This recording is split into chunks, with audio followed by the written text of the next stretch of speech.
Oh my goodness, man. I just gave this like beautiful introduction and apparently I was muted. So, hello again, Speed Gaming. Okay. I think we're not muted now, right? All right. Okay. So, okay, excellent. Okay, so welcome everybody to SpeedGaming. We're an idiot.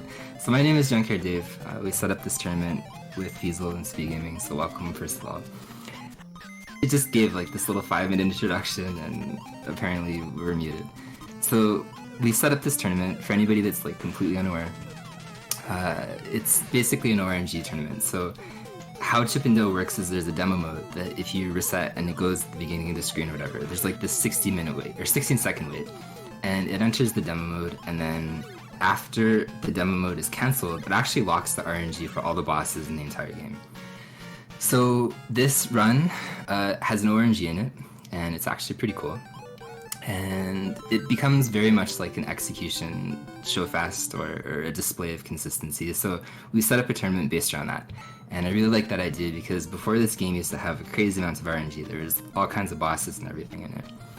So that's kind of like the basic premise of the tournament. The other thing that I really wanted to point out is you will have a lot of commentators in the next day. We're kind of doing like a musical chair thing. a lot of the people that wanted to commentate, like myself, also raced, like myself.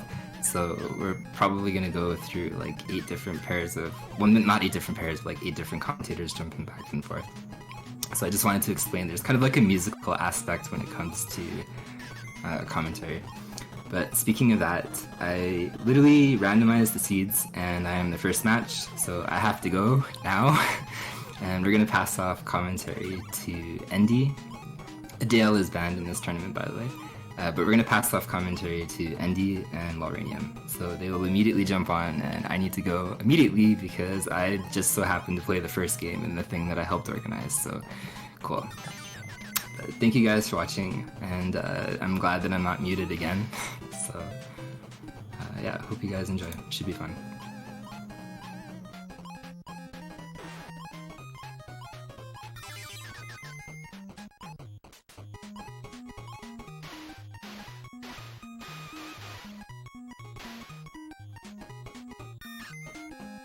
Wonder if we are live. Maybe we are. Maybe we are. Hello? Seems like I had the stream up on my own. All right, we are live. Hello, everyone. I am Andy, and I'm here with Wolverine. Hi, everybody.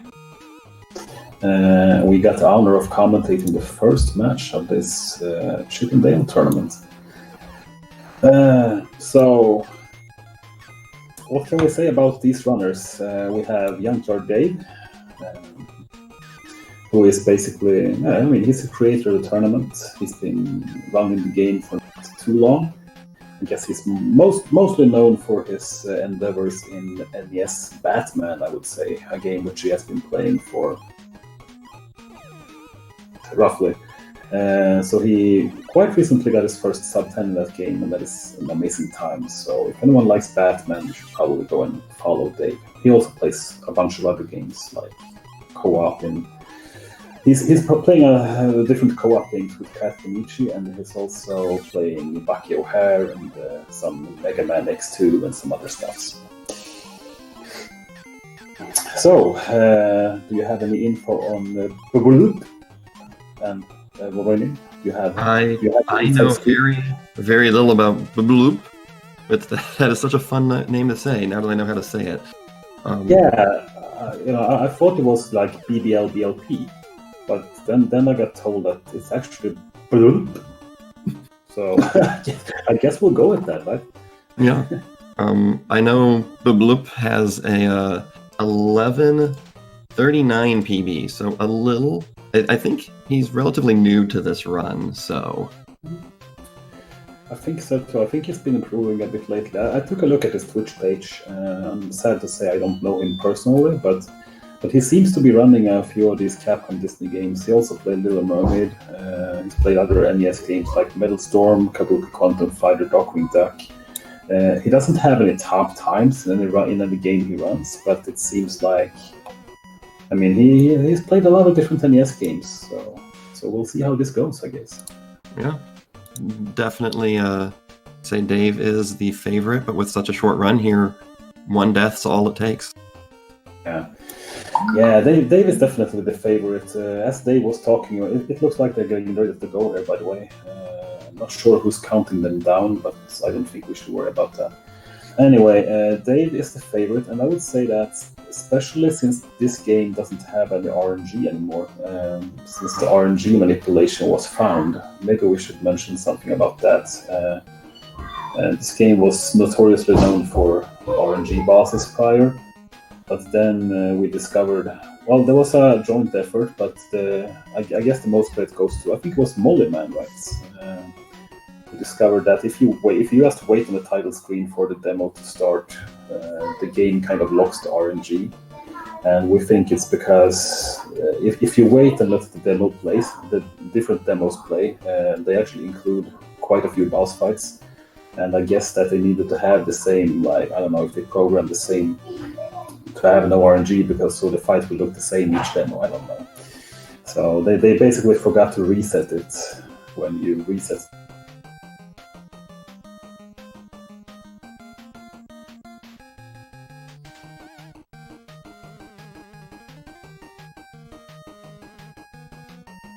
running this since the RNG manipulation was found, so I'm not as familiar with the RNG days, but I've watched a couple runs, and that looks really rough with having to figure out, like, oh, where's the spaceship coming from, or what's the robot actually going to do? And now you don't have to worry about that.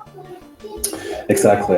And I guess my entire point with all that explanation was also that if the game, since we're running without RNG now, if there was more RNG involved, I think there can be a bigger switches, even though the PBs are different. RNG can be in one's favor. That can kind of even things out. But it's actually going to be harder for, the lower seeds, or whatever you want to call it, runners to match the top seeds. I think. We don't have seeds, but we're talking PB wise. So I expect Dave to win, but everyone loves a good upset. So my heart is in it for Bubulup. Yeah, let's go Bubulup. All right, I think both of I think the runners are both. Looks like they're both ready. So I don't know. Do we want to give them the go ahead for the countdown? We're ready. So. All right, whenever. Okay. Okay. The feast says we can count one at a time, so I guess I can count down. Oh wow, we need to do it in days. I'm in too many Discords right now. Crap. Which channel are we counting down? They're going. Okay, they're going. Cat is doing that. But... All right. Sorry.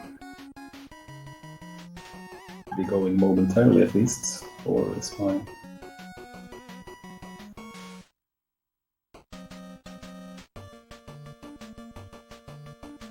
Yeah, you might hear a couple of kids in the background. I apologize for that, but you just have to live through it.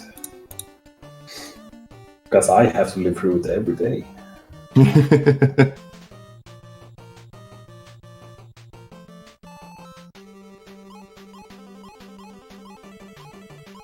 Oh, actually, I accidentally paused my restream, I'm sorry. But now they are off. So we can see, first of all, that the Bulup is playing as Dale, and Dave is playing as Ship. There's no real difference when it comes to the character you choose in this game, except that Ship is so much cooler than Dave is. Yeah, I'm like, man. Then Dale is. We were rooting for the Bubulup upset, and then he goes and picks Dale. Come on, man. Yeah. But look at this. Dave is actually falling down. He's doing the 35-second time loss in stage 1. This is really interesting. Interesting enough that I would say the first stage in the game is arguably one of the hardest. It's also the most punishing for sure if you die, because as you can see this first screen here, the game basically has a checkpoint at every screen transition, and the first screen is, depending on how good you are, around 45 seconds to 1 minute. So you can potentially lose almost a full minute in the first stage of the game. So that's making things interesting. Before the race, I do know that Dave has said he's gonna try for all of the harder strat. So we'll see how this goes. He's not going to do any sort of race safety. Considering, especially when you start out in a tough situation like that, taking death, then the mentality, what are you going to go for? Going to try to risk it and go fast, or this is interesting. We'll see. Considering their PB times, Dave should still be able to catch up, but it's a race situation and anything can happen. So we're going into the second stage, which is basically a kitchen-like stage. You can see on Bulup that he's doing the water tap section, which is one of the slower sections in the game. There's no way to get past those without jumping on them, unfortunately. Otherwise, this stage is pretty straightforward. You have to watch out for some flying bees and not end up in a pot. That was an unfortunate death. That also means Dave is now in the lead. As you see, Dave using a slightly different strat. Instead of jumping on the faucets, on those bottom faucets, you can wiggle left and right real fast. And if you get it good, it's slightly faster than jumping, but also a little bit trickier to do. See, Dave goes for the bottom route there at the clone enemies. He's doing the optimal fastest route. And it's the spaceship fight now, which strat he goes for. It's the early double hits. Oh, wow, he did it. Oh, and he got it. That is the quick kill there. That is the quick kill, and it was actually really well performed as well. I'm impressed. So that was really nice. Let's see how Bullet does it. Okay, he's doing it... well, he's playing it safe, basically. He gets a nice double hit in the third and fourth hit there, so let's see if he can finish it out. There we go. Alright, so Dave is now in the toy factory.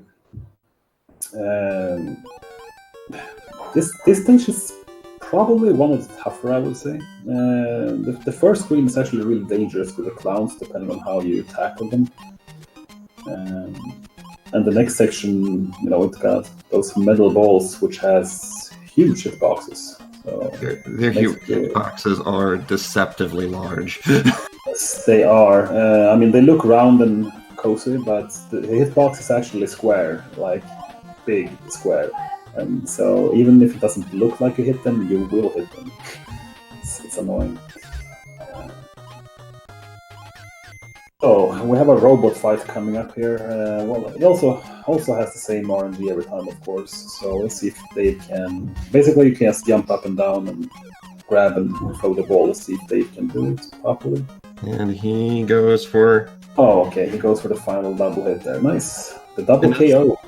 That's an interesting thing about this, is that if you get a double KO, you actually win the double KOs. It does not matter if you die as well. If you kill the boss, you're good. As long as it's not your last life, actually. Correct. I actually learned that recently, that if you're on your last life and double KO, then you die instantly. So that's not the case here, so see how Blue handles the fight. Got a little hit from the balls, but be okay. Nice. Not bad. Nice. That was an unfortunate death he had earlier, but aside from that, he's doing the best of. You can clearly see when he played that. When you watch them side to side, that Dave is the one with the better PvE because he's using faster strats on most spots. But Blue is doing. He's doing great with the strats he's using, basically. So that's all you can. I think that is a key thing in many things. When you race a game, you shouldn't do things you're not comfortable with. It's usually better to play consistent. Yeah, I tried practicing a couple of I tried practicing the super quick kill on the spaceship that Dave used, and I can't get it consistent enough. So I'm like, nah, I ain't using that in the race. That's the thing you always have to consider. There's much safer versions, and they're like maybe a second slower at most. And if you can do one thing that's 1 second slower, like at least, let's say 75-80% consistent or even more, and then you can, try to make a small time-saving trick that you might save a second, but if you lose it, if you don't get it, you lose like 5 seconds. Then it's not worth it. So, especially not in a race setting. At least not in my experience. No, I would say the threat of losing 5 seconds, unless you're up against someone that, is really, really good. I kind of expect, if Dave pulls this out, his next opponent will be Hyrexen, who is also a very, very good runner, and I expect to see both of them go for some pretty high-level strat. Yes, I don't know how much Hyrexen has been playing lately, but he is a very, very proficient runner in this game for sure. He probably has the top 3 time, right? Hasn't he? I think so. I haven't checked the leaderboard in a while. I have to check now, actually. So, Dave is coming up in one of the hardest stations of the game, which is H. It contains one thing we haven't really talked about is the climbing sections. You can see the vertical climbs here. Dave is using a quiet. Oh, he's trying for this. Okay. He went for the semi-task boost, which is not even in the current world record. But yeah, there's a few ways to do the different climbs. There's 2 notable climbs in the game. The first one is in the first stage, and the second one here in H. There's also one in A, but we don't play A in any percent. A is a 3-stage, which is only played in all zones. But the thing about the climbs in this game is that basically your jump height is how do you call it? I mean, you can kind of adjust it whenever you want, as long as you hold the button. The chipmunk will, get higher and higher to a certain point, of course. And as soon as you release it, you start falling down. So you have total control of your jump heights. It's not like some other games where you maybe have 2 or 3 different jump heights. Here you have like total control. Like Castlevania or something, where the jumps are very wooden and not really controllable too terribly much. Yeah, I mean, I would say many games have that type of thing when you can control them to a certain extent. In Castlevania, you have to commit fully, though, so that's kind of the exact opposite. But there are some games that are in between. But in this one, you have full control over the heights. And that also means that when you're doing a climb section, you want to jump exactly as high as you need to get up on the ledge, and then you need to jump instantly again. You don't want to get too high, because then, the climbing speed is one of the things that are, surprisingly enough, one of the harder things to master in this speedrun, I would say. And now here we're coming up to a very interesting, let's see if Dave can get the quick kill. Looks like he's on his way. This caterpillar is a very difficult boss to do fast. The quick kill, which Dave just saw, Dave just pulled off, you can get him in 2 cycles. You get him 3 times before he breaks apart, and then twice after. But if you mess it up at all, it's about, I would say, a 4 or 5 second loss. Yeah, you can make a backup which only costs like 2 seconds, I think. But I mean, yes, it's generally a 4 or 5 second loss, and the timing is actually really strict, because I mean, he's supposed to break down when you hit him. He's supposed to go back to the middle and break down, but you kind of hit him exactly when it comes to the middle on the first hit. So the game kind of lets him pass for a second loop. So that was very well performed. Also, final stage, Dave playing Jay. He's doing the hard. He's done well on his promise so far. He's been doing the hard strats overall. So. Yeah, I mean, honestly, other than that death on that first screen of the game, Dave has been playing extremely well. Yeah, he has. I have to say that as well. So you can see the difference in the caterpillar right now on Blue, by the way, because it's taking a lot longer for him. Okay, Fat Cat coming up. And wow. 10:33 on Dave's first run. And that was a rough, about 30 to 35 second death he had. So that could actually have been a sub-10 time if he hadn't died, I think, which is really interesting. Really impressive start from Dave here. He's really putting the bar high. And that is nice. I mean, 10:43 with that death. I mean, this game you can have deaths anywhere, actually.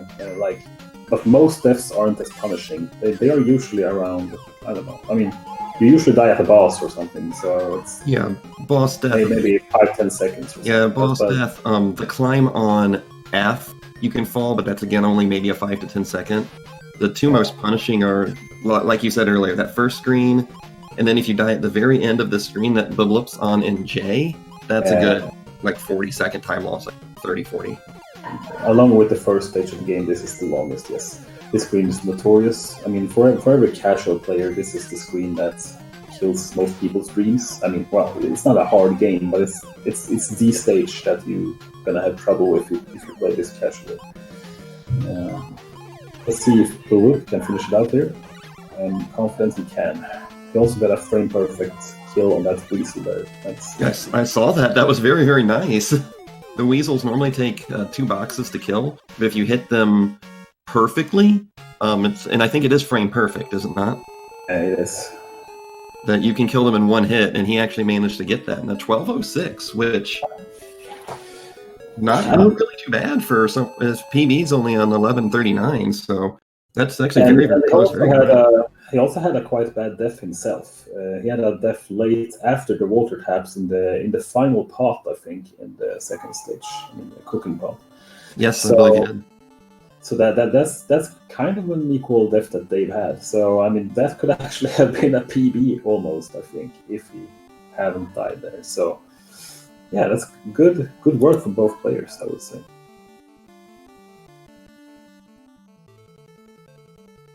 All right, and I think Dave mentioned this at the beginning. For anyone joining in, this is it's single elimination, but it is best of 3. Although I think Dave's talked about the final match being a best of 5 potentially, but I know it's best of 3. I'm not. I would lie if I would have said I would have the answer. I don't know if the final game is best of 5, but maybe, hopefully, it's always nice with a little best of 5 finals. Looks like they are ready again to set up instantly. So they should probably reset their games though, so they can get the demo playing. That would be. Yep, there we go. So otherwise they will play with RNG, which, I mean, I don't know if there's a rule. I guess there's a no RNG any present tournament. It's actually called no RNG, so I don't know if we get kicked if we play with RNG. There's no benefit in doing it. So, wow, there's a hypothetical chance of saving a half second in the spaceship fight, but the pattern required for that would be like a 1 in 100. Not worth going for. No, I would say that's odds I'm not too happy with if I would play like this. Plus, there are other things, small things that are actually affected by RNG as well. That also works out in favor when you have normal plays. It usually evens out, even if you would get the good pattern. All right, looks like they are gonna go again very soon. So. And Hemi, there is a tourney tree. I don't know if are we allowed to post links in SpeedGaming, or am I going to get purged if I try to post the challenge link? I am brisky today. We are doing it. Whew. There we go.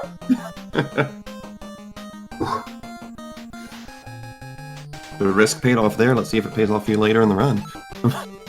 We'll see how risky I'm gonna go. Yeah, I'm up next after this game. But yeah, let's see here. Second game starting. We have Ship, we have Dale. Both having a good start here. No complaints.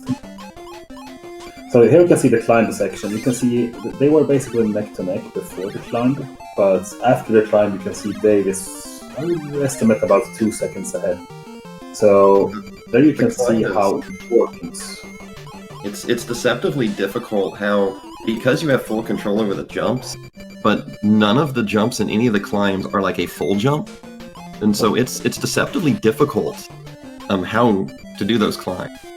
That's a very good point you had.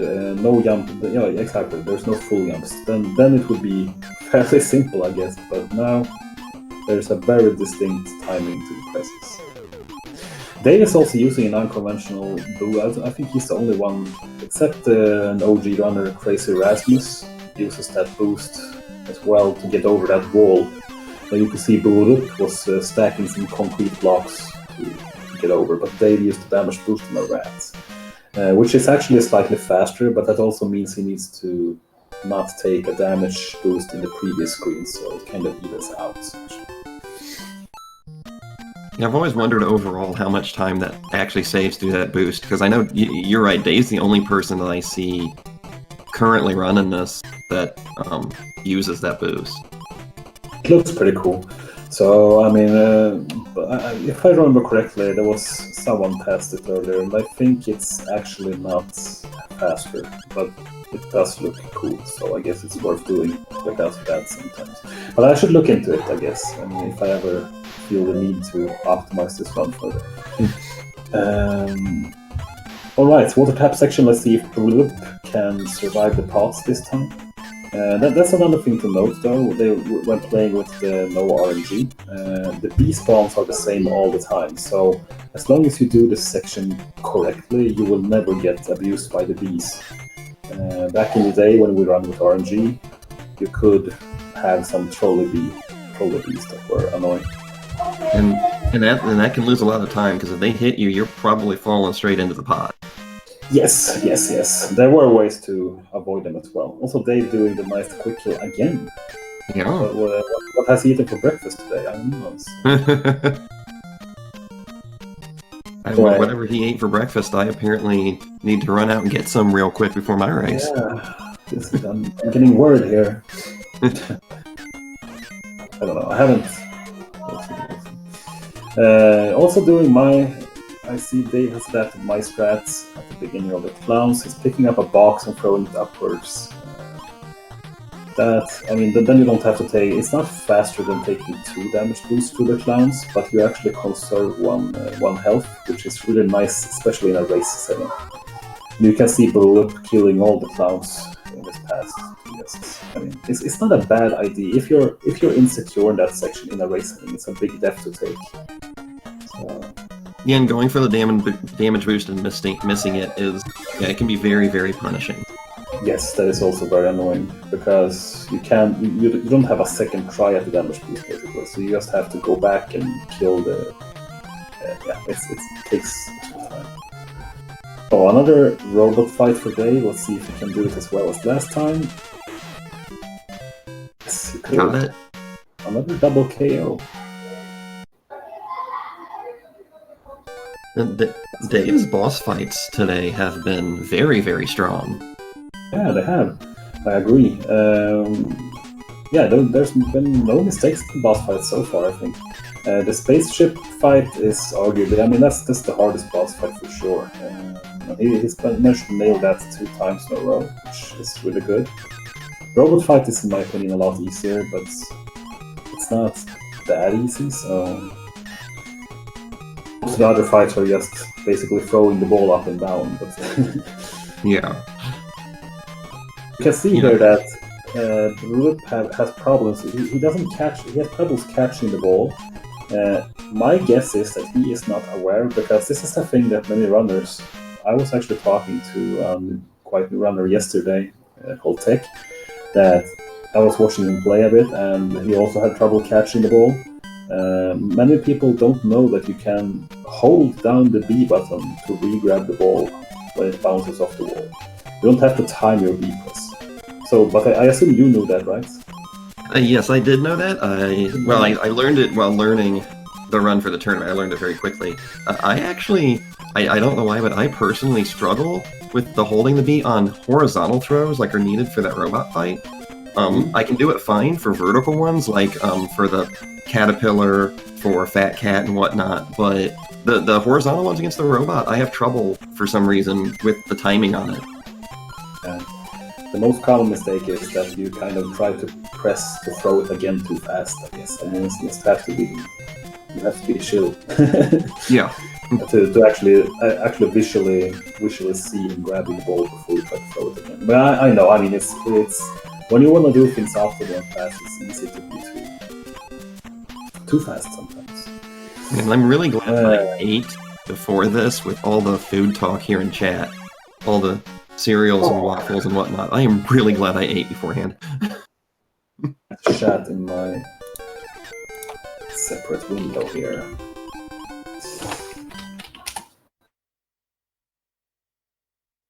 Been doing a bad job monitoring the chat. Maybe they're talking waffles, so maybe that's good. I do have some pizza left. Maybe I should. Okay, pizza aside, we're going up on the H stage again, which is personally my favorite stage. It's one of the most technical because of that climb. It used to be a bit more technical but now Dave is taking the left path here, which... And... Oh, nope. Didn't get the boost this time either, but it was a nice try. I really like that he's going for it. I wonder if he will always go for it. That's also a thing here. He's playing. He probably watches the restream, or he probably knows his PB is so much better. So he can basically afford that. That strat. There's no risk of death there, so it's really nice that he tries to show it off. But he only risks losing a couple of seconds if he fails it. So. Yeah, I think he told me that he was going to try it every time. I don't know if he really means like if he's up against someone with a very similar PB or better PB if he'll still try it, but knowing Dave, he might. Yeah, maybe he might. But yeah, that's the thing. How you? I mean, people think. I mean, you have different strategies and such, and when you're up to someone with a similar time, then those 2 seconds can really matter. So. Oh, but Wallop is also using the same path here, which means that means he, as you said, he must have learned the game quite recently, because that is not a. No, I mean that is not a traditional route. So. The traditional is to go all along the right-hand side, is it not? Yes, and then you also need to pick up a few boxes along the way, and there's 2 squirrels going to be in your way, and 1 crab that you need to kill along the way. So it makes the timing of the jumps we talked about earlier. It makes them kind of tricky, because when you throw a box upwards, you kind of get pushed down a little bit. So it's actually harder to do the old way, but for me personally, they see the backup. He almost messed that up. Yeah, he did. I mean, he lost time, but he didn't lose the full cycle, so to speak. Yeah, personally, in that H climb, I haven't played. I played several thousand rounds using the old method, and I only did, a few rounds with the new method. And now I haven't played, in like 4 or 5 weeks. So the ones that's gonna be in my muscle memory is the old one. I'm not gonna be able to pull off the new one. That's how muscle memory works. So yeah. I guess I will stick to what I know best, even if the current world record actually has the new version. Yep, I'm lucky enough to have learned this recently enough that I do the middle climb there.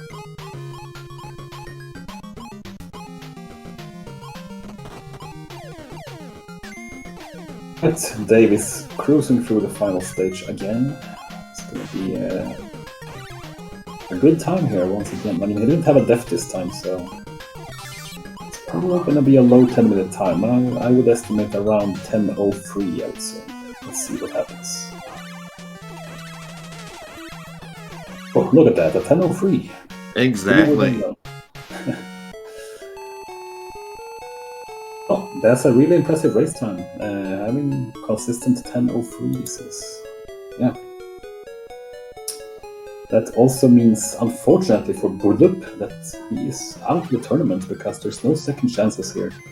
We were thinking of having, or Dave was thinking of having a double elimination system with brackets, but he quickly realized when there was a lot of people joining that it would take too much time, basically. So. Yeah, I believe Dave said he originally thought, maybe he'd get 8 to 10 people in the tournament, and there were over 20, I believe, that signed up. Yeah, I think so. And death there for Biblup trying to go for a slightly faster axe strat and just not quite having the timing on it. The axe section here is... now that I think about it, I didn't actually see what strat Dave was going for on the axes, but there's a few different ways of doing the axes. Basically, as long as you manage to get 2 damage boosts to skip 2 axes, that is a good thing, basically. But however, there is the task version actually skips. I mean, it skips 2 axes with 1 boost, basically, so it's incredibly fast. The way we do it now is I have been able to do the task version RTA, but only 1 in 50 tries, maybe. So we kind of use a semi-task thing where we skip 2 axes, but we delay on the first one. So I didn't really see what he went for there. And there we go, in 11:53, which, honestly, if he did not have that death on those axes, that first try in J, I actually think Biblup was on PB pace. Yeah, another PB pace. I mean, sure, he was up against a very tough opponent, but I think he did the absolute best he could in this scenario. I think actually on his stream page, Twitch page, it did say that one of his goals for Chippendale this year, I think, was a deathless 100% run. So it seems like he might have struggled with that a bit, but I think he will definitely get it with some more work. So. Oh, I agree completely. that was an impressive showcase. Thank you so much, Dave and Bloop, for the races. And I wish you well luck in the rest of the tournament, Dave. And also, sad to see you go, Budul. And I think I'm up next, so I'm probably gonna get out of this commentary right here. I will probably be back later. But for now, I'm gonna drop out and getting myself ready for my first game. So thank you for your comment. Thank you. And if people look at the tournament matchup, they'll see that Zarilla and Magic K were up next. However, Zarilla is very sick right now. He's been sick for like a week and just wasn't able to make it. So that's going to be a forfeit. Magic K moves on immediately. And so, yes, Indy is up next against Vandal.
Hey guys, let me just pop open the chat here.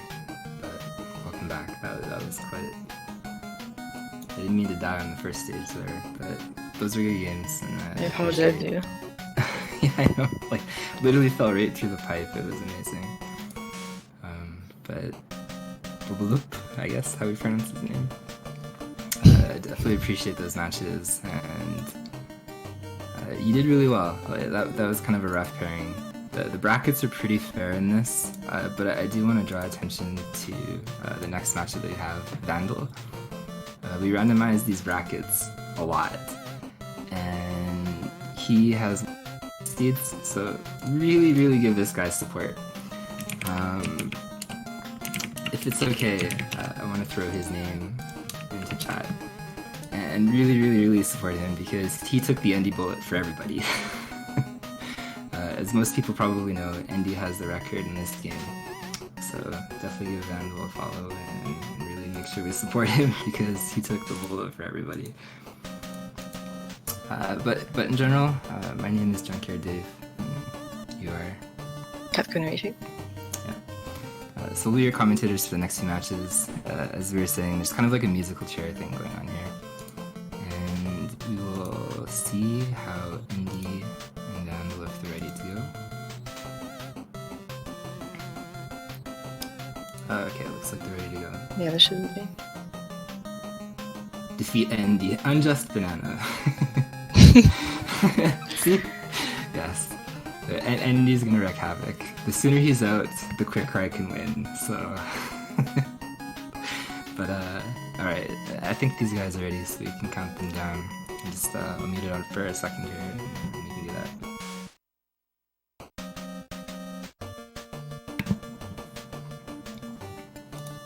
Yeah, that's something Hemi's pointing out already.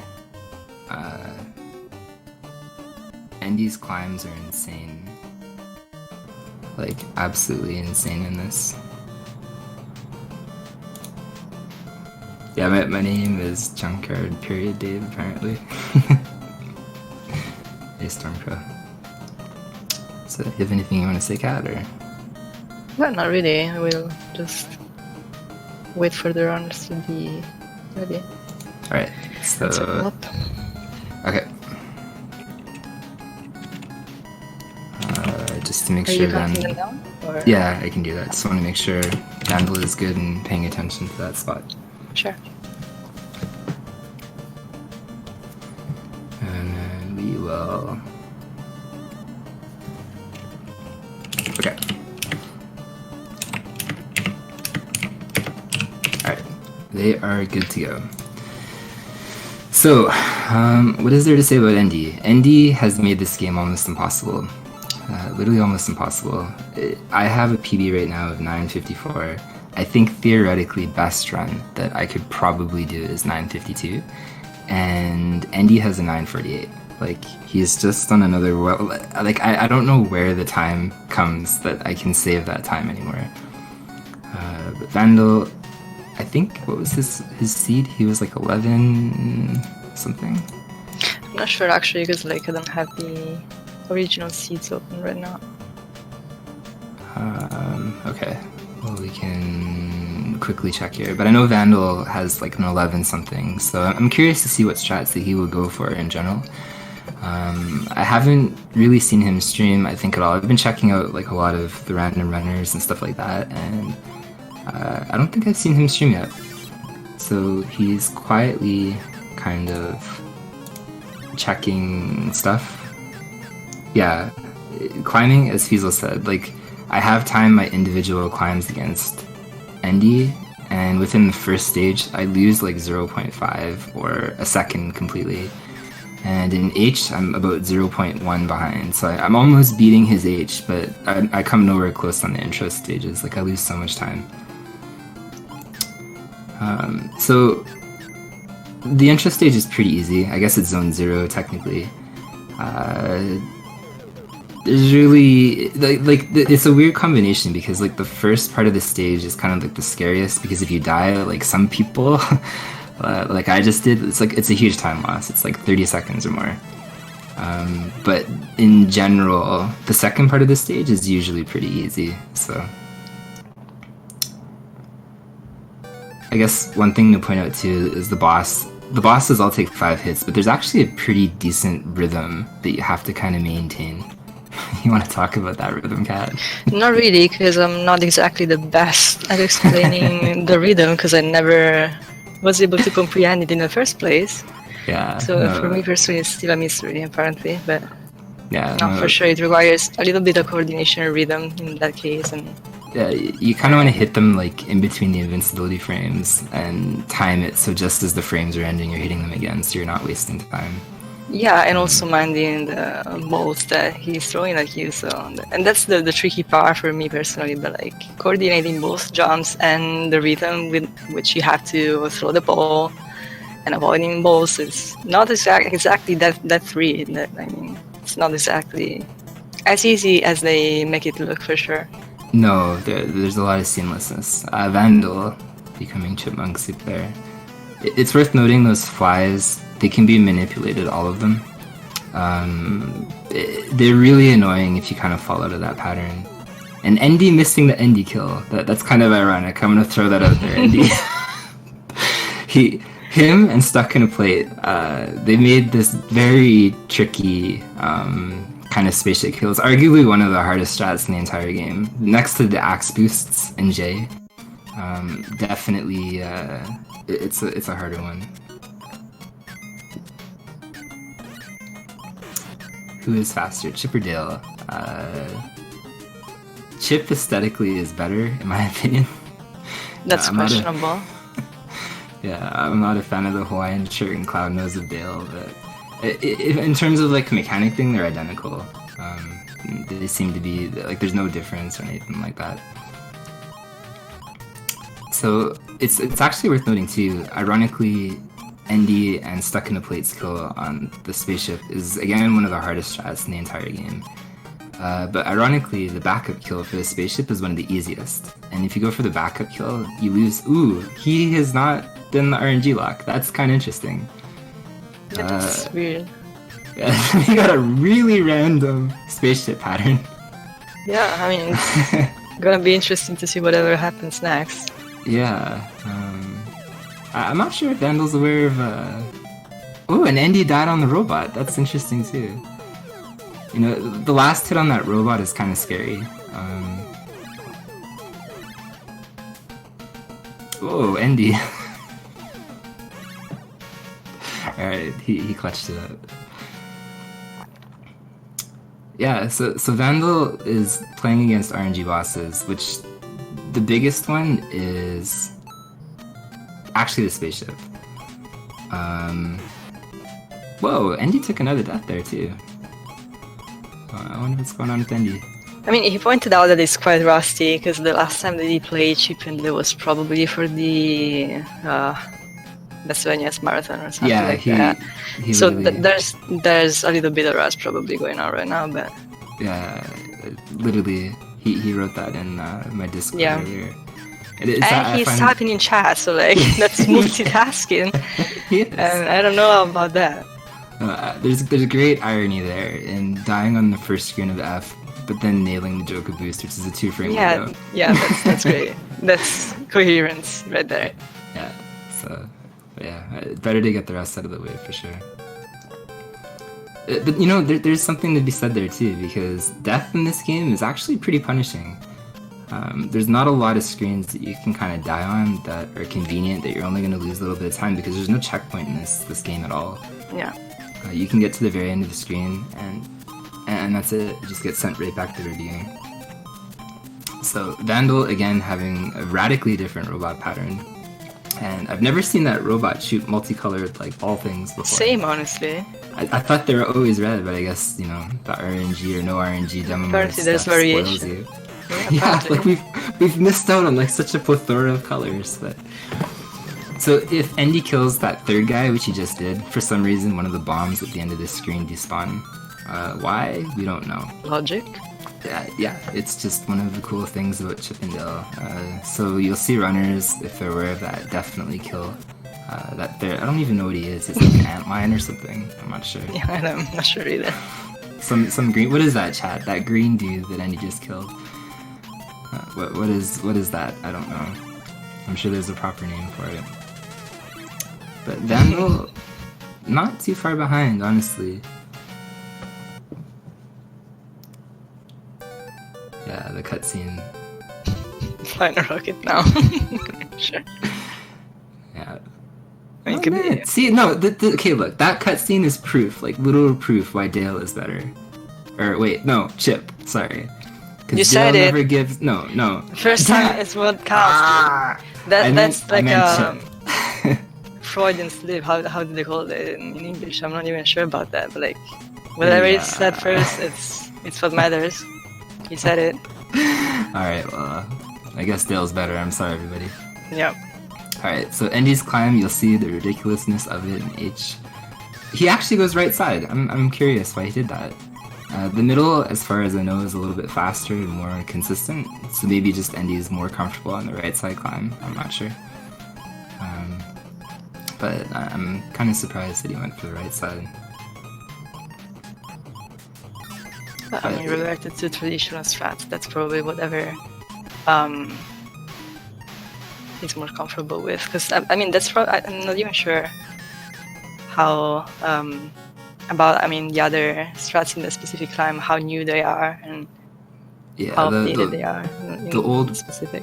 The old right side climb was kind of like the first variation. Yeah, I mean the traditional approach, just isn't it? But yeah, and there's 4 box grabs in that one, which make it a little bit trickier. Yeah, and then for sure. The middle side, there's I think only 1 box grab right up in the middle. And then the one that I tried, I wouldn't say it's task only because I can hit it like maybe 30 or 40% of the time, but it may be probably not worth going for because even if you get it, it's only 0.2 faster than the current record climb. And that's the one where you just run up and you boost off the squirrel into the pipe section. And so, one thing that I do want to point out too is on Vandal's side of the screen, as he kind of like gets to the top of this section or whatever, the worst enemy placement in the entire game is not that flying squirrel coming up, but after you jump over like this little gorge, this squirrel will claim some souls today. That guy that he just killed with the box is probably like the worst enemy placement outside of possibly a lizard with the hat kind of guarding the door right at the end of J. Both of those enemies are jerks because if you miss actually the box throw, if you throw it too early, you'll just fall into the pit. Like there's basically no recovery there. And the lizard with the hat is probably one of the worst ones in J because if you die there, there's no checkpoint you get, so you get sent all the way back to J at the beginning of the second screen. And I didn't do any kind of frame perfect nonsense like that. So Endy's J, I'm very curious if he'll go for the axe strat. I think the boost itself is 2 frames. It's probably again one of the hardest strats in the entire game. He can't go for it now actually, he took a hit on that plunger. So I guess there's going to be either some waiting or some kind of modified axe strat there, but that's the biggest downside. Okay, he's going to take 1 still. But that's the biggest downside if you take 1 hit on the beginning of J2 or anything like that. You have no choice. And I admire that. I tried for that jump. Yeah, that's bold. Yeah, no. I felt like a chicken right when I jumped there because... I bailed on that jump and I bailed on the last lizard because I thought he was going to hit me. But I do like that lizard strat. That's the fastest thing that you can do on that lizard climbing section. So we have Fat Cat. A pretty good time by Endy, 10:21. Yeah, not bad at all. Yeah, it's worth noting, just talking about the Pelicans and stuff like that. The Pelicans are, I think, a pixel perfect jump. Correct me if I'm wrong, Endy. You can like pixel perfect jump over the Pelicans in stage I.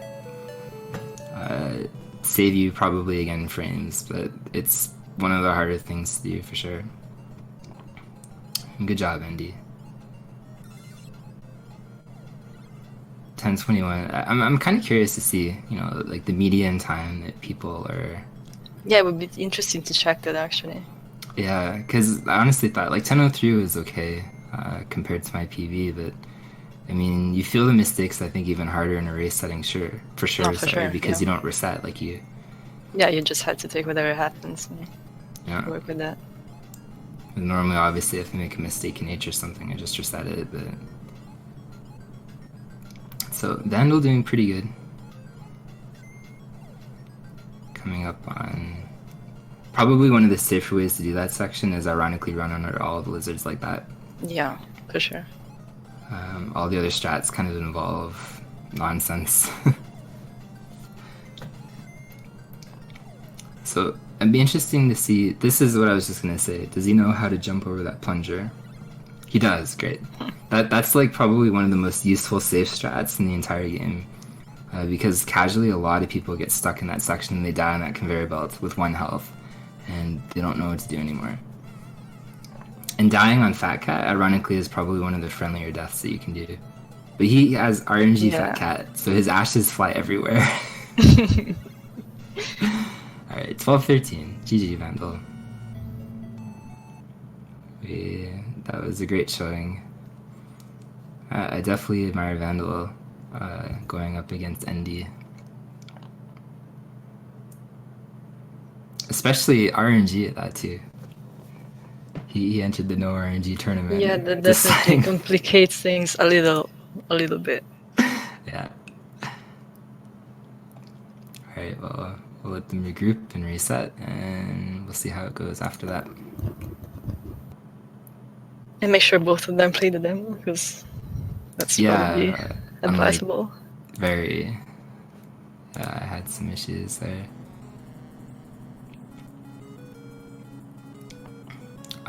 Maybe while we wait, can you address the people in the Discord asking those questions? Yeah, Just sure. tell them to go live, and obviously we can capture ahead of time. And then I can deal with ND and...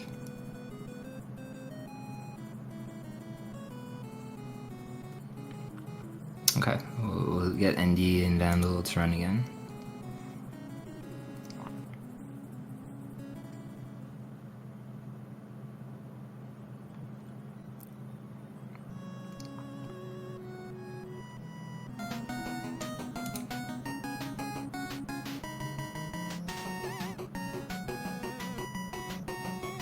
Okay.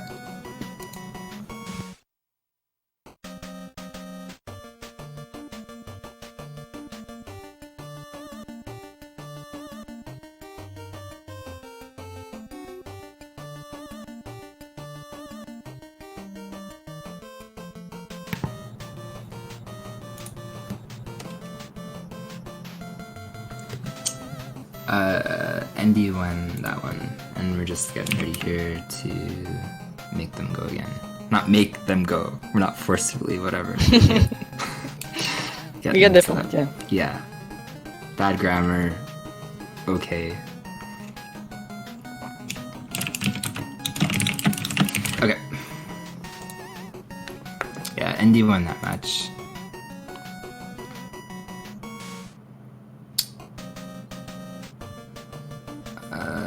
Okay.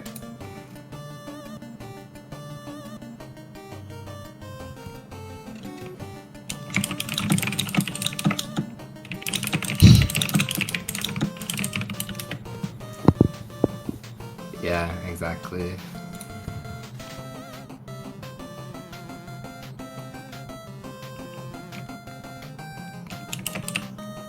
Okay, looks like they're ready to go.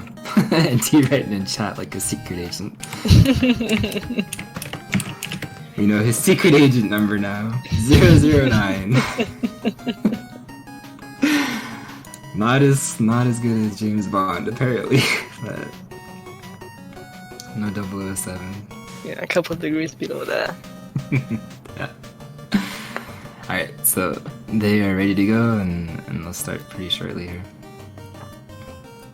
So again, all credits to Vandal. I mean, I'm not sure how familiar he is with races or anything like that in terms of like participation or other stuff that he's joined in the past, but I do like how he jumped into this one, and I do like how he has been a pretty good sport about literally versing ND, so he went into it with a very positive mindset, and I admire that a lot.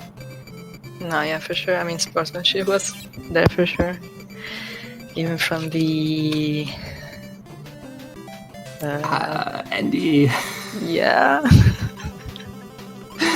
You pulled a Dave, Andy. What are you doing? Alright, so Andy dying on the intro stage as well. I mean, like, all the deaths that you could take in this game, I'm actually the scared, I think, the most of the intro.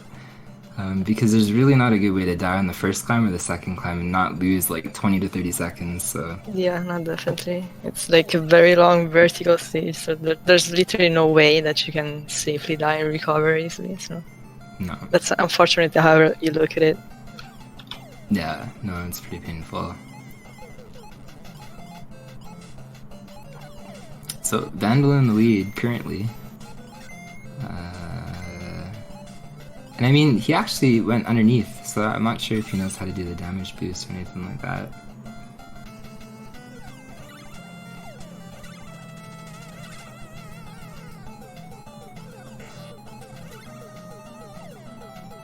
Oh, kinda, whoa, kinda got a wild boss fight. I'm not sure. I guess we'll see in the spaceship fight if Vandal manipulated the RNG. So how that works for anybody that might be just joining in is on the title screen. If you let the title screen go to the demo mode and then you exit out of the demo mode, all the boss fights are the same. But last time, Vandal did not do that properly somehow, or maybe he pushed start too fast or something, because there's a couple frames where the demo mode doesn't register if you push start obscenely fast. But we'll see it in the spaceship fight coming up if you have the demo mode manipulation correctly.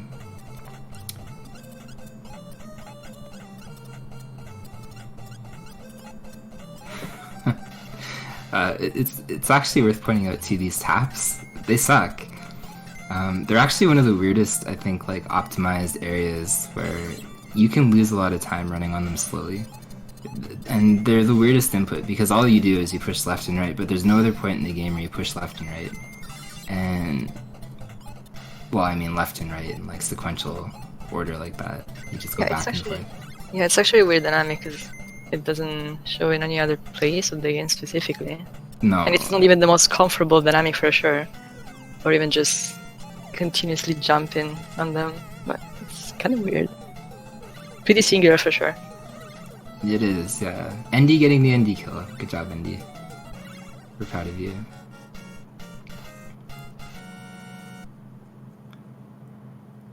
Alright, so I don't know what Andy and Loranium were talking about a little bit earlier, but in terms of like stage being difficult and stuff like that, D is actually really a hard stage. Andy has a very smart jump that he does at the very beginning there where he grabs the box and he like jumps into like that Jack in the Box thing. And you can see, I guess Vandal is going for kind of like a safe variation there. But how it's normally routed and how probably a lot of runners might do it is you're actually at one screen at the end of that one health. And another thing that makes D kind of like a dumb stage is the ball that Andy just passed, not before he jumped over. We'll see it on Vandal's screen right here too. If you jump and you run, like literally, not this ball, but the ball coming up, if you, okay, he's gonna just switch it off. The ball that he just jumped over, if you don't stop your momentum, is actually, I think, like a 2-frame window. And if you fail that jump, you probably will get knocked into the pit. So it's a very punishing section as well. I don't know if the strat came from Herexen, but Herexen was the one that told me about it. And if you jump right before that ball and you stop, like for a couple of frames and then jump over, you actually, it removes basically like that 2-frame window. It makes that jump actually pretty free.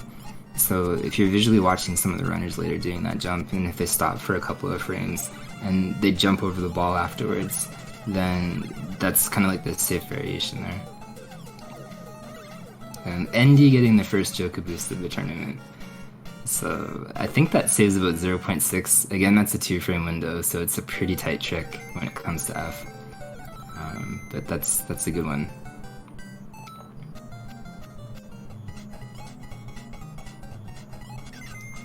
So ironically, the thing about the Joker boost is if you fail it, it's actually worth failing it and then going for it and failing, literally, than it is not to go for it at all. And the way that works is the second ball cycle, when it's like rolling down, is actually slower if you just wait for both ball cycles.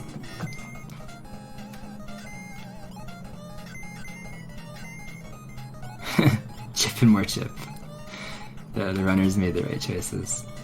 We should have really had like a Dale and a chip tracker just to see where it went all tournament long.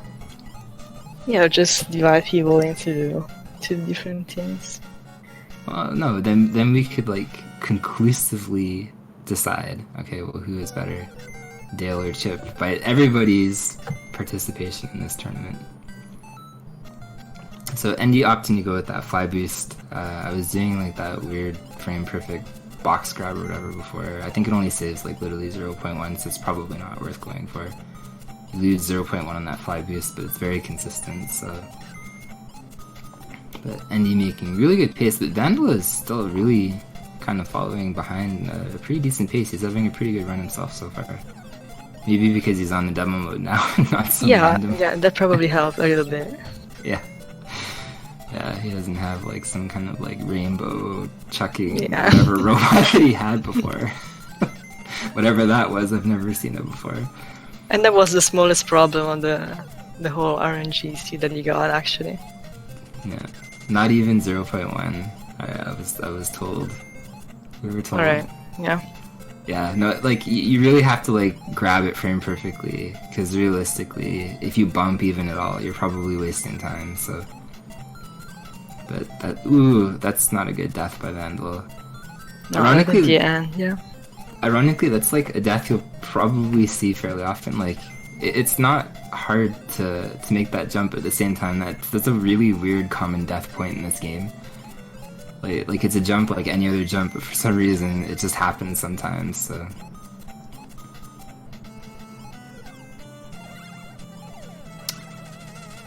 The estimate and the time average on these runs, that's a really good question.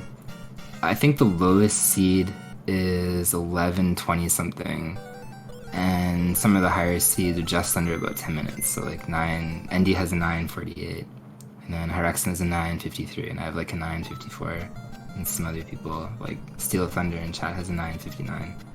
But yeah, about 10 or 11 minutes, unless something goes catastrophically wrong. Even with the deaths, and I think some of the higher seed runners, like I took a death right at the very beginning, and I still wound up with a 10:30 whatever, 10:33 or something. Mm-hmm. So it should be pretty straightforward, pretty quick.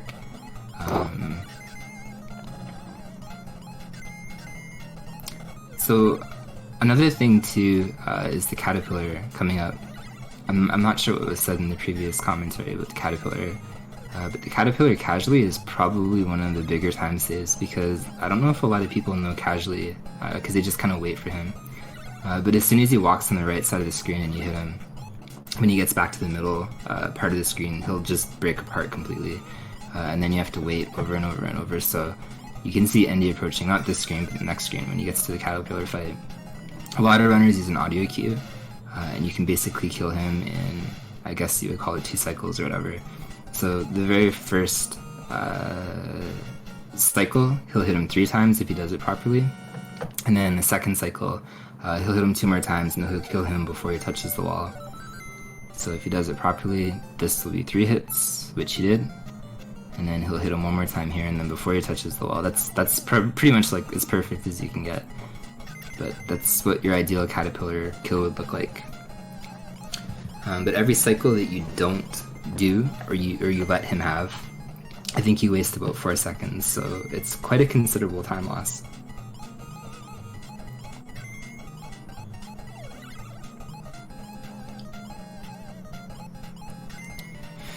So ND entering J. Let's see if he can go for the axe boost this time, because last time he took that accidental hit.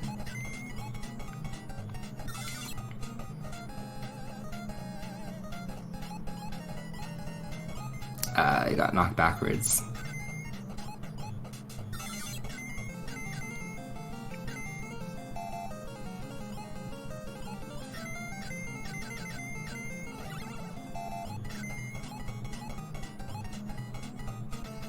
Alright, let's see what happens with Vandal and the Caterpillar here.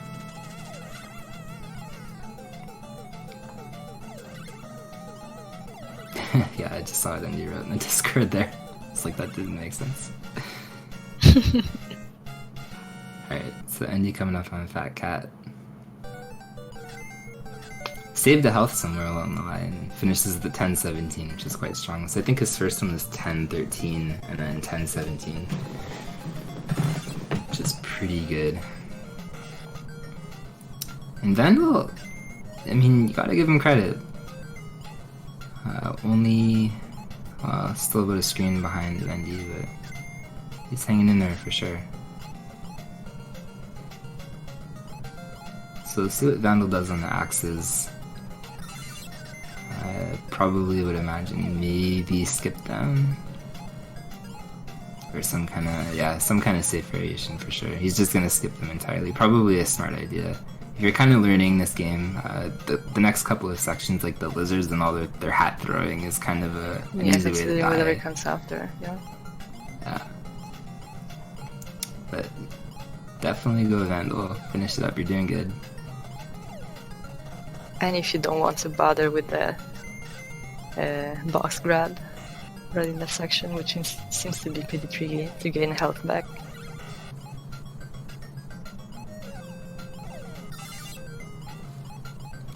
Yeah. Alright. This time not taking a death on Fat Cat. Although knocking himself... Okay, he took a commentator curse, I guess. Jinx, there you go. Congratulations. Alright. Next time, all Fat Cat fights will just be entirely silent. Yeah, you better. Alright, 11:53:53. We got some like numerology stuff going on there. Alright. GG Vandal, you did really, really good. And definitely GG to Vandal for sure.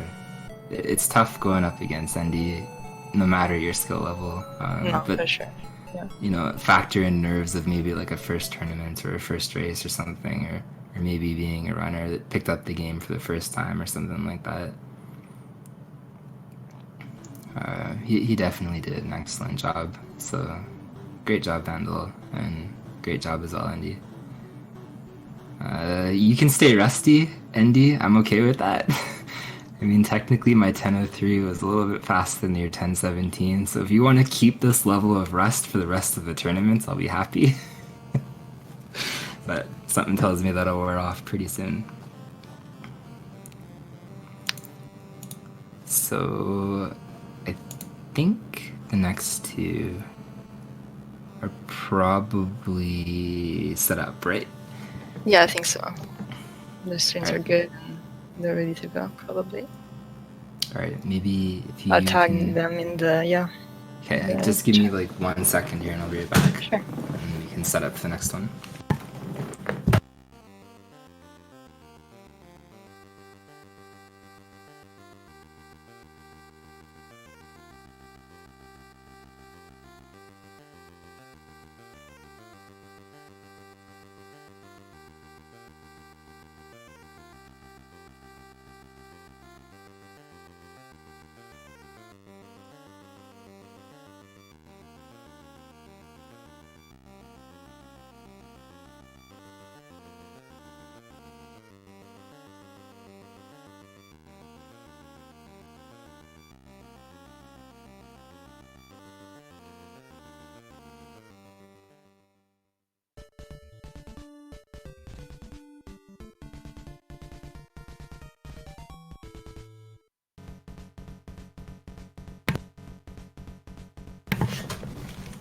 Alright, sorry about that.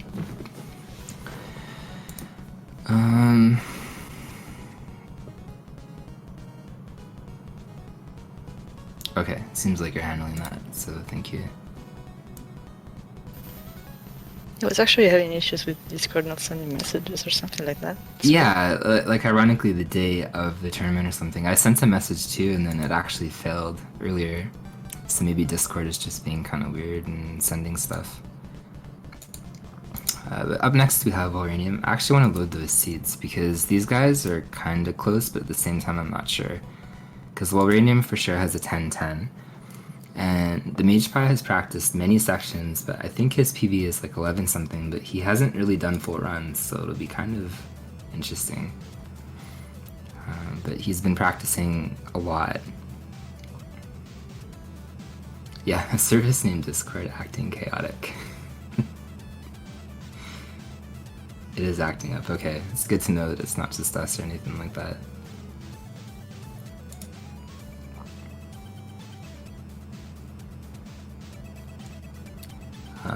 So, kind of a brief overview of these runners in general. The Mage Pie,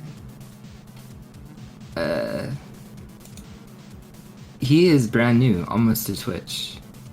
He's kind of like a more variety streamer, but he is literally brand new to Twitch. Like, he's only existed for about a month now, and he literally jumped right into the tournament. He was all gung-ho about practicing. This is his first speedrun, so it's actually pretty cool. You guys should follow him on that note. And Malranium, somewhere between a variety streamer, but at the same time partial speedrunner, and he's got some really cool streams as well. But Malranium, as I said, he's got a 10-10 currently. Mage Pie, not 100% sure what he's capable of. He's practiced a lot of individual sections, and he's actually got some pretty cool strats. He helped figure out that weird boost in H that I was trying to go for that saves 0.2. He figured out in D that there was a despawn, a way to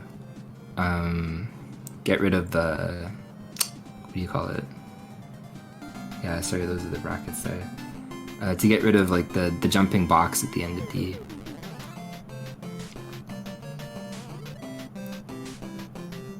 Alright, seems like there's a little bit of technical problems, so we'll see how that pans out. He definitely has a pretty cool brain when it comes to thinking outside the box. He realized that if you push start and select, or start and A and B or something like that, that was known but nobody used it before, that you can actually automatically kill one of your chipmunks by entering like some kind of like kill screen or something like that. And I tasked actually the level I, where one of the chipmunks just randomly kills himself using that menu, and it ended up being 0.3 faster than the current world record co-op strat.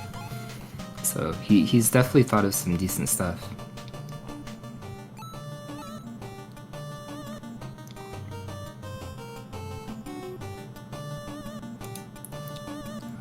Speaking of the brackets, I should update them while we're here. Oh, you already did. Great. Well, I didn't do anything. Technically, so I guess they reported it themselves. Okay, I guess we're good to go, and hopefully it works. I'm not sure.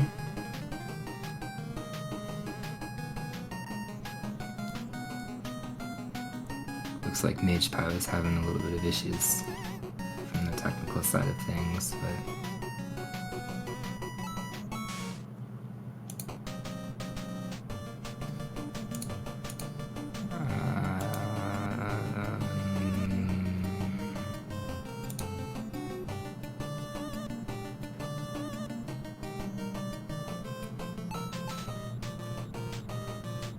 do you want to count them down whenever they're ready, since I'm getting my messages even, apparently?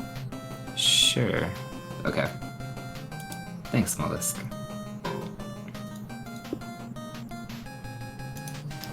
Alright, maybe they're also getting their things eaten.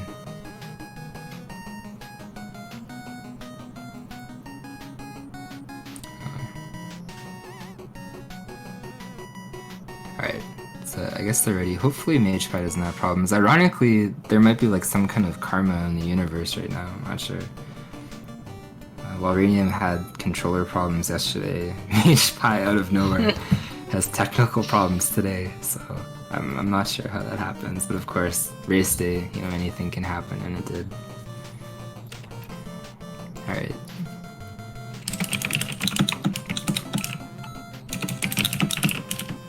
Alright, so, do it now. 3, 2, 1, go.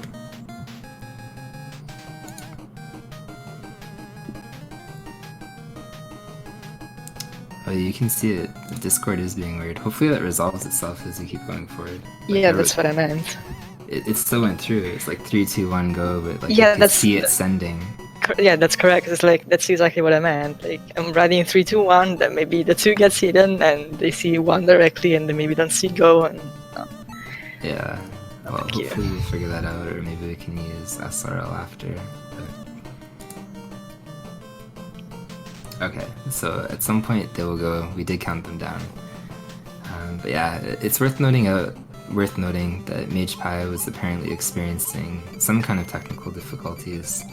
And Walranium, literally yesterday, as he was streaming, or right before he was streaming, something happened with his controller. So they're both kind of in a weird, precarious situation here, where, I mean, like, technically, if it's fair in the sense that, I mean, they're both experiencing some kind of technical issue, but at the same time, nobody should be running this with some kind of technical no, issue. for sure. I mean, it's just things breaking at the exact time when you need them the most. It's pretty interesting whenever that happens. But yeah, thanks for letting us know this, and I appreciate that. So, Walranium taking some scary damage there, backwards boosting. So, ironically, the timers are pretty close to in sync there, and they both ran through the door almost on the same frame. So, on paper, this should be a pretty close match, because I think the MagePie has practiced quite a few hard strats and stuff like that. That he would have a pretty low time if he finished a run. But I guess that's where we're gonna see how much consistency is a thing, because Walranium has finished many runs before. I don't know what kind of strats that he would go for, but this is kind of like the mid section that I was really looking forward to watching, because a lot of the people that are seated against each other in kind of like the mid brackets, or just like the random brackets, are very close to each other in time, like seconds apart. So really anything can go. And you can see, you know, like, the timers are very close here, and they're basically one tap away from each other, so this is already a lot closer, I think, like the previous seed matches. I am curious in seeing what both of them go for in terms of the spaceship kill for Endy and Stuck in the Plate. I don't know, or I can't recall if MagePie said that he went for Endy's spaceship kill, or if he practiced it. I know Walranium does the backup kill, which loses about like a second. But at the same time, I know he's also practiced the Endy spaceship kill, so I guess we'll see in a second here. So it looks like they're both going to do the backup. So the backup is ironically pretty free. Oh, he got knocked unconscious there. yeah, that's Commentators curse again. Yeah, as usual. Yeah. The backup is pretty free. Like, it's such a weird kind of weird mix, because like Endy's spaceship kill is again one of the hardest strats in the entire game, but the backup really is very easy to do. So it's pretty appealing to, I think, any kind of runner. I think I stopped finally using it. I don't know, when I was I'm not sure what time frame. And you see they're both doing a modified damage boost there. That's a pretty smart way of getting through that section, not having to jump under those like Jack in the Box spinner things or whatever. Yeah.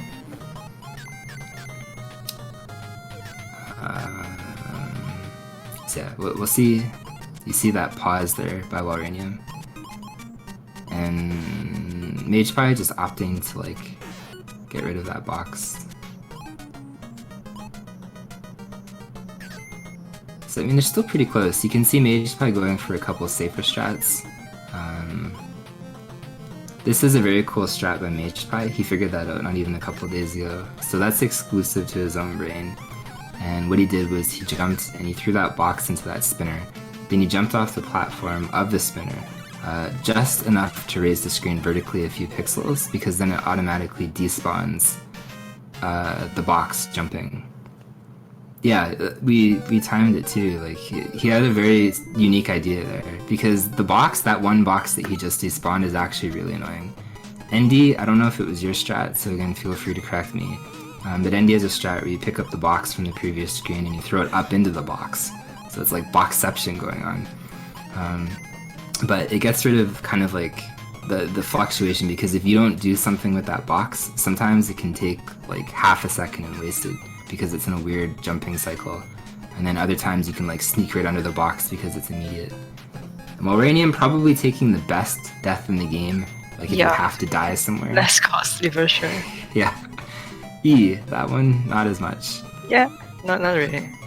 Yeah, you don't want to die, the higher you ascend on this climbing section, but if you want to die somewhere, that's a really right good at the spot. beginning, yeah. Probably the least punishing death. But MagePie has some really cool strats like that. I'm glad that he got to showcase that other one. It's actually worth noting, he actually streamed MagePie, that is, probably like 2 weeks ago.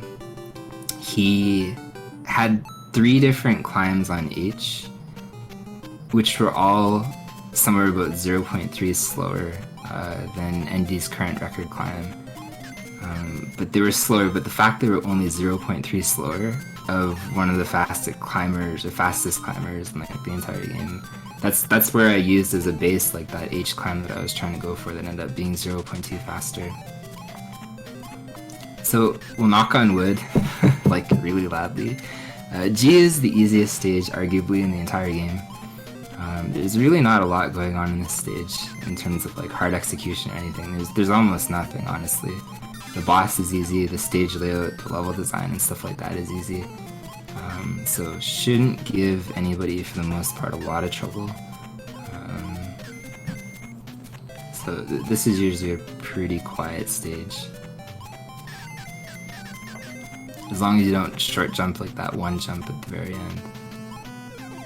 But again, like there's still a couple seconds within each other, although Loranium missing the ball there. So that let MagePie kind of move ahead a little bit. So I look forward to seeing what H and J look like for these two guys in particular. Clearly, both stage D, like when they ran through stage D, was pretty decent. What do we even say when the rocket ship flies? Synchronized rocket ships are nice, at least. Yeah, I mean, almost synchronized. Yeah. Alright, so let's see what kind of climb that MagePie goes for. He was practicing this crazy H climb as well.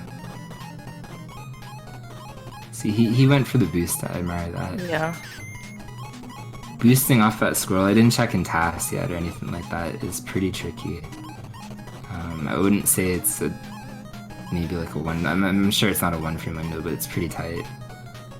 I would fly to the moon and back. Wouldn't we all? No? Oh, okay, I guess we all won't. Some of us would, though. So the jump that Walranium just missed is actually a pretty common time waster. It's like the last jump before basically the rest of the stage. It's pretty easy to miss that jump by accident. And you just lose like 0.5 there. But both of those are pretty strong H's by both runners.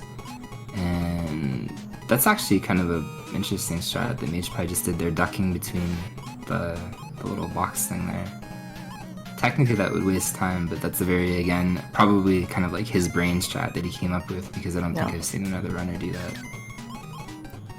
Fan sections, oh boy, they suck. Like, I don't think any Chip and Dale runner likes this section. Solo, obviously you guys can see like the fans push you back, it's pretty lame, like you lose a lot of time here. Co-op, ironically you can die and balloon through this section with no momentum loss, so... But this is a very close match. I like this one, and this is what I was really looking forward. Sorry, you go. No, so just cool thing to see. Yeah. Definitely anybody's race for that. No, as I said, kind of like that more middle ground between where all the seeds clash with each other. I was really looking forward to that because like, like to the frame, dude. Okay. Looks like they both. Look at that. Like, how synchronized can you get?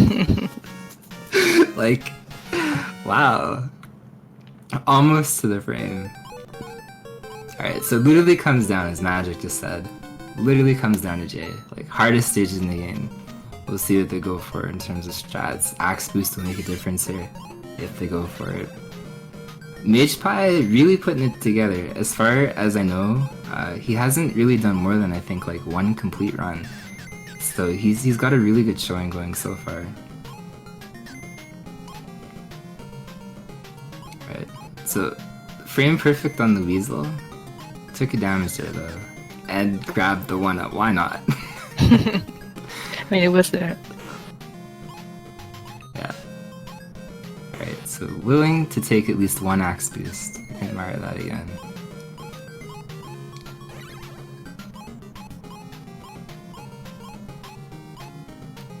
Uranium pulling out in the lead a little bit there. So I think like on no matter what, like this is gonna be a huge PV for Mage Pie. Not bad, yeah, for sure. I mean, it's if it never really completed. No, I think his like one time is 1158 or something. Like it's very high. So That's pretty crazy to think about, honestly. Yeah, 'Cause you would like, practice with just no reset runs and such. But man, that was a great match. Good job, you guys. yeah, 1033 to 1038. That's pretty close. 5-second variance is great. So we might see our first kind of like 3-round match here. Like that literally could go either way. I definitely like that one. Yeah, that was fantastic. You know, it's worth noting too. Like there was a little bit of errors there, but at the same time, like H onwards was pretty much errorless. Like yeah, the they were last pretty smooth. mistake. Yeah, like the last mistake I think that Walrania made was the climb in F, and then other than that, both of them they just H onward. It was go time. Yeah. Okay. Well, I mean, if you guys are ready to start again, we can count you down again. Mage Pie literally did crush his PB. Like his posted seed, I think it was like 1159. So to drop from like 11 something to 1038 is a massive PB. So you can definitely tell practice. It went really well. But definitely give Mage Pie a follow, you guys. Walranium too, and all the runners as well. But you know, he did an excellent job there.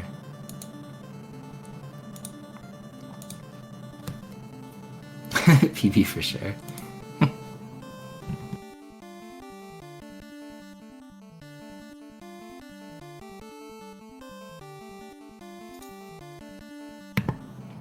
So I guess we can reset. And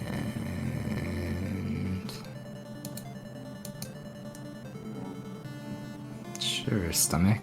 Let's just announce that to everybody listening.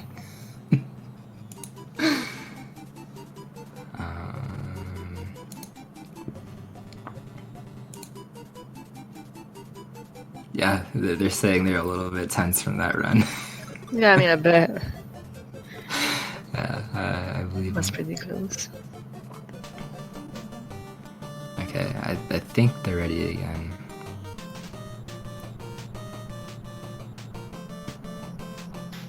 Okay, Mage Pie is gonna take just a little break. Be back in about a minute. I can get that. Like it's really worth noting too. Like Mage Pie's account is basically brand new. You know, he's existed on Twitch for probably less than a month. So tournament nerves probably a thing. Nerves in general. You know, people watching and commentating in real time and stuff. Probably a thing. So we can give him a minute to regroup here.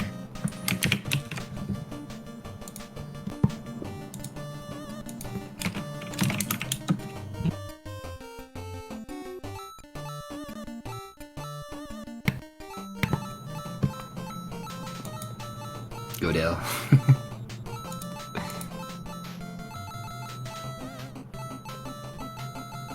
Alright, so I guess Discord is being kind of a jerk.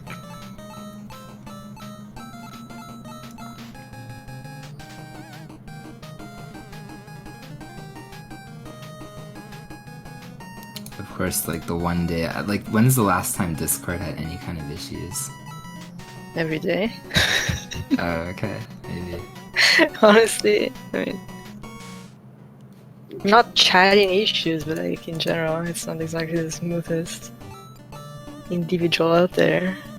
Yeah, I mean, we might have to.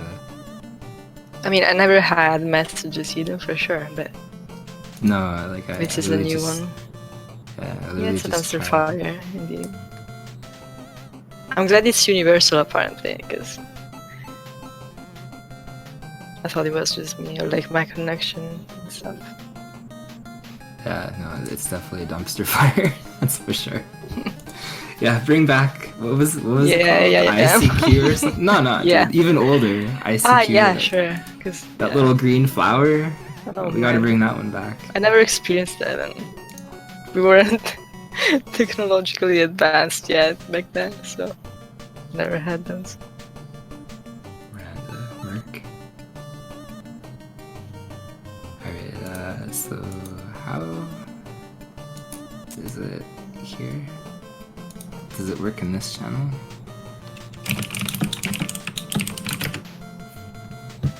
Yeah, so maybe we'll just have to like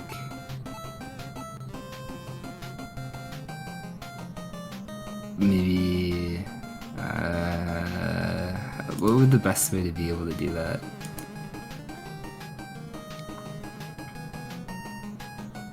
Alright, working right now, let's just go. Yeah, let's just use these 30 seconds of Yeah, the Clarity. window frame that works. yeah. Alright, We're speedrunning even the countdown. Apparently. yeah. Just go.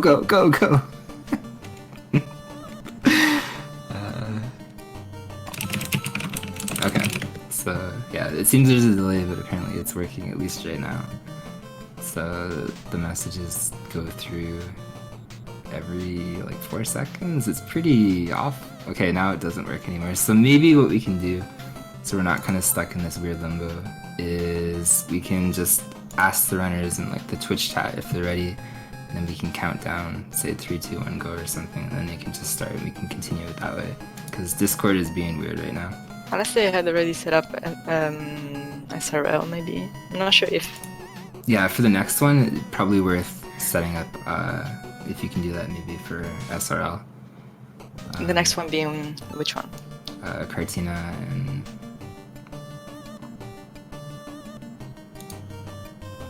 Grimes, if he's around. I think it was Grimes that was versing Cartina, right? Yeah. But yeah, Discord is being kind of really weird right now, so maybe Mage Millennium, if you can write in the Speed Gaming chat if you guys are ready to go, and then I can count you down.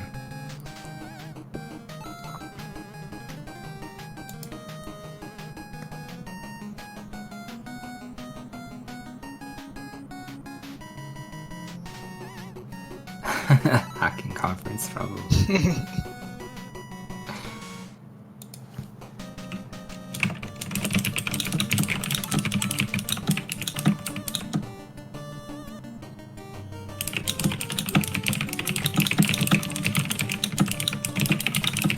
Okay, we'll write it like that. They're aware. So Yeah, whenever your message shows up, because I know, like you're on a just 10 stuck- seconds delay, apparently. It's just stuck in limbo, literally. Yeah, sorry, my keyboards. Okay. Yeah, like literally it's just stuck. So make sure, okay, Walranium, that's the other tricky part too, is like some people might not have commentary open, right? Yeah. So just have to make sure Walranium, and like my other message in Discord didn't send yet, so we'll just do it that way. But okay, give me a sec. Sure.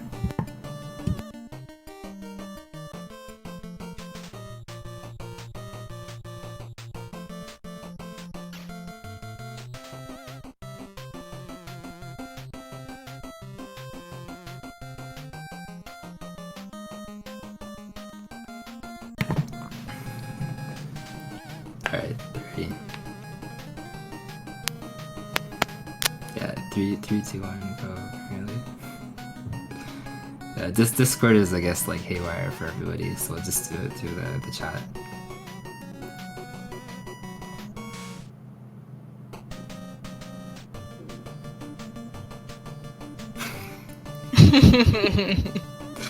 It's messed up for everybody, MagePie.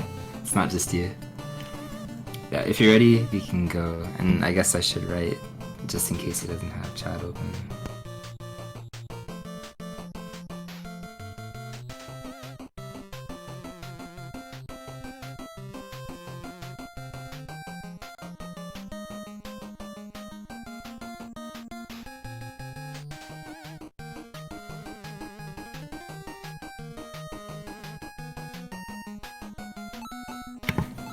Alright, everybody gets to experience that countdown.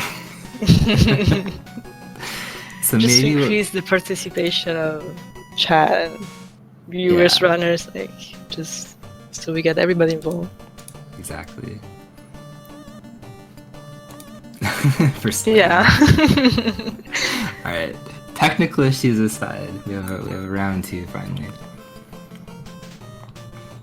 Yeah, I love how Discord just decided to explode today.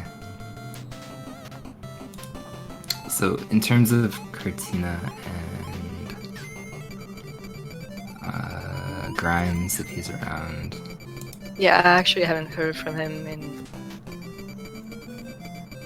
weeks or something, so I'm not sure if he's around even. I'm not sure. Maybe you can try messaging him in the meantime or something. Because he responds to Twitch messages. He doesn't really use Discord. He's one of those Yeah, people maybe, that has yeah. But see, if Discord doesn't work, then it. Yeah, well, just message That's- maybe him on Twitch and we can see, but sure.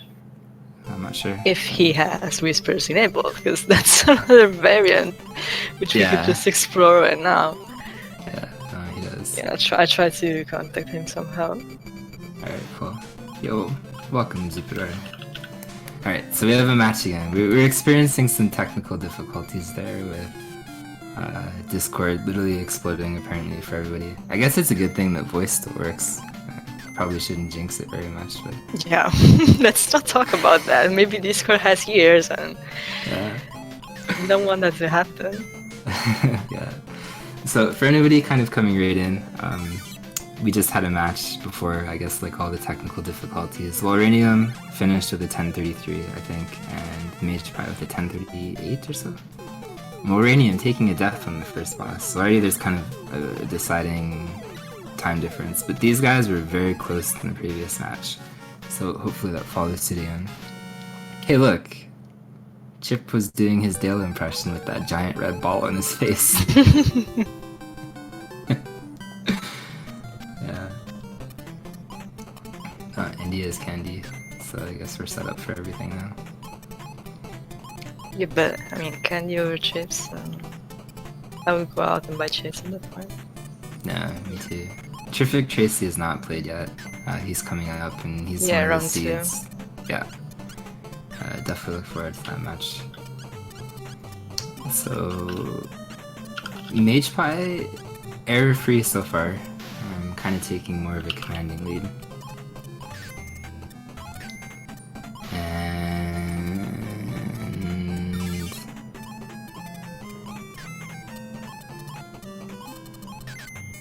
And I mean, Walranium catching up, kinda.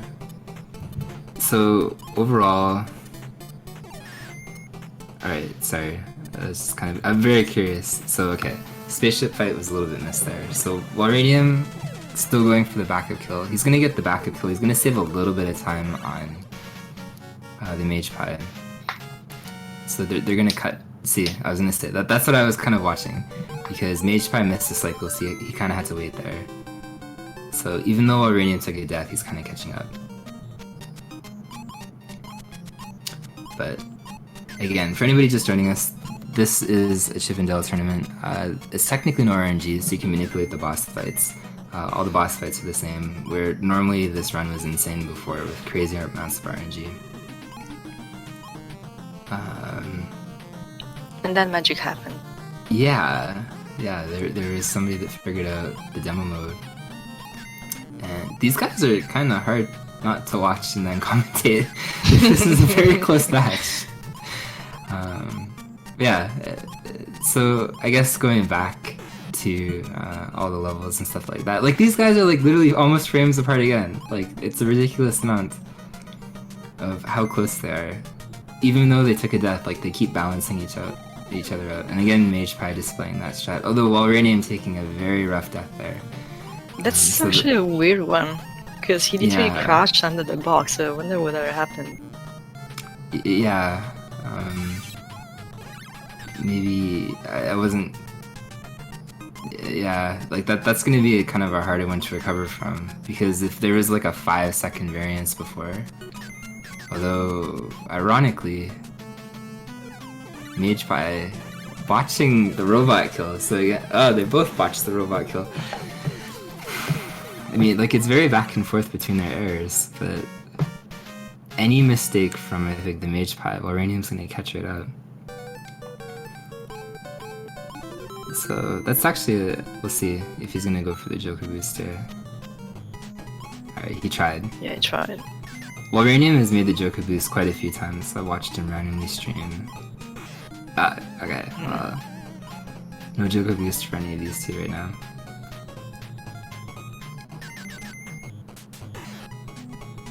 So hopefully Uranium doesn't die on the screen again. Last race he died walking off. But I mean, again, like if you're gonna die in this game, this is the screen to die on. Right at the very beginning, it's not gonna cost you that much time. But Mage Pie again showing very strong execution. So if he wins this one, this is gonna be our first round 3 that goes into a round 3.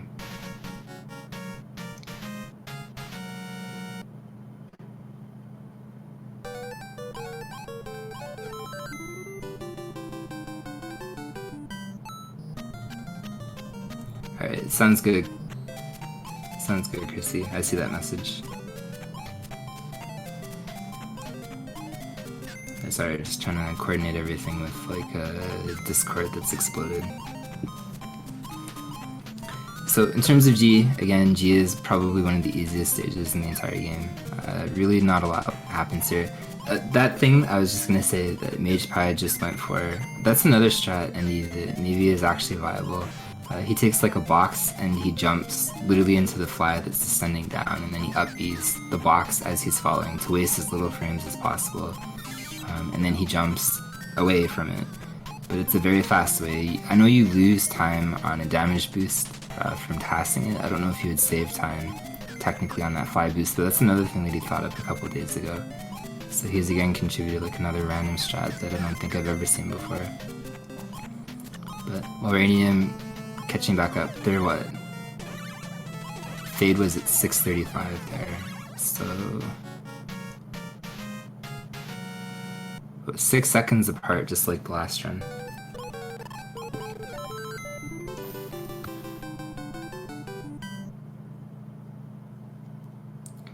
Yeah, very rarely. What you're talking about, Tracy. That to my understanding,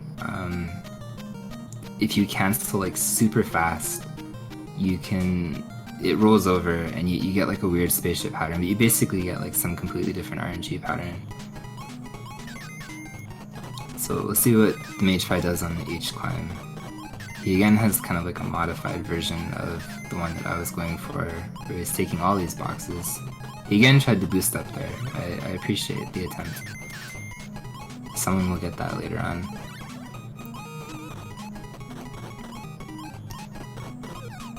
And so far H Squirrel has not claimed souls.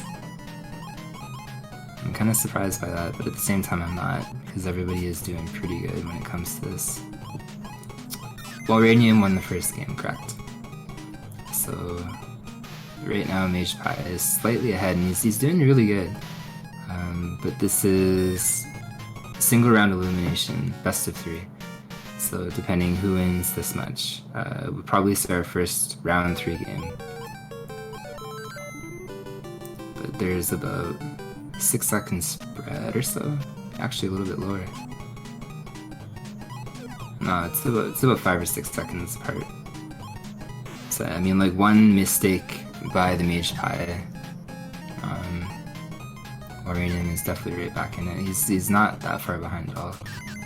He just took basically the only mistake that he made that really cost him time was the death in the first stage, so...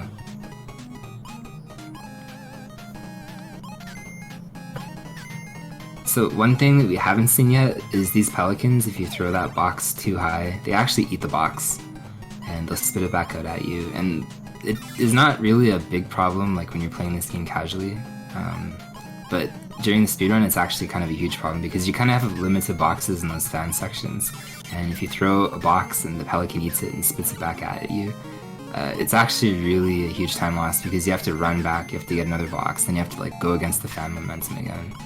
Didn't it happen like in a previous match or something? I might have been setting up or doing commentary. Pretty sure somebody had to grab multiple boxes. Like I saw multiple throws. I don't remember specifically who did that.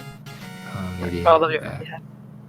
Yeah, maybe it was in the first match or whatever, because I obviously didn't see that yet. But... So again, it all comes down to Jay. If Mage Pie holds on here, Jay is like notoriously, arguably the hardest stage in the entire game. Probably the hardest stage, I think, in the entire game. I would say it is the hardest stage. It's very easy to mess up. It's very easy to like die at a really horrible point and just lose tons of time. Axe boost, again, I don't know if Mage Pie goes for it or will go for it. 2 frame, 3 frame perfect weasels. He wasn't lying about practicing that. Good job, sir. If you kill a weasel with a box like that in one throw, it's actually a frame perfect input. So that's great. That's crazy stuff, yeah. Yeah. That was cool to see. So he definitely figured out some neat little ways to run this game. And I'm really glad to see that, like, to reiterate that, like, Mage Pie he's brand new to Twitch, so he really is an interesting one to check out. So they both, that's interesting though, he had to bail on the lizard. So Alrania might take this one. Oh, look at that! Wow, 1 second apart, yeah, that's... The come from back, that's so good. Came back from behind. Wow. That was really, really, really good. Yeah. Man, that's insane. Well, congrats to you too. Like, the comeback victory behind Pomeranian. Really, really, really decent. But that's maybe, like, I don't want to say, like, what is the difference there? 1.6 almost? Yeah, literally. 1.5 seconds approximately. Yeah, that's insane. Literally insane. Alright. So, is Discord screwed up still? That is the question. I tried to send a message to Rick Grimes earlier and I couldn't even send a private message, so I don't know. Yeah, okay, it is still screwed up, so that makes things a little bit interesting. And how do we progress here?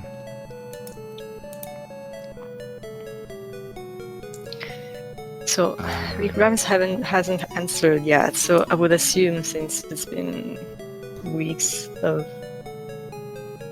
him not being around, that probably he's not going to participate again. Because on Twitch he never answered and he never said a word even on Discord today or every other day, honestly. So I'm not sure about that. Yeah, if Grimes isn't around, then I guess, I mean, we have to forfeit. And we'll kind of move on or whatever. But then that presents kind of an interesting problem because Uranium.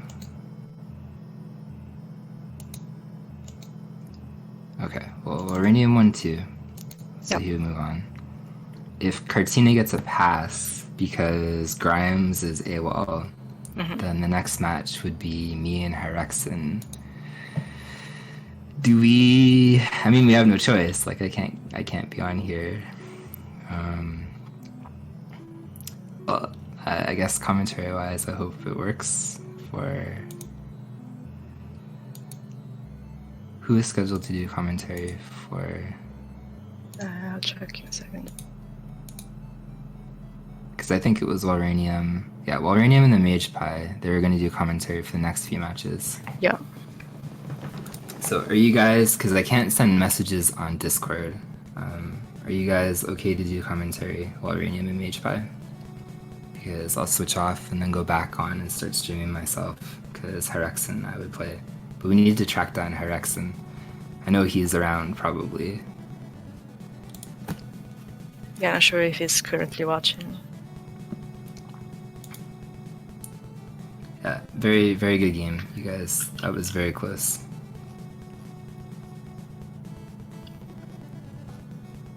So Hyrexen is in chat right now.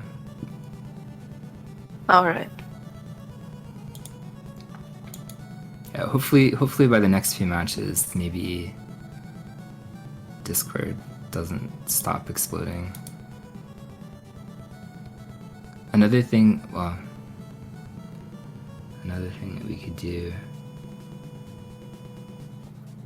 Yeah, Andy is dependable. He's a good guy. Okay, so at the very least, I can set up on my side.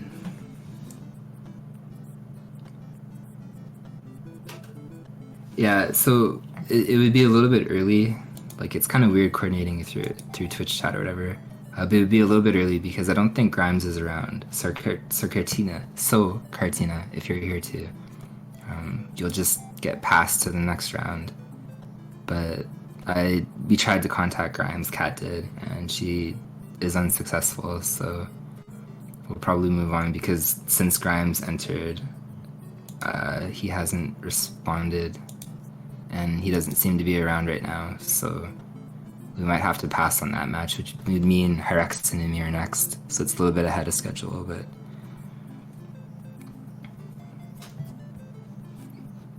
hey, thanks Sabino. Okay. You win indeed. You win, yeah.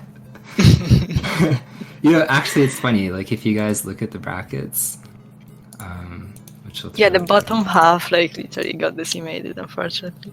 Yeah, if you look at the graphic, the brackets, sorry, the brackets. If you look at the brackets, Mooney might not be able to participate until tomorrow. So I find it very comical because he was placed at the very bottom of round 2 just randomly. And Mollyman dropped, unfortunately, he couldn't commit. So not only does he get past the first round not playing, not only does he get past the second round not playing, he's just gonna wind up in round 3. So he picked like probably, the best. maybe not play, there's a chance. Yeah, dude, like some of us have to go through Hyrexen and Endy, but no, not him. But yeah, we'll see what Hyrexen is doing, and I'll go back to streaming myself. So, if Walranium and Mage Pie, if you two are still available to commentate, you can jump in and replace me and Kat. Yeah. It looks like you're both in the setup thing, so hopefully that works. But yeah, obviously Hyrexen is around, so. Give us a few minutes and I think we can just transfer out, but hopefully it works. Hopefully we can pass the torch to Mage Pie and Walranium. Hopefully Discord's not completely broken and the next hours are going to be in silence. So we'll hope. But yeah, we'll pass it on to Mage Pie and Walranium and see. But I'm up for this race and yep, I guess I'll see you guys with Hyrexen in a little bit. Yeah. But thanks for having Kat and me, and yeah, hopefully again it works for Walranium and Mage Pie.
hello.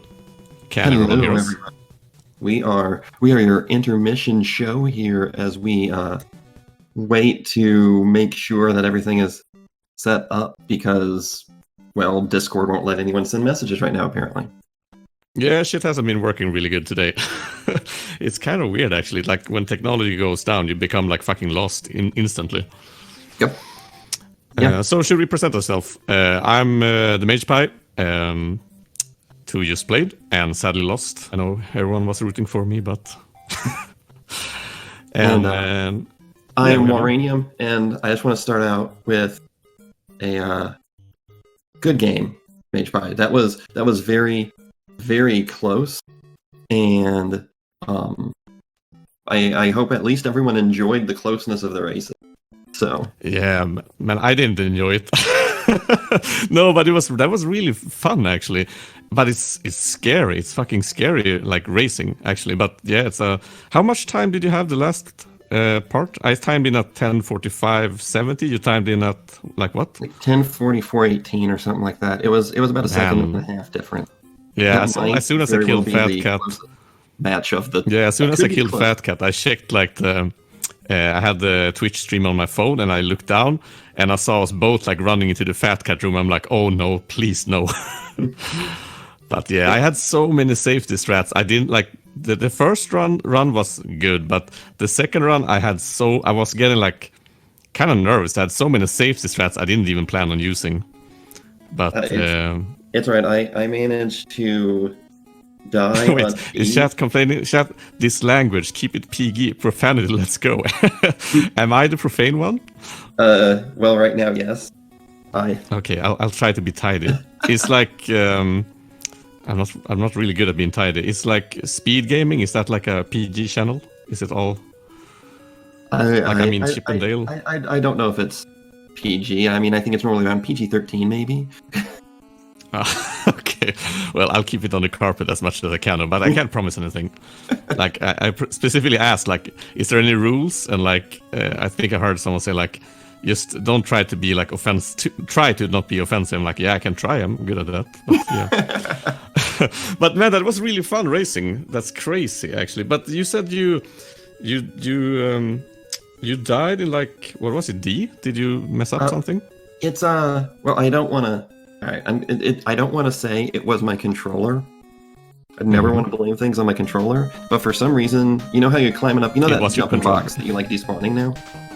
Yeah. I died on it because I just ducked randomly. Oh, and we're about to start. Oh. Okay, we're about to start. All right. So we have like why is okay? This is not good. I'm just seeing like a fucking. I'm actually going to. Okay, now it's. Okay, why am I not seeing? I'm seeing a black screen, dude. Oh, it's completely black? Yeah, I'll have to try something else. Do I have another browser? God damn it. Yeah, I have Firefox. Maybe Firefox, like my Vivaldi Opera browser will not allow me to watch the actual stream. There we go. So I tried Explorer. Oh, it's static picture. Alright, so now we're gonna see, I think this is the first match where we actually are seeing two people in the top 5 up against each other. It is Junkyard Dave and Hyrexen. Junkyard Dave is 5th, and Hyrexen is 3rd.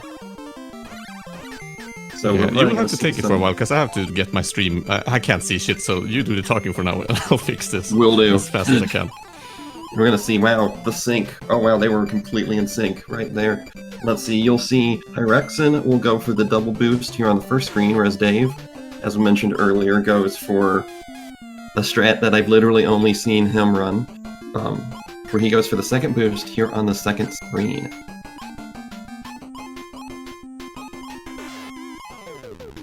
Oh, and Hyrexen missing that jump. And we're going to see both of them on very good pace right now. Okay, I can see shit. Very good. So they're at the boss, right? Yes, they are at the boss. And so yeah, so what is Hyrexen's PB, by the way? Let's see. Hyrexen is 3rd on leaderboards with a 953. And Man, that's good. Kaiser Krister. So I think I don't probably normally use SRL, but I mean, if you want to use SRL for this, we can. Otherwise, we can just count down and. Sorry. Oh wow, Dave going under that box. Interesting. Yeah, so it's pretty fun. Like, so these faucets work. Like you've seen, like if you jump on them, they turn, but they also turn the first time you move onto them. So the bottom one is what's happening is you're just walking back and forth on it work, and it will just move them. So I think Junkyard is pretty like, I think I'm not gonna say he was, but I think he was kind of excited to see Andy not be at the top of his game, be a little rusty, because I think Junkyard really is. I think he's got his eyes on the fucking prize on this tournament. I think he wants to win this. But Hyrexen is also really good. Yeah, Hyrexen is also looking a little.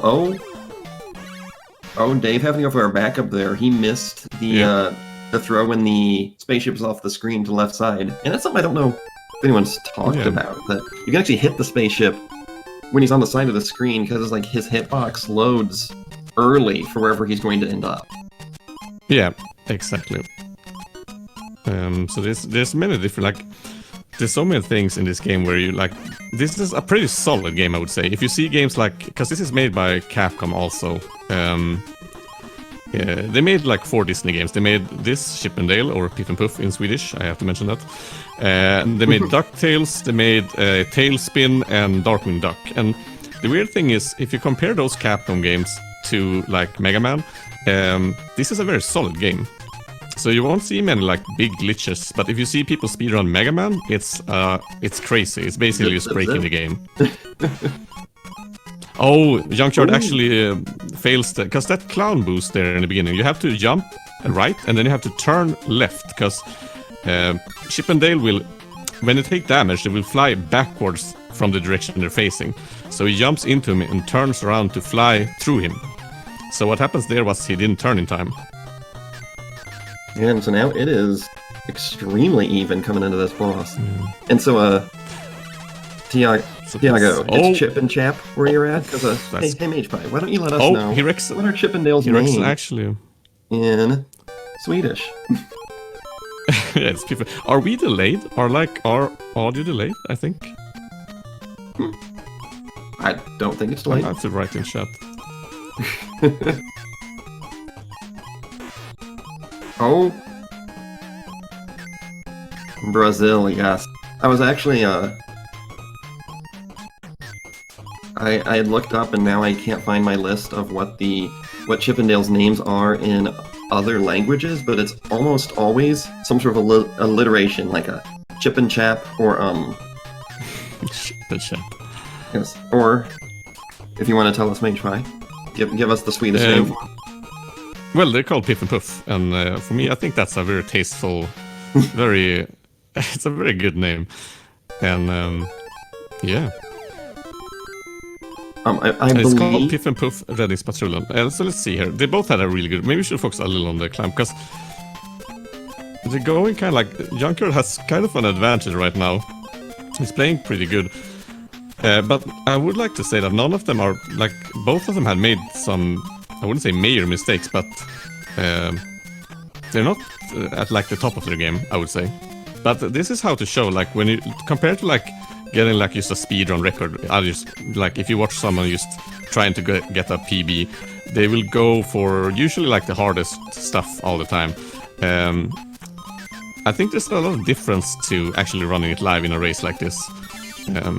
Very much so, because normally I think we probably would have seen, some of these minor errors. When you have runners at the top of their game like this, they'd normally probably reset, whereas here they gotta barrel through it and just make sure it doesn't affect the rest of their run. Yeah. Do you think they are... I don't know how you did, but I didn't... I tried to not actually see how I was... how I was doing compared to you. So I saw like... During some... Because this game is interesting because you have the breaks at the clear screens. So, for example, Junkyard Dave, right now, he could be watching and seeing how he is doing compared to Hyrexen.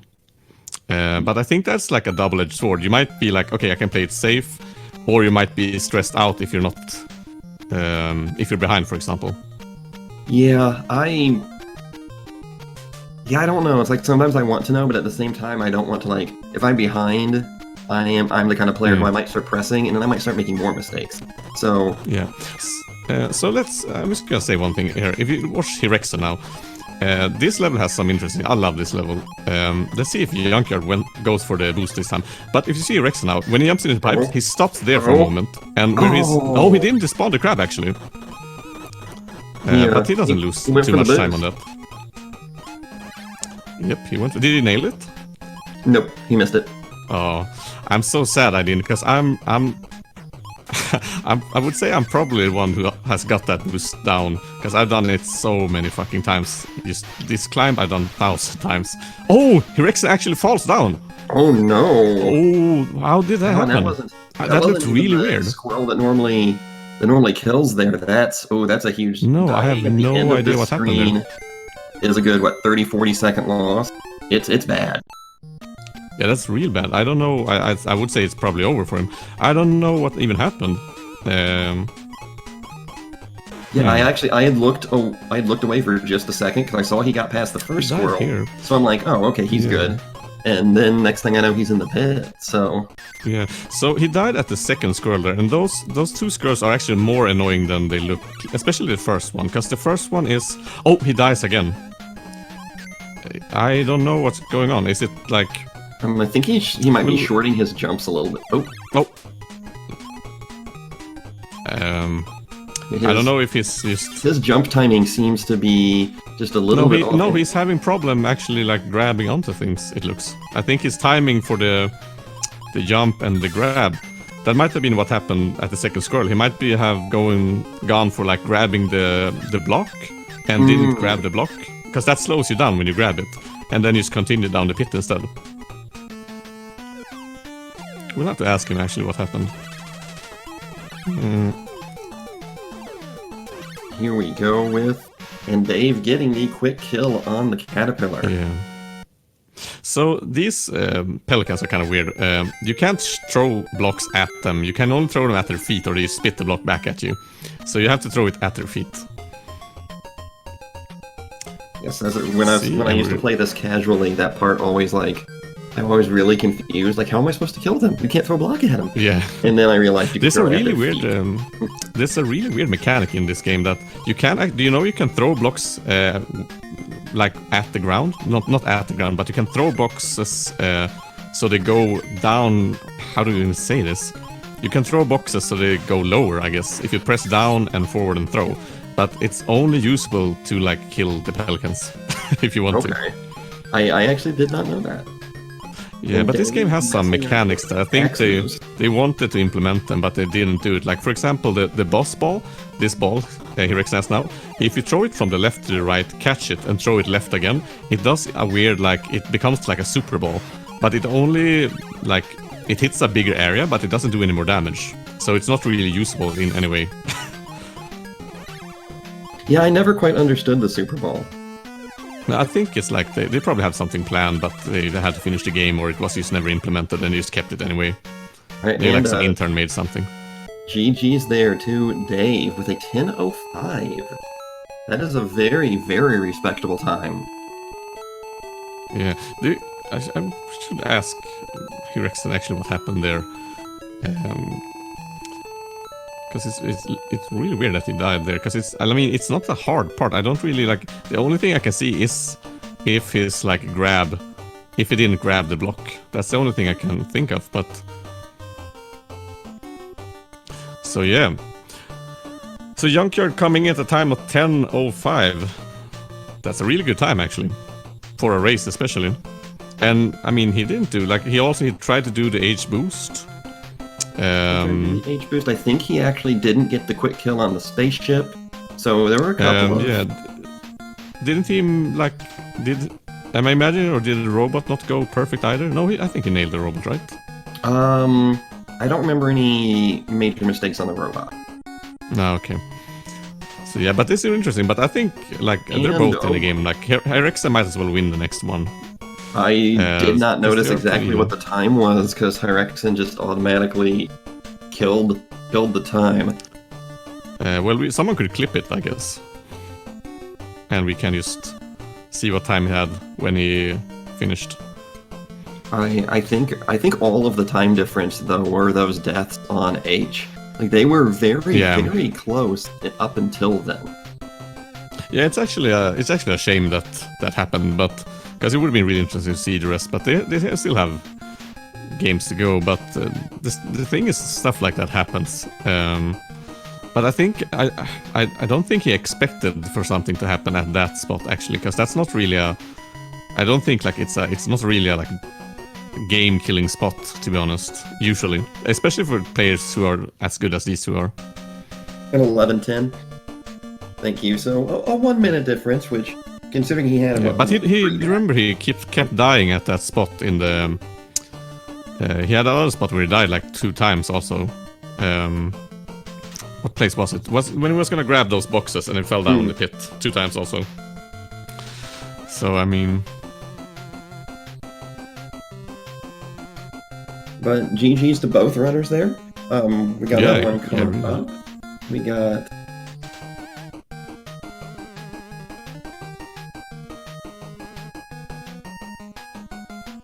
So yeah, like I was saying anyway, Chip and Dale, this game it's a really interesting game. I played this a shit ton when I was a kid.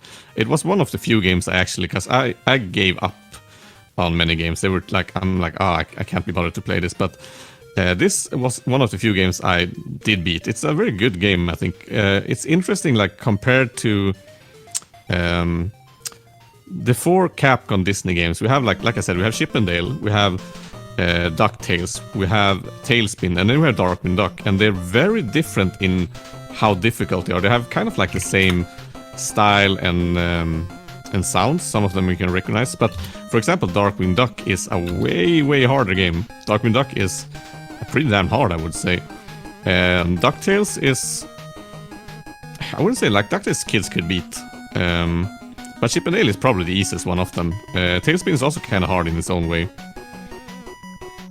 But they're really well built, I think. Yeah, there's DuckTales 2 and Chip and Dale 2. I don't know anything about DuckTales 2, but I've seen Chip and Dale 2, but they look kind of like...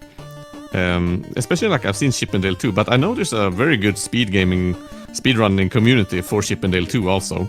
Especially the 2-player runs of Chip and Dale 2, because Chip and Dale 2 has some... You can like throw your brother... I guess they are brothers, right? Chip and Dale are brothers, right? They're not just friends, they have to be brothers. But you can throw...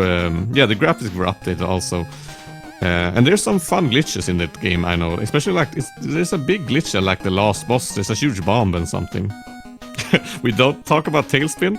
I actually did a stream when I played Tailspin. I think it's a fun game. It's kind of weird, but the music is really bad. No, I wouldn't say bad. It's just boring. Because Chip and Dale has really... Like, it's very catchy music in the game. For example, like the last level, I think it's just really good. But then you have Tailspin, and the music is... I can't even remember a song if I try to. So yeah. But they're very solid games. I have been trying to find glitches and break this game, but... I mean, throw your brother. Yeah, you shouldn't throw your brother. Don't do that at home, kids. This is a PG stream. You should have... I've been saying that I want you to start exploring the... There's a soft lock you can do with the boxes. And I want you to find out how to abuse this. Yeah, Junkyard told me about that. It was yesterday, actually. He said you could do it, and I tried it, and I'm like, oh, I didn't even know that. I tried using that on, like, so many weird places. But I couldn't find anything. Like, the only out of bounds I know in this game is the levers who pulls down. If you pull them down, the balls come and go. The gray balls. If you stand at one of those, not fully, it will take you like into the ground. But the game just spits you out immediately if you try to move. It's just like, no, you're not supposed to be here. Compared to like Mega Man, where like, as soon as you're out of bound, you can just go anywhere, you're free. You can visit Wily or whatever. But yeah. But I think that's a strength also in the speed gaming, because some games, of course, it's fun that you can like find these crazy glitches, but I think some games, they almost get destroyed in a speedrunning aspect. Like, for example, let's take Chip and Dale here. If someone find a way to like spawn Fat Cat at level 1, I mean, it would be a fun thing, but the run of the game would be kind of like ruined in a way. But some like glitches and shit can be really fun. Like Junkyard Dave also streams or runs Batman on the NES, and Batman is a really hard game. And some dude found that if you actually killed, because the run ends when you kill the Joker and the screen goes black. And there's a small like semi cutscene where Joker falls down, that is some seconds.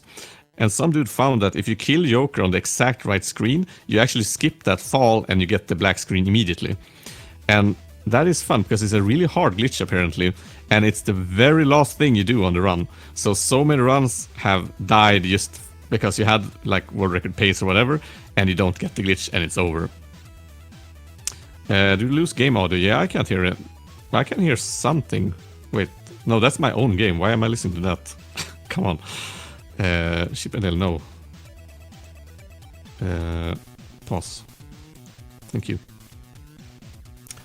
What's going on? That's a really good question. Today we don't really know what's going on. There's a lot of stuff going on.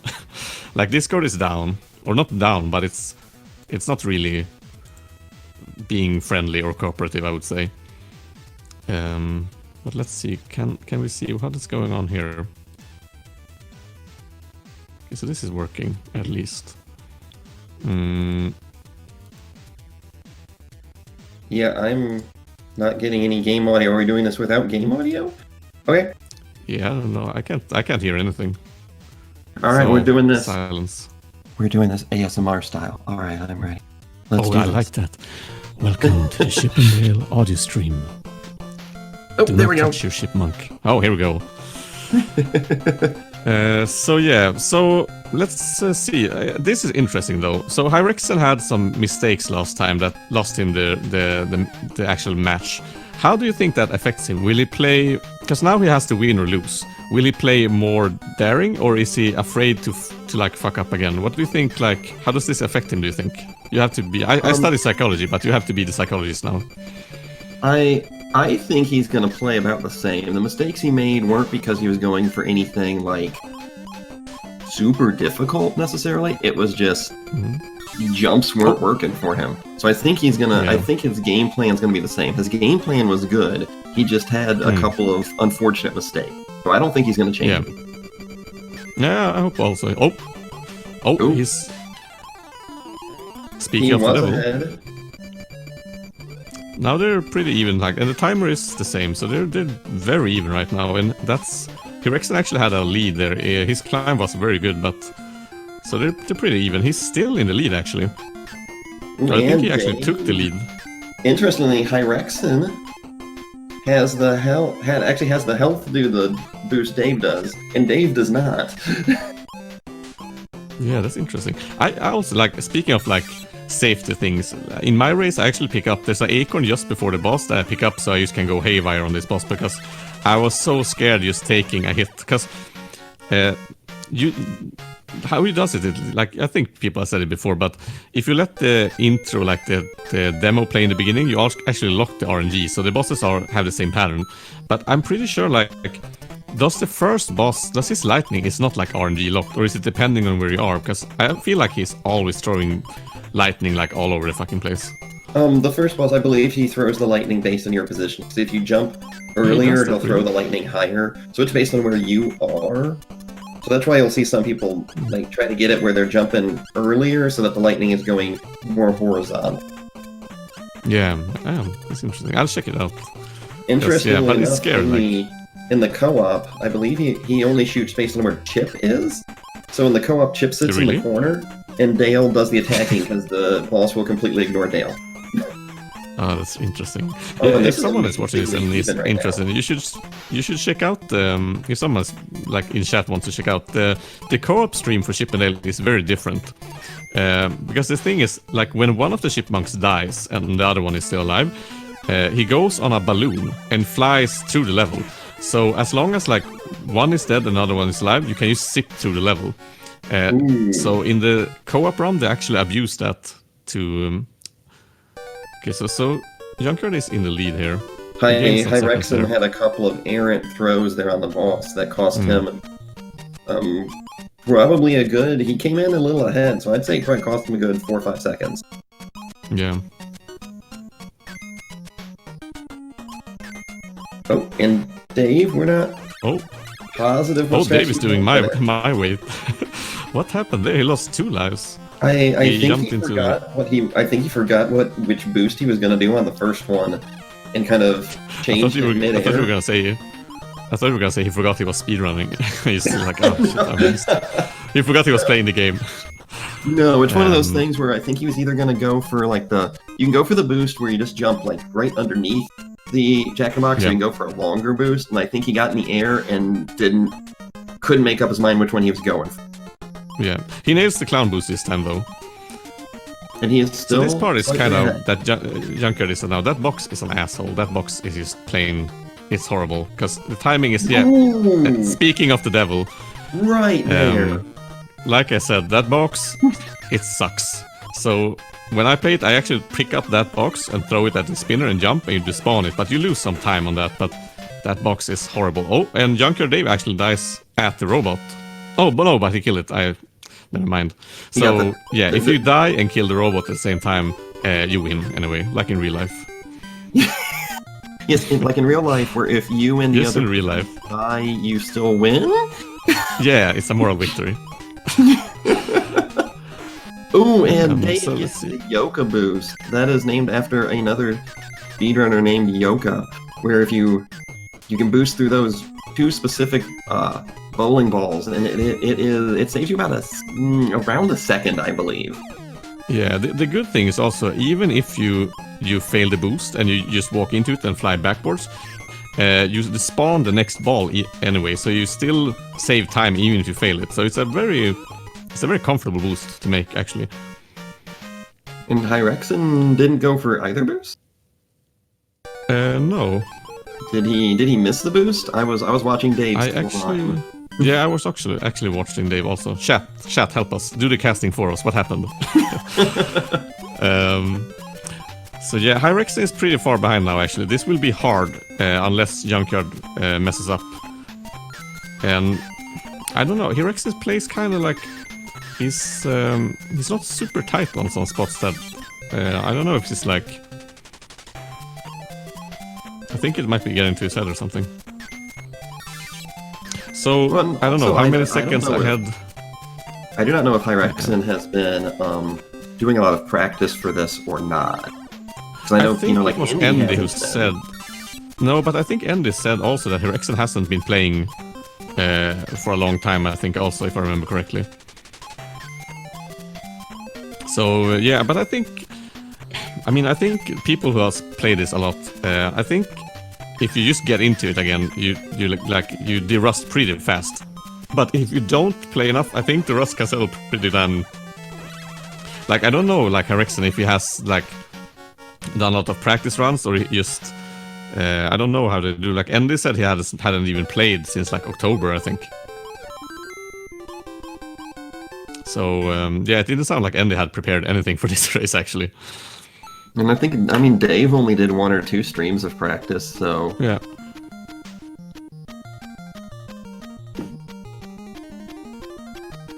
But we have... Alright, so we got Hyrexen through G there as Dave enters H, and let's see if Dave both goes for the squirrel boost and if he gets it this time. I think he's 0 for however many times he's tried it. 3? Yeah. Man, it's crazy because I don't know, but this boost I actually like. Not even going for it this time. Interesting. No, but that means one thing, right? That means that Junkyard Dave is not watching the stream. He has no idea how far behind Hyrexen is, or he would probably just try it for fun, right? Because he's very far ahead and he has won the first game. And the thing is, even if you fail that boost, you only lose like a couple of seconds. But then again, it's kind of like he's not underestimating Hyrexen. Like anything can happen. Yeah, I think he didn't go for that one boost because he knows how good of a player Hyrexen is, and he knows that a couple of seconds could make the difference. Oh, Hyrexen, actually, I think I know what happened. Hyrexen does a very... his tactic of doing that second squirrel is kind of... I wouldn't say it's very optimized. He takes the box from the first squirrel and he walks walks all the way to the block and then throws it upwards. Or I don't know if you tried that before, or if you just saved it this time, because that was a very safe maneuver of him. The thing is, like, with your first squirrel, you can actually, like, you can make a very small jump and grab the box. You can even jump and grab the box in the air. But that squirrel is kind of hard, because there's not a very much... You can't, like, do many things with it. Like, most things in this game, there are, like, safer routes. And you can do a safer route with the squirrels, but it's way slower. So, like, I think most people going for, like, a good run has to do, like, the harder part. Yes, not flaccid strats. Go hard or go home. Yeah, that's true. Oh, Dave! Junker, what are you doing? What is he doing? That's really weird. He's through it. Like, but let's see if he can do 3 hits now. 1, 2. No, it's... Oh, he does 3 cycles, actually. Oh, that was the first time. This game is... That was the first time I've seen Dave make a really major mistake on a boss. His bosses have been relatively solid. But it's very weird what happened there, because usually don't you jump and throw it? I don't know how Dave does it, but you usually like jump and throw it. He stood on the ground and threw it to the side. No, the first throw you normally do standing straight on the ground, and then you jump and throw the second too. That is at least how I've learned the quick help. Okay. It has to do with the timing. Dave taught me there's an audio cue where if you stand flat on the ground and throw it upward at the right note in the boss music, you can hit it fairly easily. Yeah, I usually have like so many things in this game I do with like timing or markers and stuff, but I found like that centipede kill is you can just go with by feel also. It's not that hard. Like if you get the timing on when you can throw the last ball, you have like plenty of time, but it's crazy how much time you lose if you actually mess it up. And Irexen going for the backup axe strats and gets them. Yeah, I don't know how much slower that's, because I can't do the faster axe strat. I think it's real pain in the ass to do. But I don't know how much time you lose. Oh, Irexen misses the acorn also. Yes, and GG Dave, 10-10, and he's gonna move on here. We'll see how Irexen finishes this out. Yes.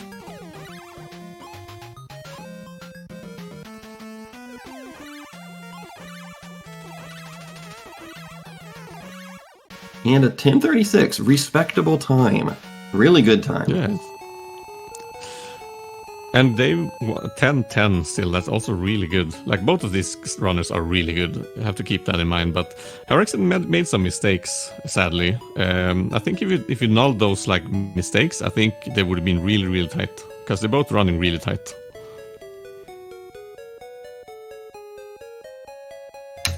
Well, so Dave will move on to face the winner of the next match, which is the terrific Tracy versus, is it Brosis or Brocus? I do not know if that's a hard C or not, and I apologize. But I'm going to say Brosis 420 and be wrong, but... Brosis 420, that's a good name. That's a Brosis 420.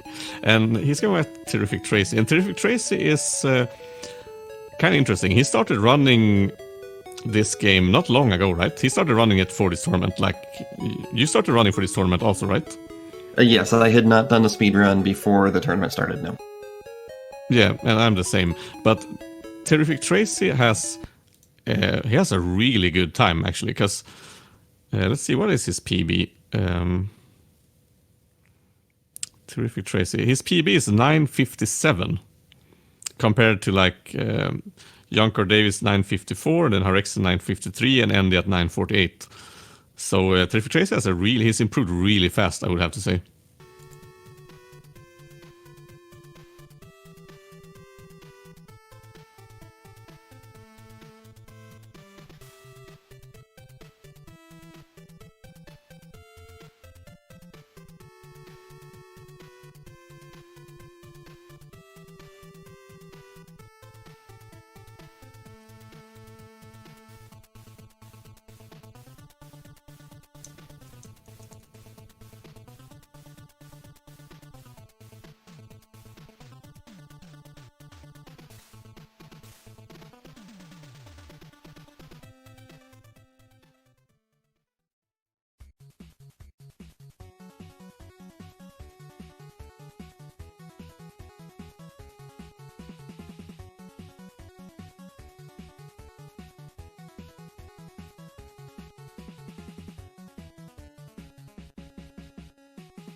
All right, here we go. So we're having some technical issues. It seems to be like the theme of the day.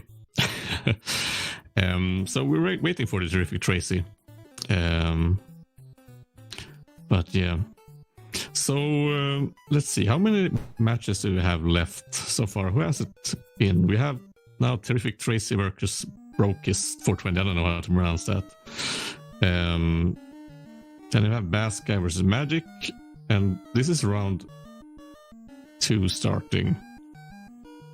We should have like a betting or something. We should have like a betting, like a straw poll or something. See who people bet is gonna win. No money though. That's not allowed. So let's see. We have no audio so far either. Or is it just on my end?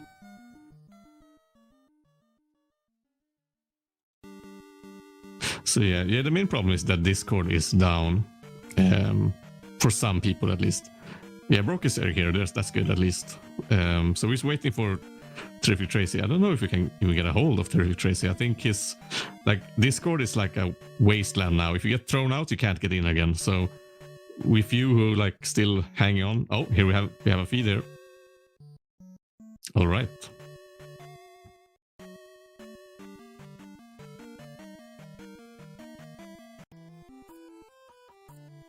Very poor prep. Well, it happens to the best of us.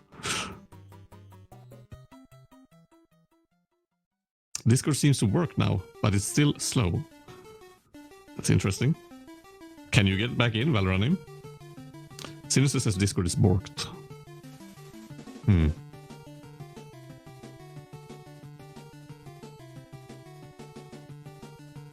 No, that's actually my name is really bad because it's supposed to be Magepie like magpie, but Magepie like a magical magpie instead. But I realized that most people think I'm like cooking pies for mages. It's a really bad name. Then again, it was decided really quickly. So yeah.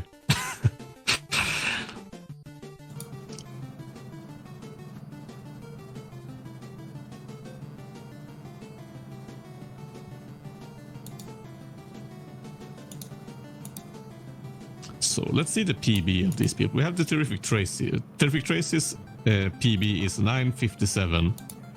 And let's see, where do we have... I can't even find him here. There, Broke is 420. 1015. So I would say Terrific Tracy have an edge in this setup. And that's because the seed was just mixed and matched. For example...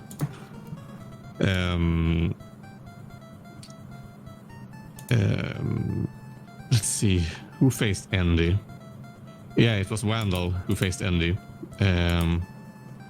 So it's fair, but it's also RNG. So it's unfair in its fairness, I guess you could say. All right, I think I'm back. You can hear me? Yes. All right. Well, you keep continuing on. You're doing a good job.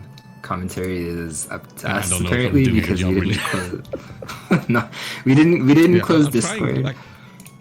Yeah, I'm trying really hard to not use like profane language. I've been told I should watch my language a little more. So I'm trying to be like more conscious of what I'm saying. But it's hard actually, like modulating the way you express yourself, I guess you could say. Yeah, it can be a challenge sometimes. I wish you could like. I guess we can't like have some background music or something. That's because that's gonna like get the whole like site taken down or something. I saw some dude had made an amazing like orchestral remix of the last stage music in Chippendale. But I know Twitch is kind of like a busybody when big streams play music from like YouTube or stuff. So yeah, so let's see. So we have a lot of new people in this. Like how many of the people running this race have you scouted yourself, Junker Dave? Actually, I know you scouted me to this. I had a like decent stream going, then you got me into this, and now I haven't like done a variety stream for a long time. How many of the people here in the race did you like scout out or like recommend to do in the race? Literally, it was just you. Everybody else joined by their own accord. So. Oh shit! Oh no, not shit. I mean, oh damn! No, not damn either. That's interesting because I thought there was so many new people. I thought like most of them like. No, a lot of the people a lot of the people that joined that were kind of like brand new were still people that I knew of or knew personally, but they just never ran Chippendale before. You're like literally that metaphorical brand new baby. Yeah, but I was so nervous for this, like, because I have a tendency to, like, in most stuff in life, like, I always wait to the last minute. So, for example, I've done a lot of, like, I trained on the levels, but I, like, this is, like, today was, like, the first run I've done in, like, a long time. Like, I've done way too few runs. I was so nervous actually doing a complete run, because even if you're running by yourself, it's pretty comfortable to just do, like, segments, because you don't have to build up that pressure the longer you go into the run to not make mistakes. And I think it's kind of like became a crutch in a way, because then you're faced with, like, you're streaming it live, and that's like you haven't used to that at all. But yeah, but man, it was so tight the last. I'm actually looking forward to watching the stream once it's done and see my game versus Valoranium. It was really fun, but the second one we were so close. Jesus. But speaking of new people, I said, like, that Terrific Tracy here he's improved really in a crazy rate, because he has like a PB of 957, and he started playing not long ago.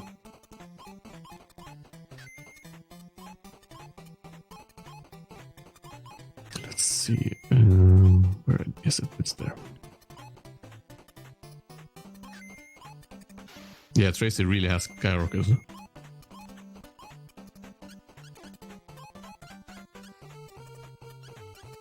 So it's gonna be interesting to see how this tournament develops, because, I mean, of course, Andy is like the favored to win, I guess, but like he said himself, he hasn't been playing this recently, and he's not like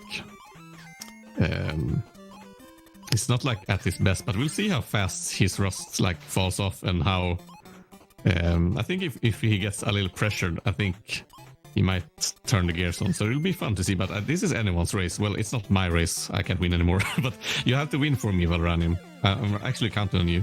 I want to see you. Like, can you go versus Andy in the finals? Is that possible with the brackets? Let's see. Andy is... Yeah, you just have to beat... Yeah, you could face him in the finals. Now I have my hopes up. Carry my torch all the way. Yeah, Andy's in Batman mood. Yeah, the thing is, like, I think Andy has 2 world records. Yeah, like, I don't know if let's see if he has more, but he has 2. He has it in Chippendale, and he has it in Batman, the video game for the NES. And Andy's got like... No, Andy's got like 100 million world records. He's got a little bit more than 2. Really? Yeah. He's probably got like over That's 30. Weird. I think I checked recently and I didn't see it. Let's see, speedruns. Yeah, no, he's one of probably the hardest times to beat, I think, if you wind up on a leaderboard and he's got a record. So he's got a little bit more than 2 for sure. Yeah, let's see. I checked here. But it's really weird then, because speedruns.com only shows like 1 page with a few games. Is it something here? Show miscellaneous categories to show obsolete runs? No. I think I can show you. It's really weird because they're not like registered on speedruns then. No, he's got quite a few. But sorry, just to kind of draw attention to Tracy, I meant to say that he, out of everybody that joined... Oh shit, it started. Yeah, he, out of everybody that joined, has definitely had, I think, like the most progress out of literally everybody. Like, he went from not running the game at all to getting a sub 10, which is actually pretty difficult in this game. Like, it's a pretty good barrier for, I think, most people to attempt.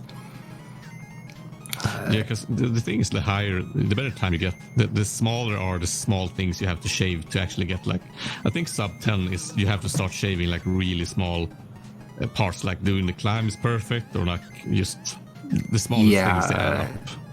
Like, as soon as probably 10-10, I would say, like, sub 10-10, you're really starting to feel the errors. So anything below... Yeah. Brosis died there. Anything below, you know, sub 10 in particular, like 1 axe boost can cost you a run. So Bros is catching kind of a really bad cycle. He's died twice on that screen. This was a pretty close match up until then. And I was muted slightly there, but to address, I think, like the audio in one ear, that might be a Discord thing. Like Discord's massively exploding, and Yeah, it's going crazy.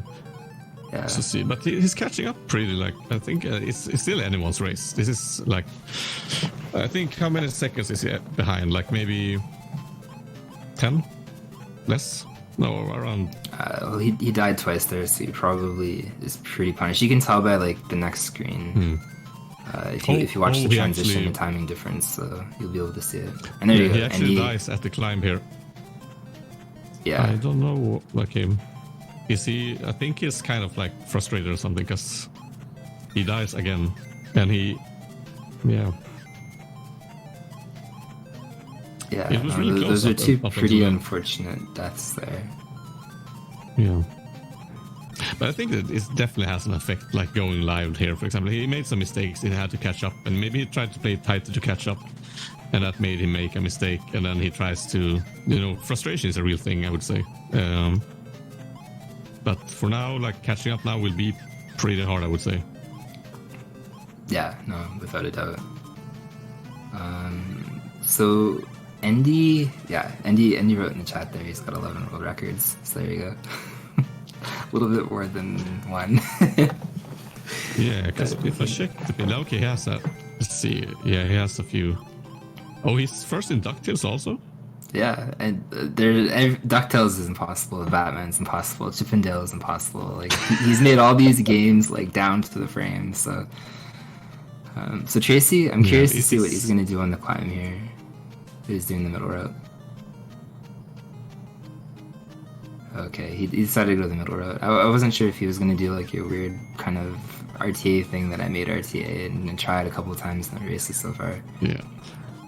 It's pretty fun actually because when I do it, I was really hoping to actually land that because when I do it, when I do runs myself, I nail that climb like 9 out of 10 times now. I actually found there is an even faster way to do it, but it's a pain to actually do. But then again, that boost is fun, but you don't really save too much time. But it's all about the small parts. Yeah, no, without a doubt. So I mean, Brosis is not too far behind. No. Like I think a bad J for Terrific Tracer would put them. Well, he wouldn't catch up, but it would definitely like. It's really funny because J is a level. The last level is a level. There's a few spots where if you mess up, it can cost you very much time. It's kind of like the first level in a way.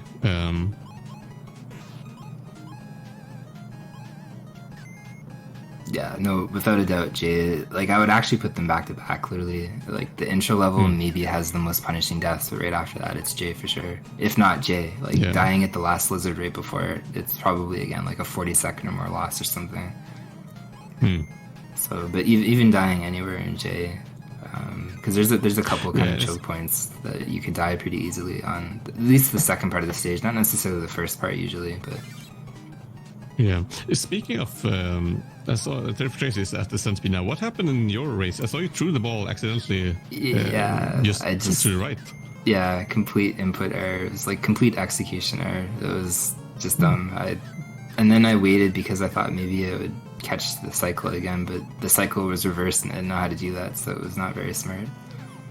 But speaking of Jay, we'll see how... Tracy is like super consistent, and even though Brosis took those deaths, Brosis is also really consistent. Like he's also going to get the 2 cycle. Yeah. So really it just comes down to not dying, obviously. But this was actually... So let's see, Terrific Tracy is going to the axis here. And he does... Oh, he does the fast version. I think like... Oh, and he takes a hit. He takes a hit from the crocodile, and he's back. But he's still in the lead, but that... speaking of like making mistakes in Jay, that mistake cost him a lot of time. But it's still... Let's see, as long as he doesn't die again.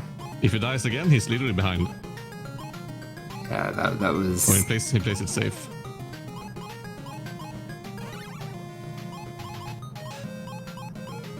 Ambrosis also going for a slightly... Yeah.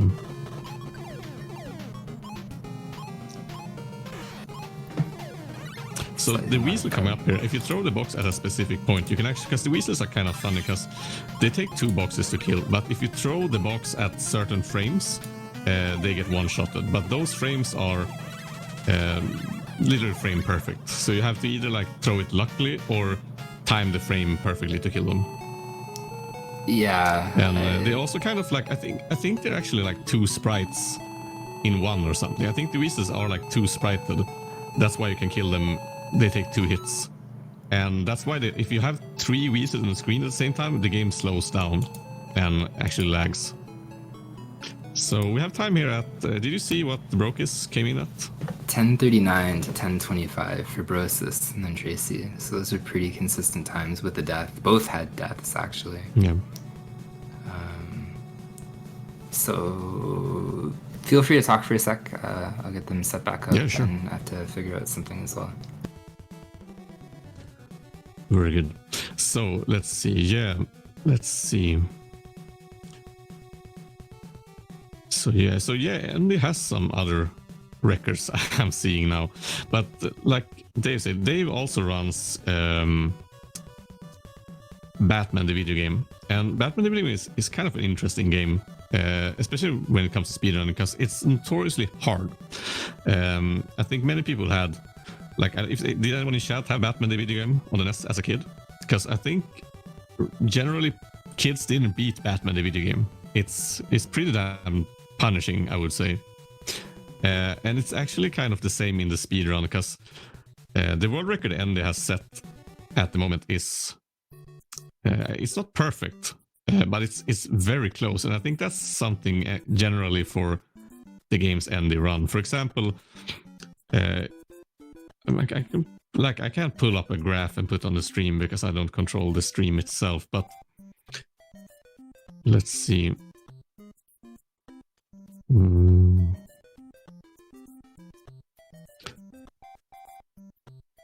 I think Discord is actually working again. That's good news. Yeah, Batman is impossible. Like, it's a very hard game. But it's pretty fun if you watch, like, the record Andy has now in Chip and Dale. If you watch, like, a TAS, I think there's a TAS from, like, 1.5 years ago that's actually, like, slower. So Chip and Dale is kind of fun to watch. You can, if you go into speedruns and select a specific game, like Chip and Dale, for example, then you press statistics. You can actually see how the game record has developed. So let's see here. We have Chip and Dale world record history, and any percent is this. Let's see. So let's see the world record then for Chip and Dale. At 2011, the world record was 10:14 by Fiesel. And he had it for a long time. Fiesel had the world record at 10:14 from 2001 to 2014, when it was taken by 10:11 by Yoka. And Yoka is the guy who invented the boost with the balls, actually. But then it was taken, let's see, it became 10:03 by Nuda 2014. Then it became 10 by Foot Dive. He improved it slightly. And Andy started getting, Andy's first world record is 2016 at 9:57. Then he improved it 2017 at 9:54. Improved it again 2018, 9:53. Improved it again, let's see, so tight here. Improved it again June 2018 to 9:52. Improved it again July 2018, 9:50. And again 2009, 9:50 and some decimals less. Improved it again 2019, 9:49. And finally we're at now 9:48. Okay, I am back, and yes. we have some news. So, oh yeah, I hope it's good news. okay, Discord seemingly doesn't seem to be somewhat broken. Like it's partially broken, but Walranium, if you can get back in here, you're more than welcome to join the commentary role again. If not, I can stay here. But apparently Discord is at least partially working. And then the second thing is Cartina. Grimes showed up, so we're gonna backtrack after this match, and we're gonna actually go back because Grimes wasn't around originally and we had to skip him, but since he showed up, Cartina and Grimes will go together after this one, and then we'll continue on afterwards. So we'll backtrack one match and then do that. Yes. So let's see. But Kat, if you want to count down Brosis and Tracy again, we can do that as well. And then we'll keep continuing despite the crazy tech issues that Discord has given us. Yeah, but it's good that we can, like, it's at least it's not like Twitch is down or something. That would have been worse. Like, we can work with this. Yeah, so when you guys are ready again, we can count down and then we can continue and we'll go backwards again from Cartina and other stuff. But if nobody else can join, like I know Sinister was en route to join for commentary, or if you know, Walranium is still locked out, like I can still be here and hopefully they can join a little bit later after these next couple of races or something. Yeah. Okay, so it looks like Brosis and Tracy are ready, so on go, I guess they'll continue. It's still best if you... Yeah, I think Kat Knosher counted down there, so it should be starting soon. Like, literally, I've never really had Discord issues before. Like, we've hosted so many races. I've never even heard about it. Like, this is the first time I've ever had Discord act this way. Yeah, like, Discord, usually, if it breaks or something, it's for a little bit, and then it's back up within, like, not even an hour. So this has presented some interesting technical challenges, for sure. But it's kind of weird that it appears that the whole Discord is actually, like, down, because it's kind of weird. It would be one thing if it was like some regional servers, but it's actually the whole of Discord seems to be like dysfunctioning. No, it seems to be. Alright, so it looks like these dudes are off again. Yeah. And I see many people do the climb here. Like, this climb is very scary. So most people, like, I think, like, Brokis and Terrific Tracy, both of these runners, I can almost guarantee they can do that climb faster. But the thing is, if you try to do the run super fast and you mess up, you kind of like fall through, because you want to time the jump so you land exactly on the next pipe and then jump. So that means that if you do it a tad slower, you just fall back down again. Yeah. No, and worst thing that can happen is you mistime your jump, you're going too fast and you try to jump off the platform and you just fall and die. How many seconds do you lose if you die on the second climb? Oh, way like too many. 30? Like, yeah, when I died in the very first round of the very first match, I think I lost like 35 or something. So it's very, very painful. Yeah, so it's really scary. So like when I did it, I just jumped them like. I actually from the first death that I took in the first match, I've been making sure that I overjump, because normally I try to cut that jump as as quick as possible. But I like overjump, full jump to the other ledge, and I'm just safe as possible. Safety glasses, like everything is on hardcore. We're not gonna fall down that pit thing again. What is your personal, like, what do you think is the worst part of this game for you? What part do you feel like is the part you wish you could just skip? Like, ironically, the tap section coming up right here. The tap section just really doesn't fit well into the game, but it's something that you don't really feel casually. I think like when you're starting to get on like sub 10 paces and stuff like that, or really, really decent times like Brosis. Like, this is almost a reset point, because you can lose like 1 or 2 seconds very easily on this screen. Just with the left and right inputs and the way that the taps read. And then the other thing that makes this reset heavy is definitely the spaceship fight. And Tracy took a hit by the fly there. The spaceship fight is how much faster is the? Because I do the slow and safe version. How much faster is the fast version? Like 1.5, 2 seconds? When I started doing it, I think my exact split was about 1.3. So it's about 1 or 1.3 or so. Yeah, so and both of Tracy. Tracy actually. I was just saying, almost died and died. So we have a role reversal. Brosis. Oh, he misses. Oh, he missed. Like this is bad. He misses again. So he has a really slow. He dies. What is? Oh, Tracy dies again. That's a rough a rough start for sure. Yeah, he was trying to do it even faster the second time, and he misses again. I think he needs to calm down. To be honest, he needs to calm down, because so he missed the first one, then actually threw the ball too low the second time and died, and did the same the third time. So I think he's behind. Yeah, quite a considerable amount here. But the kind of the tricky part about that spaceship fight is that third throw. Like, it's actually really, really easy to throw just a little bit too low.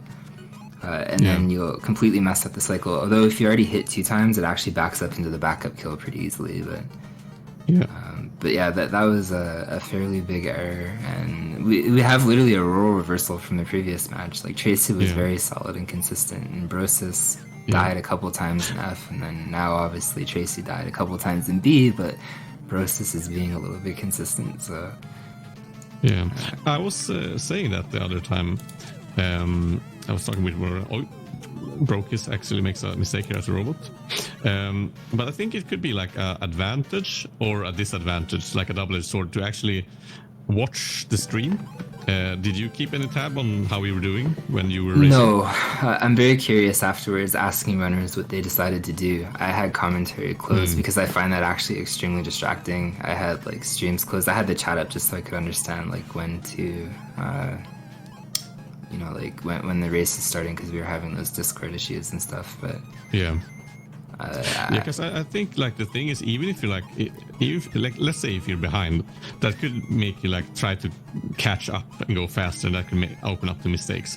But even if you're like in the lead, you could think like, okay, then you can play safe, but that could also make you feel like, I think it could affect you in very different ways. Like even being in the lead and seeing that could make you like think like, okay, as long as I don't mess up now. And you should never like focus on messing up. You should focus on doing the things right, I think. Yeah, no, I definitely agree with that.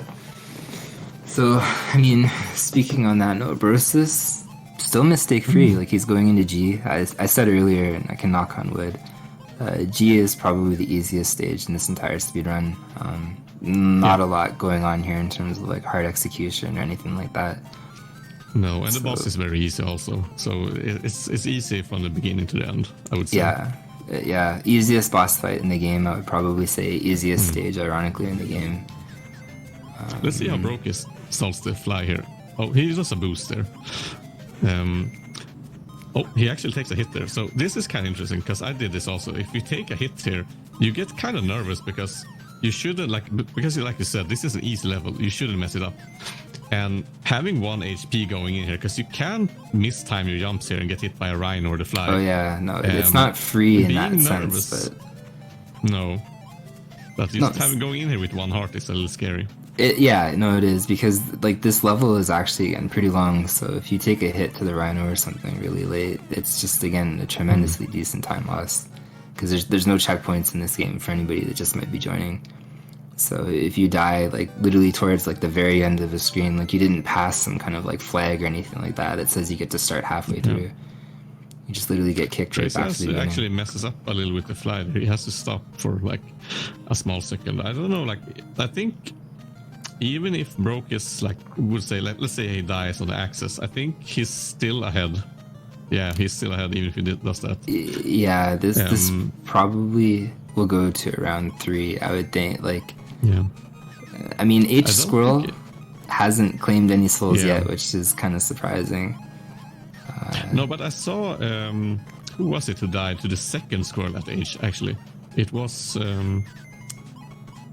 Chat, remind me, who was it that died to the second squirrel? I think he mistimed like his grab of. I think he was going to grab the gray block, but he accidentally didn't grab it and he jumped past it, I think, or something. Yeah, as well renamed Herexen. Yeah, as well renamed just said, like a death that late into H is also very, very painful. Like you're catching up on a lot of time. But I mean, never to count anybody.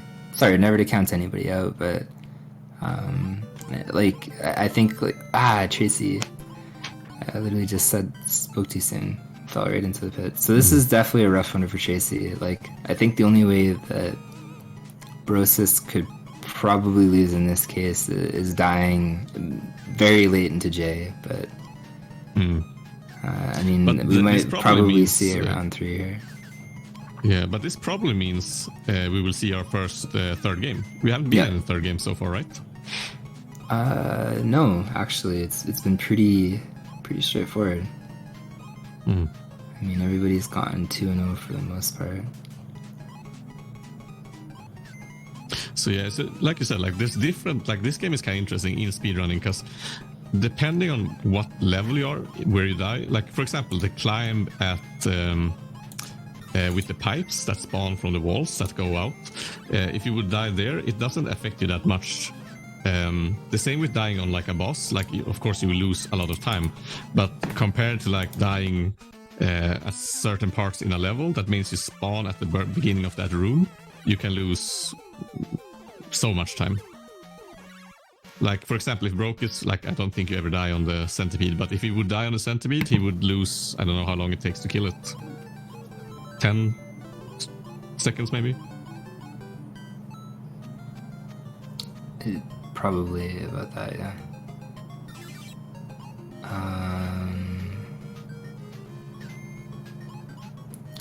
If you...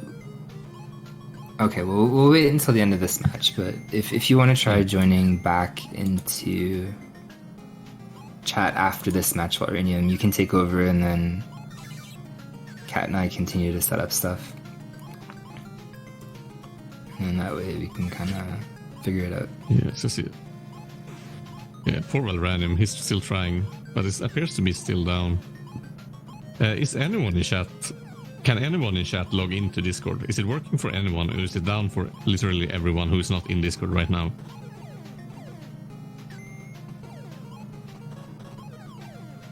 Soul Stealer 5000 can actually log in. Stream Princess won't even load anymore. Well, Brosis got the frame perfect on the Weasel right at the very end there. He's gonna finish with a really strong time here. Maybe like 10. Oh, he threw the ball and sideways. He does a really as well. really safe Fat Cat. Even if he has two hearts, he does it really safe.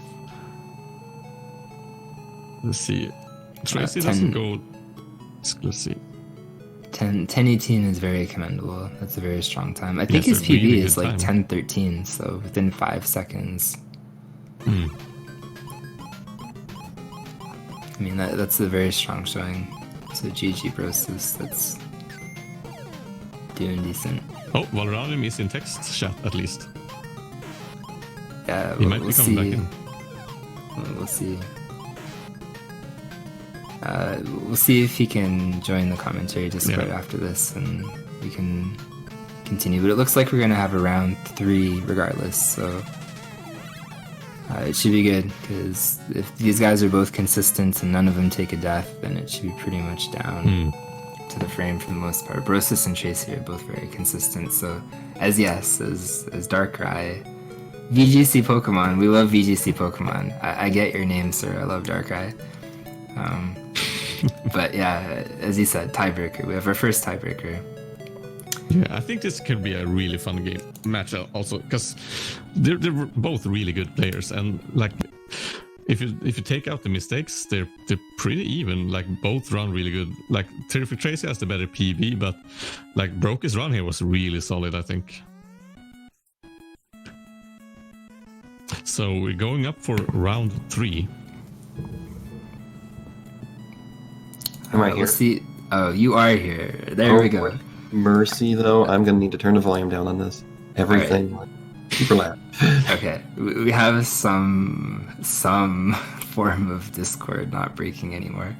Yay! Okay, so I'll let you guys take over for commentary. This is Valranium. He can jump back in, and then we can go figure out like the backwards, all the back end stuff and stuff right now that kind of exploded in the process of having to be here and so forth. But I appreciate all your guys' help and Kat and everybody else's Thank help you now. so much for being able to jump in here while I was completely locked out. No problem. So looks like Kat's probably counting them down already. Looks like they're gonna go, so I'll just jump out and you guys can take over. Yes. All right. So welcome back, Take your eats. Valranium. Thank you. Yeah, I think for anyone trying to get in, I think the servers are still mostly down. Like, I had it opening in the background. I think it was just that maybe trying to get it open, like, put you into a queue. That once it's able to handle you, put you back in. Oh, it's like trying to get back into like World of Warcraft when they open like the new servers and shit. Yes, I think it's very much acting like that right now. But it's good to have you back here. So how did you get disconnected in the first place? Because I've had problems, but I haven't been disconnected. How did you? It was telling me I was disconnected from the voice, and then when I tried to like exit voice and come back in, it said I was in the voice channel but had no voice control. So I was completely desynced and borked. Anyway, we are going. I don't. Yeah. There we go. There's audio. Cool. Yes. So yeah, the third round, and let's see what happens. Like I think both games basically came down to mistakes. So it's be interesting to see, will these players play safe, both of them, or will it just gun it and hope they nail it down? They're very even so far. I mean, both of them are seem like pretty evenly matched runners as far as some of the skills here. He doesn't actually like. There's a bee there if everyone sees coming down, and you have to jump to actually make the bee attack downwards. If you don't, Brokis makes a mistake also. If you don't do that, the bee can actually spawn later on that part and kill you. So that's actually interesting but no bee, so it's completely RNG. But he didn't get any bee this time. But they're going in like, I think Trace is going to be like a couple of seconds faster. Oh, nice. Yeah, I'd say about 3 seconds ahead, I think. Give or take. Coming into B. So this game is a lot about like very many enemies have kind of a weird, like they're not set on their path. They react to you. Like for example, these rats, they will jump depending on your eye-axis position when you face them. So if you're like in the air, they will jump themselves. If you're not, they will just keep walking and follow you and stuff.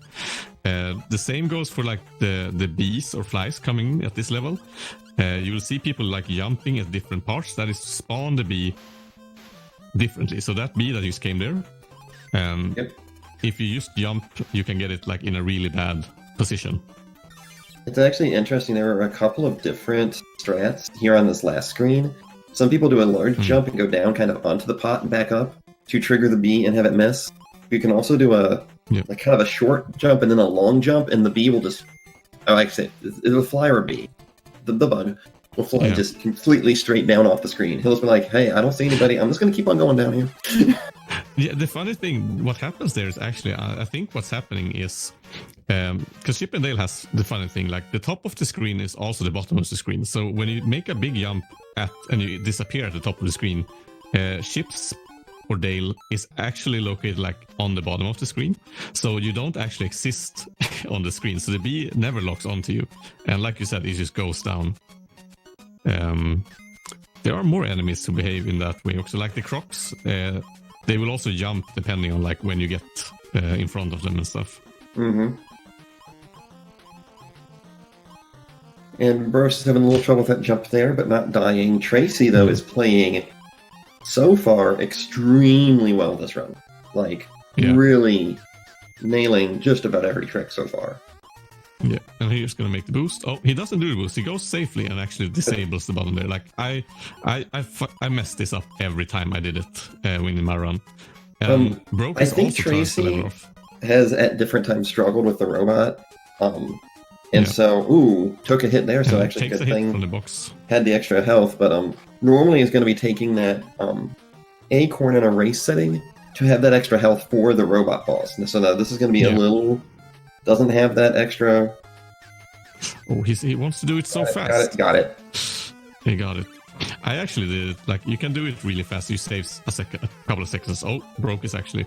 You can do it. You pick up the ball and you just walk a tiny bit forward. You are safe and can just jump up and down and throw it.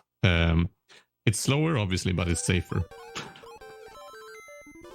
Yeah, for the most part in the race setting, I've just been doing, got Yoka boost for Tracy there. Yeah. But I've just been doing the straight jump up, grab it, throw it horizontally, just 5 times, done. Yeah. Yeah, I use like the same. I just can't be bothered to like die at the boss because if you get the synced, it's kind of annoying. So let's see the oh, Tracy, I'm having a problem with this part again.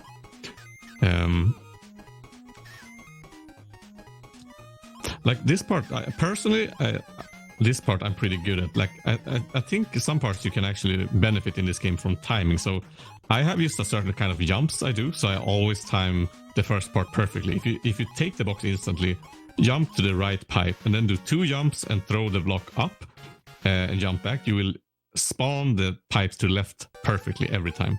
Okay. But yeah, it's like a different way. Like I was just gonna say, as Cartina's pointing in chat, different people do have different what they consider a safe strat.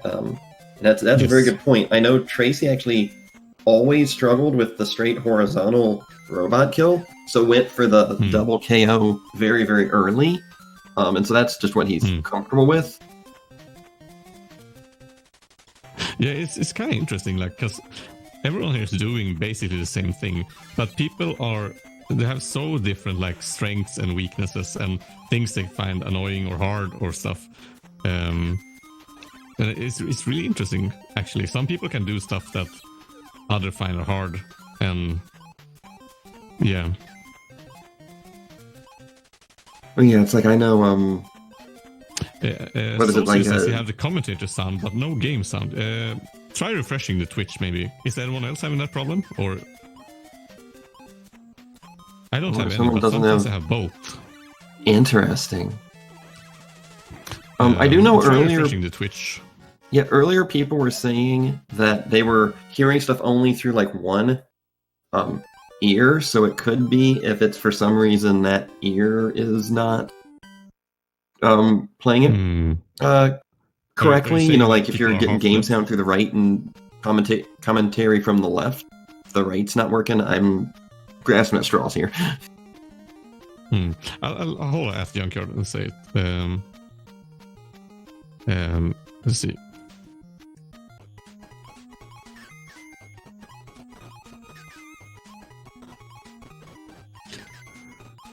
Let's see. Yeah, for example, like it's interesting. Like at J, I can't do the hard axe boost for the life of me. I just can't. But this squirrel boost here, I've done so many times that I generally can do it.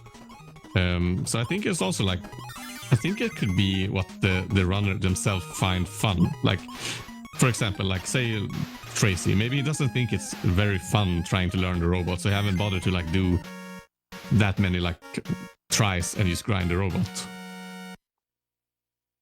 Yeah, I know I can't. I have always done a backup axe strat. And I still cannot get the quick kill on that spaceship on B. No, I tried yesterday. I think I did like 2 hours. I should have been training on other stuff, but I just got frustrated and think I should be able to like at least do this fast spaceship. But man, it's way harder than it looks. Yeah, no, and Indy and Dave make it look so easy, and it's like I just don't understand it. Yeah. So let's see. They're both coming in here at and they're like they're pretty like it's. I still think it's anyone's game. But Tracy has an advantage here. Yeah, I'm trying to time it. Tracy actually entered that door at around 8:10, and so it looks like Brosis is around 8:21, so about 11 seconds ahead for Tracy, give or take. So about like one failed axe boost, you could say. There definitely a death on J will change this. Let's see if Tracy gets the fast kill here. Like, no. For example, I think the fast kill here on the centipede, I do it every time. But then there's other stuff that I can't do. So yeah, like you said, it's really weird how different players... And Brokis also actually makes a mistake there. Oh, it's really lucky he didn't have like 1 HP there.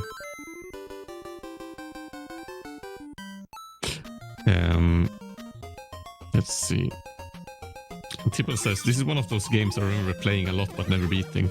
That's interesting. This is actually one of the few games I did beat. I have a little brother, and he would always just watch me. Okay, wait, I shouldn't talk myself. They're in the last level. Let's talk about the game. So Terrific Tracer coming into the room now. Here we see the slowdown. You see? And he actually messes up. That is bad. Tracer took one hit there. And that means he can't so do that the complete can't go axe for boost. Can go for He one wants backup to- axe boost if he No, wants. Oh, yep. Yeah, he goes for the Right there. second one. We're still in the lead, but only he goes. I don't think that is that his usual pattern to go down. I think Tracy normally he's- does the top one, but I'm thinking playing some. I think that was a safe strat right there. Didn't want to Yeah. mess this up. He looks Ooh, kind of the stressed out, spots Tracy. there. I think he's feeling. Oh, he got the one shot. He looks kind of like, but he's in good lead. And he has 2 HP also, so he should be fine. he's gonna close in And at there we round. go. 10-12. Very good time. So yeah, congratulations, Tracy. But both players did really well. This was a really, like, I think Brokis had put up a really good fight actually. Yeah, and A 10. really solid play from Brokis, I would have to say. Like 10-26 here. What is his PB? PB is a I have 10-15. Yeah. So and very, very that's- close. that's- 10 seconds off the PB is Yeah, very that's good. very close.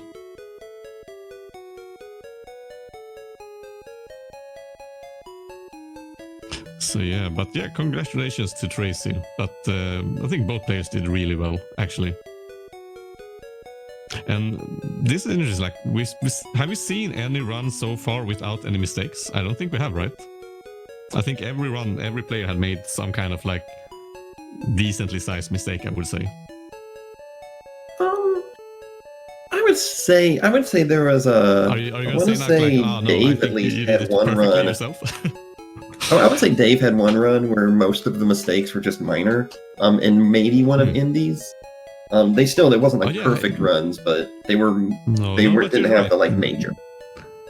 Yeah, you're right. Dave had a run at 10:05, right? That's damn good, actually. Yeah, that's basically just minor execution errors. A major error will normally get you back up into that like Yeah, 10, and you 10, have to 10, count 20. in like he probably did like as he said himself, the climb at the first level. He probably did like I think those seconds of his 10:05 time generally could probably all be attributed to like just climbing speed, just taking the climbs more controlled.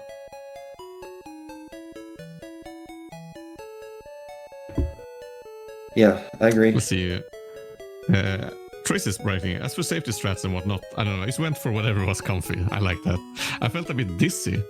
Oh man, that's That would not be how I would want to play You take this care. game. I don't think I'd want to play this game dizzy. No, I mean, no, it doesn't sound like a good thing to do, dizzy. I mean,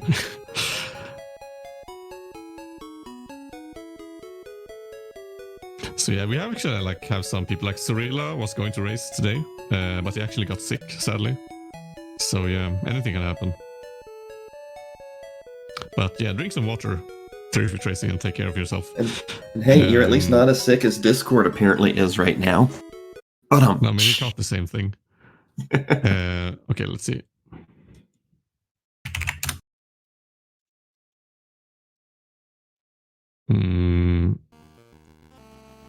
Yeah, you typed it before me, yes. So let's see. All right, so we're going into, let's see, next game is, let's see, it should be, yeah, it should be Bass Guy versus Magic, right? yes, I do believe we're going to. I think Dave said we're still going to go base guy magic, and then because I think we're Yes. going to try to fit in the Cartina versus Rick Grimes match that got postponed kind of earlier because Grimes was MIA, but I'm not positive what's going on with that. Okay, that's interesting. So let's see here. We have Bass Guy. Bass Guy has a PB of 10:25. And who was the other runner? It was Magic. And let's see, where do we have Magic? Magic. 10-15. 10:15. So this is a pretty, I would say, one of the more even races. Like 10 seconds, like, yeah, sure, but this could be pretty interesting, actually. 10 seconds is nothing. That is that is one death. That is one death difference. Yeah. We have to remember also, like, I think people, at least I had been kind of like I don't think everyone has updated their PBs consistently all the time. But yeah, it would be interesting to see. And also PBs, you have to take into consideration, like, the PB, generally we should have like an average or something, because the PB are, it all depends on like how consistent you can do it, especially like in a race setting. Yeah, no, you have a good point. Like, someone could be able to get like a 10:15, but normally does like a 10:40 because they're just not consistent, whereas the 10:25 could be able to get like a 10:25 every time. Yeah.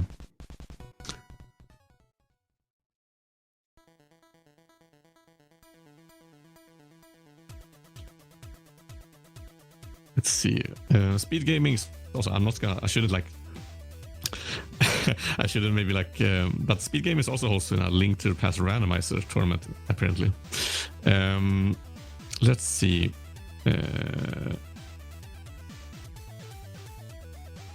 Let's see. Chesvar writes about.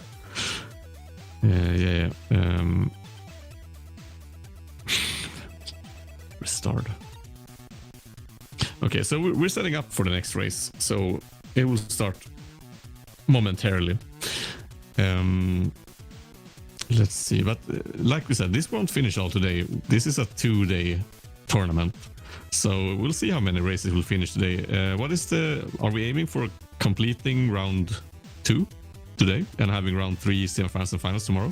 That was the initial goal. However, I don't know. I think we have fallen.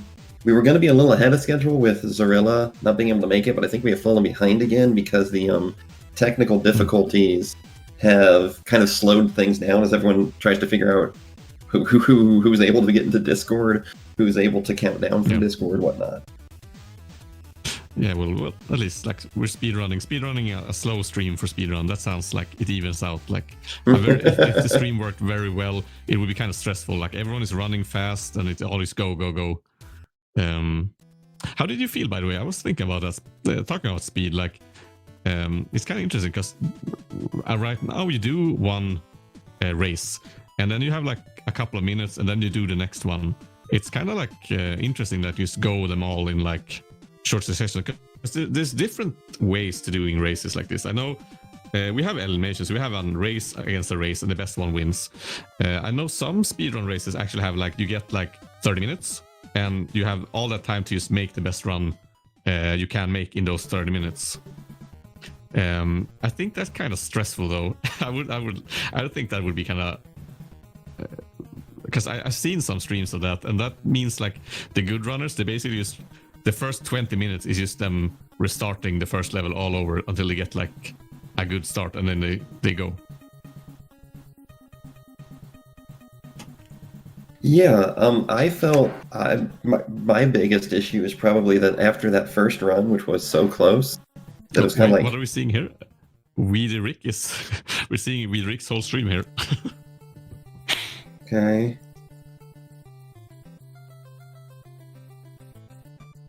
Yeah.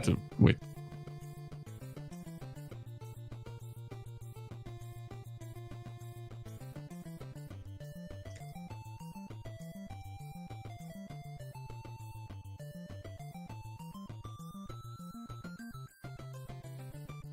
So here we have a dude playing. That's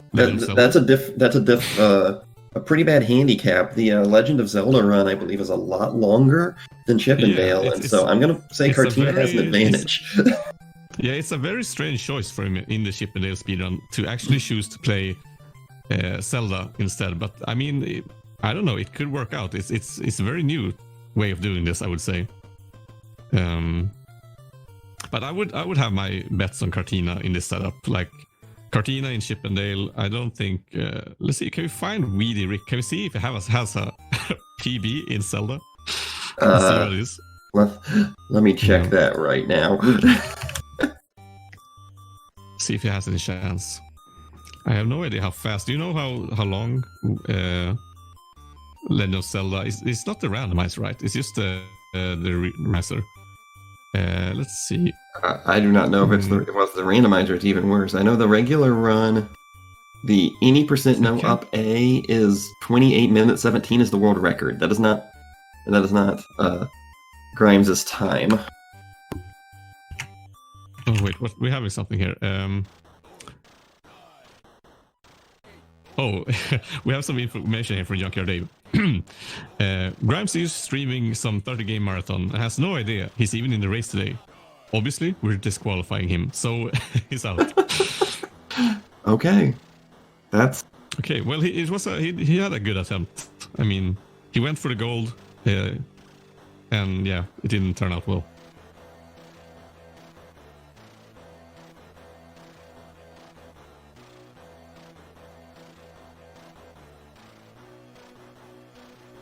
So now we are indeed, I think, going to set up Base Guy and Magic K.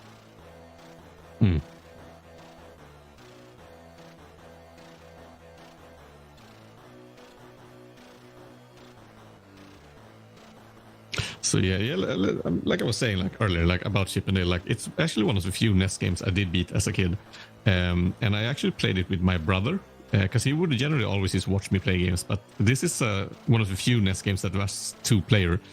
The thing is, though, I would just pick him up, and I actually beat the game carrying him through the whole game actually. But I think Chip and Dale is a really great game. I think it's one of the, I would say all the Capcom Disney games are great. I like Tailspin is a little on the weak side. Darkwing Duck is a little too hard, but I think everyone knows DuckTales, for example. DuckTales has some of the best NES music, I would say. Like the Moon theme is amazing. I would say Chip and Dale also has really good music, actually. Yeah, Chip and Dale, DuckTales. I mean, I think Darkwing Duck is you're right. It's a really good game, but it is very difficult casually.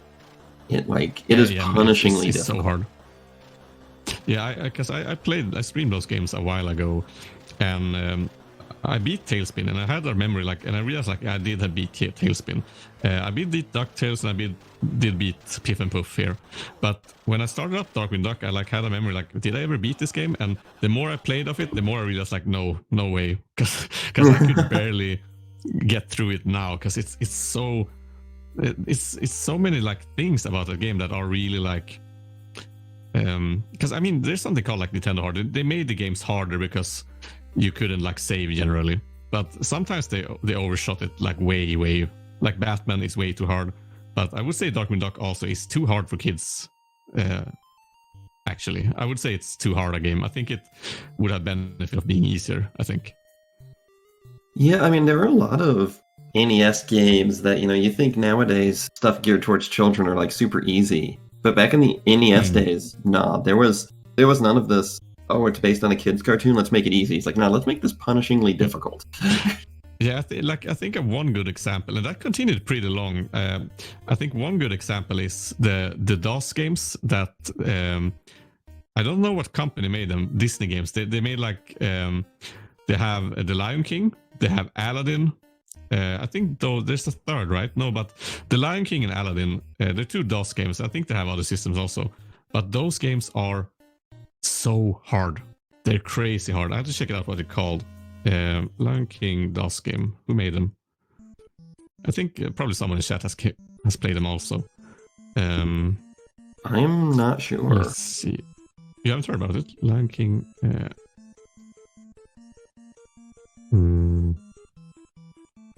It's made in '94. Well, I don't have control of the stream, so I can't actually show anything or put in any music. But if you search for Lion King '94, you will get the pictures and people can see. And that game it's fun, but it's crazy hard. It's so hard. All right, here we go. I think we have the race has actually started here. And another Chip versus Chip battle. No. And Base Guy falls on makes a mistake. Time. That's so painful. The first race, the first level, the first climb. That's gotta sting.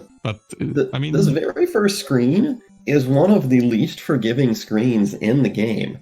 It is a very long screen with no checkpoints to start the game out. Yeah, I think like I saw him. He was going really fast. I think he's aiming to like. I think you can have different mentality here, but he's aiming to. He's going like full speed. I think. Like I think he's going at it like his top speed. I think. Oh, he messes up the boost of the. Yeah, I got the second boost though. Oh, and managed to get over the mouse despite it not giving a great pattern there.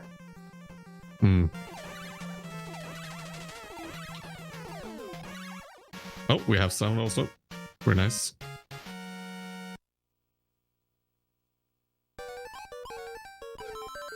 Cartina says, on a more serious note, they are identical, Chip and Dale. I think like Dale is faster. I think that's why Junker sometimes play him, because I mean Chip has the hat and that can't be aerodynamic. No way. It's just a big kept secret. But no, they are identical in every aspect of the way. They are actually exactly the same. Here we go. I know Base some guy people finally hate getting on the B, Chip and we having a red have nose. Magic on the faucets, and Magic doing pretty well. Those were pretty clean faucets right there. Yeah, I think he's doing really well actually. And he does, like, here you can see the fly. He does a different, because some people jump down there to spawn the fly. He just jumps straight over. And here he does the big jump, so he spawns the fly downwards. Yeah, that's the strat. That's the strat I learned, so that's one I've always used. I've never done the jump down and back up one. Yeah, I have a really weird one I do with a box that I found recently. It's not faster, but it's so comfortable. Oh, Bass guy is a little hasty. He's making some mistakes. And I saw him at the faucets also actually. Like the top faucet you have to jump on. The bottom faucet you can walk back and forth. And he's a little too hasty, so he kind of misses some spins on it. So it's a pretty big advantage here for Magic, I would say.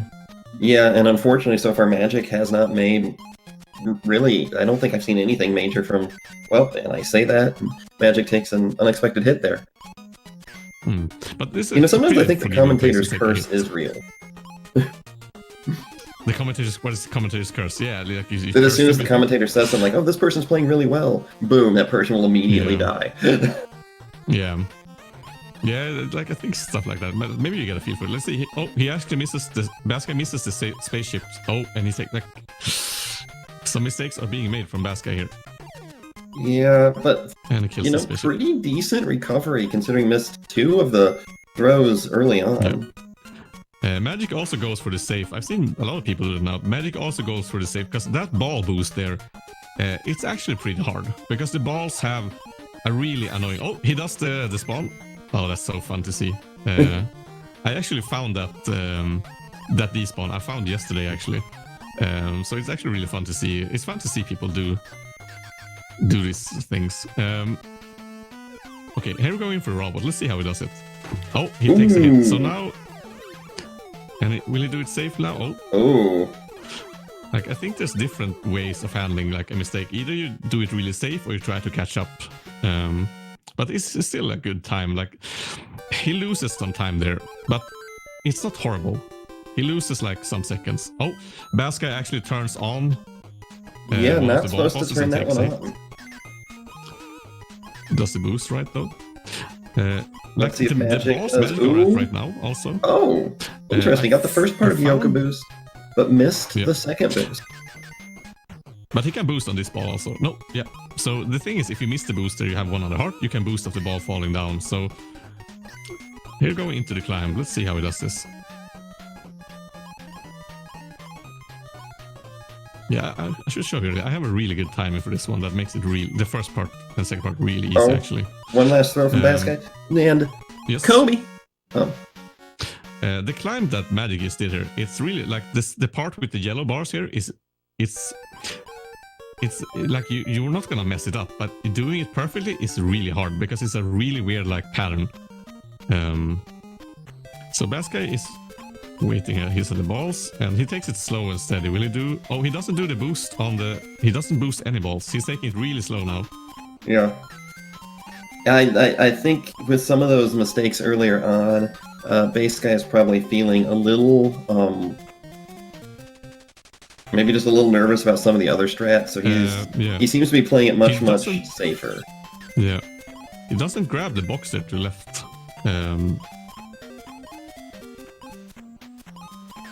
The funny thing here also is about the ground here. If you spawn it at certain points, you can actually walk on the ground, but... so let's see. Okay.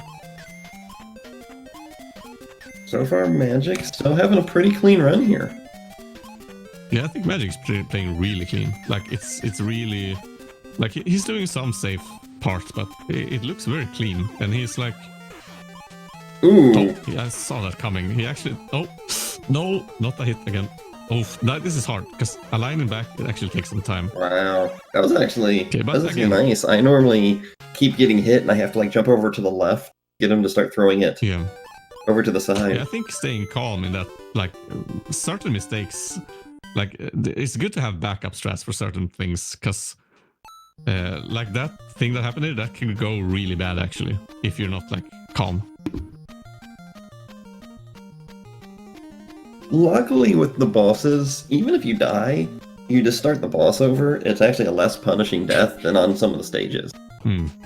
And yes, I do realize I am my commentary cursing, not the same kind of cursing here, but every time I say something good about Magic, cursing. You curse the streamers, and I curse, yes. I curse the bad cursing. I'm actually pretty proud. I managed to not do too many bad words recently, so I'm holding up. And actually, Base Guy had a very clean boss fight there. That was pretty good. Hmm? So let's see. So like, there's the small things. Like here, everyone has different ways to just time different things here. Like taking a small stop at the box here made Magic able to jump without taking it. Because if you don't make a small stop there and jump, you will hit the alien, the first one. Yep. So see, Baska here, he's gonna despawn. There's actually, I found also, there's also a fast way of doing that despawn. But it saves like, the original way is super fast, so you save maybe like 1/100th of a second doing it, I think. Well, that could be the different world record not, right? Yeah, well, not for me. Not for me at least, but I generally like, I think I would be a good passer, but it feels like a dark path to walk. So let's see here, like, yeah, Magic has a pretty substantial lead here. I think it will be hard for Baskai. I don't see any mistakes Magic could make that aren't like huge that would make Baskai be able to catch up here. If there was a single mistake, it would be if Magic died on that very end part of the last screen of J right before Fat Cat. That's about a 30-40 second loss. Yeah.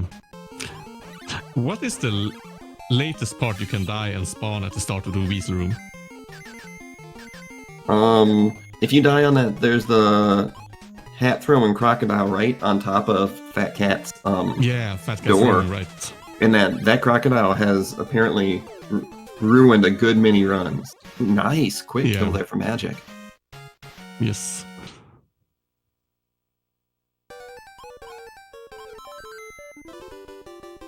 So another thing, like people do here, like this is pretty basic, but the small cutscenes, people are skipping them with start. It's just not a big thing, but they can't be skipped completely. And like I said earlier, there's no major glitches in this game, as of yet, at least. Not unless you count the RNG locking as a glitch, although I don't think it is. I think it's just a feature with unintended consequences. Yeah, that's like the most major thing. Like the axe skipping here, like the skipping is probably the biggest glitch you can do in this game. Or like, it's not even a glitch, it's more like something that can be used advantageous in running it fast. That you have a few invisibility frames and that the chipmunks fly backwards, whatever way they're facing. Other than that, it's like no... Yeah, I see no damage boosting like that in so many games that I can't even consider damage boosting even close to a glitch. No, but I mean, it's something that can be used advantageous. Yes. Because the throwback here, he actually takes a hit from the last crocodile, but he had an extra HP. Oh no, he takes, but okay, this is fine. He died at Fat Cat, that means he spawns at Fat Cat, so that's okay. Yes, okay, not actually. a huge loss. And Sinister is telling us there are zips. Are there zips that are able to be used in solo? Or I know in co-op there's a couple of, like on that very first screen, Oh no, you can do sips in this game. If you watch some tasks, you can sip below like big objects like fruits and gray blocks and stuff. The thing is, you don't really save much time with them. Like I don't know if you're referring to that, but you can kind of glitch below certain objects, and that makes you able to like spin in. But it's not really something that saves a lot of time. Like if you watch the tasks don't do anything crazy. They really don't. But let's see, 10:33:33. Pretty damn good time, I would say, from Magic, and I think it was a really good run. A 10:33. Anything 10:30 and below, I think is, except up against like Indy or someone. A 10:30 is able to win against just about anyone in the tournament. Yeah, and there we go. 11 at 11:33. 11:33. So almost exactly 1 minute behind. Almost exactly. Yeah, but I would like to say to remember here that Baskai's PB is actually 10:25. So Baskai is far behind in this. It went kind of haywire in this race, but Baskai absolutely can do very fast runs. So I think it's kind of like if it's rusty or the race itself, because he made some mistakes throughout the run. But I definitely think he has the ability to beat Magic, actually.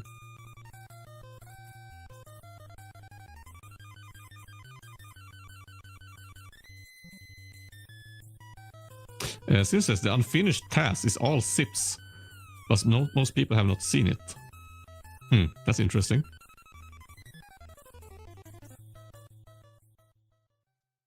Do you have a link? I think we're allowed to link in this chat, right?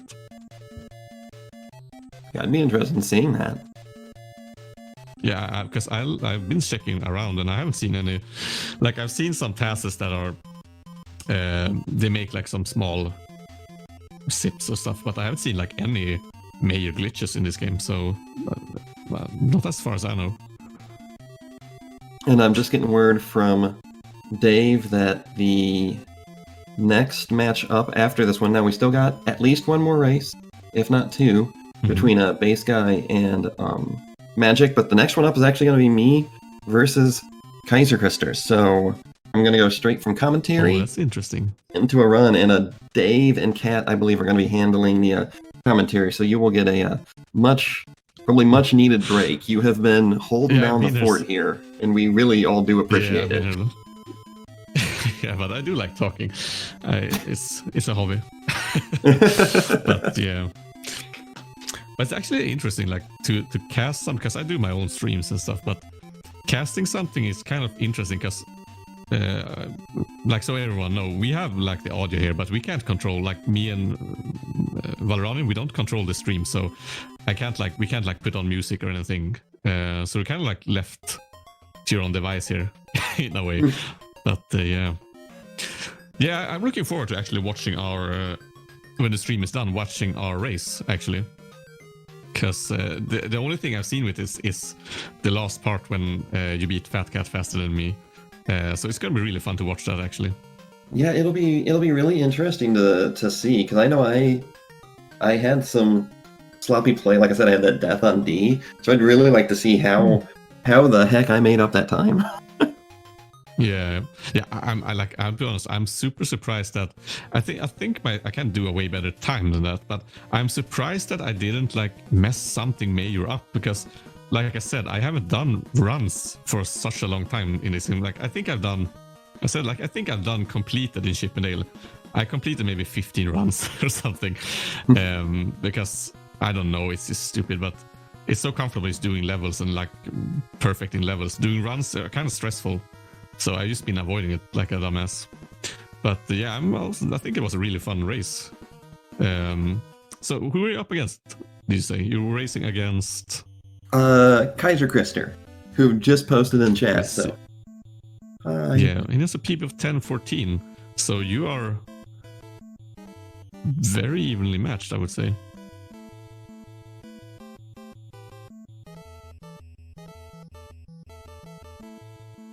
Even though it looks like it's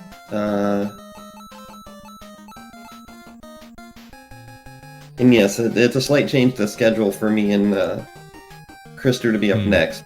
Because it was going to be Miri and Indy, but I don't know if one of them is.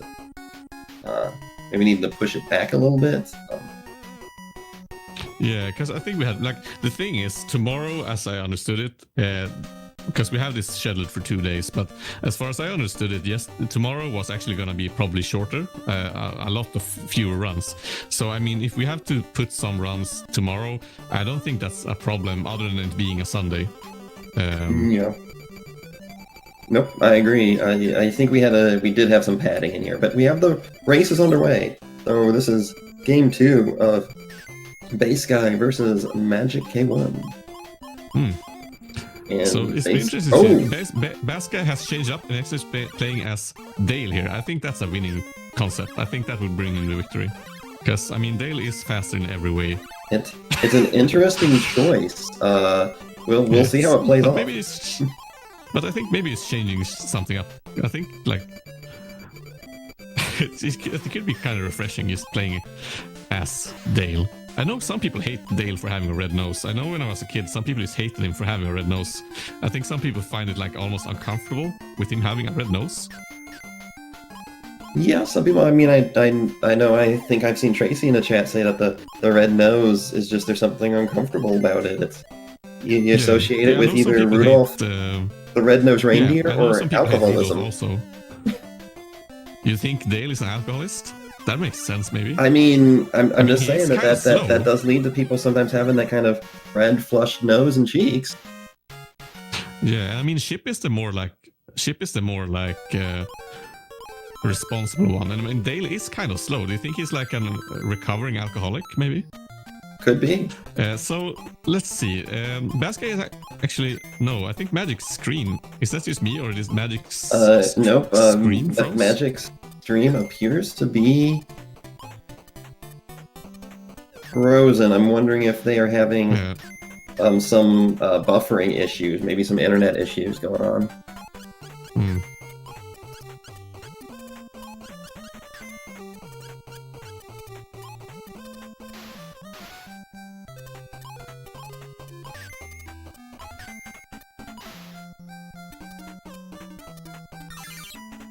I'm typing too. So we have Base Guy doing. Hopefully, the runner is offline. Okay, so I'm hoping Magic's game is actually running, and I hope it's not his. I hope we can get him back, but I don't know how this turns out. Yeah, this is a shame actually. So yeah, more attention to Baskai then. So all eyes on Baskai, I guess.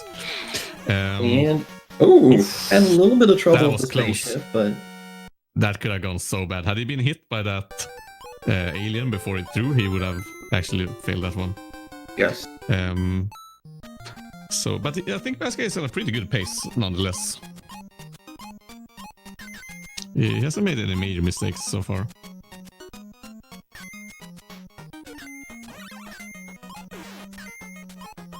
And good boost there. Let's see. Goes for what I like to call Zorilla boost. Yeah, yeah. I prefer actually. I know it's slower, but I box the clowns and I boost on the spinners. It's slower by far, but the spinners I hate jumping below the spinner. It's really tight and I always mess it up. Yeah, I normally go for one Jack in the Box boost and then one spinner boost. And the Base Guy going for the acorn despite being at full health. I'm not sure he actually realized he hadn't gotten hit. Yeah, I don't know. He actually had some problems with that part last run. So he's looking really good here actually. He spawns the box. The box, depending on the speed you go up and when you spawn it, if you do it at the right timing, the box will actually, like you see there, fly away. And it's really comfortable. So real good luck on Base Guy's part. Let's see the robot fight here. Ooh. He should. Okay, let's see. Will he calm down now, or will he try to speed it up when he made a mistake? Here? Going well. He does it still. I think that's a good idea. Actually, he did it really like slow and steady there after messing up. I think that's really smart. No, I do as well. It's like once you make that mistake, just kind of take a deep breath. Just go with something. Go with whatever you are most comfortable with, even if it's a little slower. Yeah. So this part is interesting. I found actually you can spawn, because the thing is like you spawn the next ball when you go a little into the pipe, like the hole that's the ball falls through.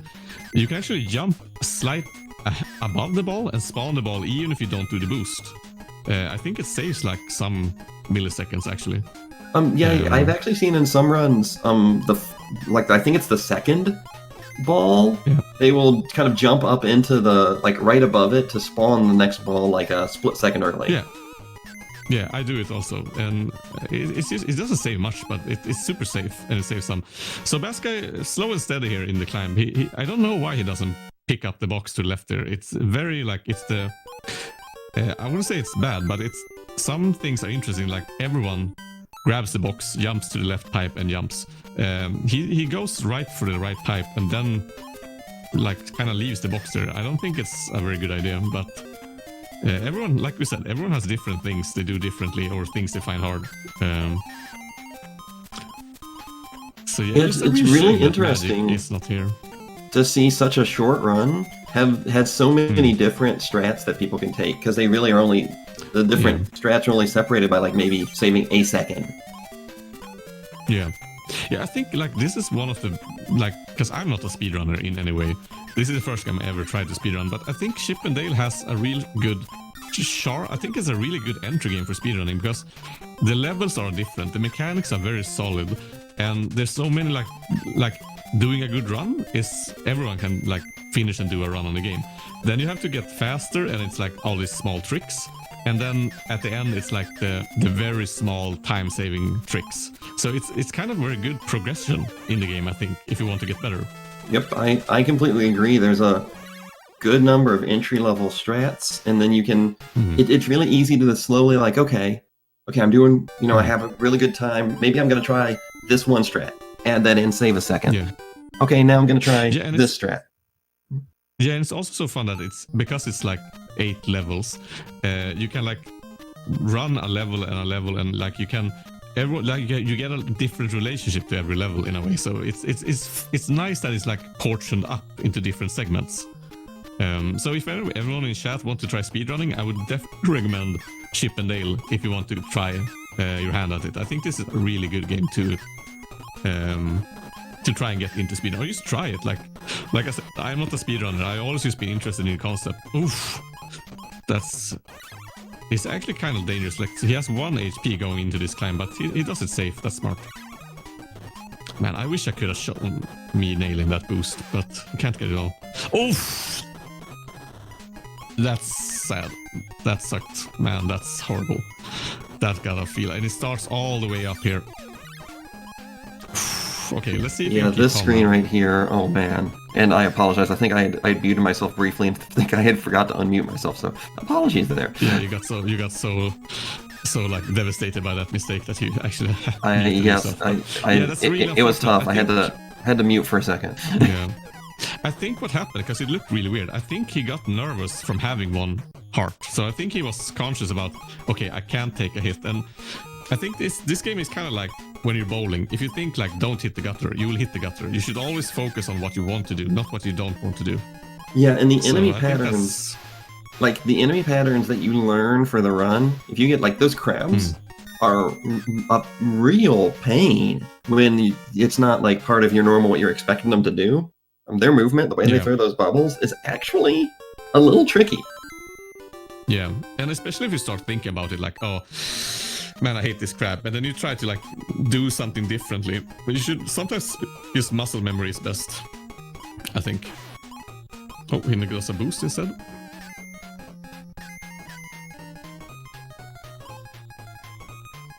But yeah, we still have no words about magic, so we don't... we are not sure what happened to magic. It's a mystery to everyone. Yeah, sounds like the stream just kind of died, so I'm wondering if it was a internet issue. Yeah. Man, that must be so frustrating for him, I think. Like, I don't know, like, but I've been kind of like, maybe not hyping, I've been kind of like nervous for this race, but Manix. It's a magic trick. Can I ban someone from the chat? Do I have the power to do that? No, I can't.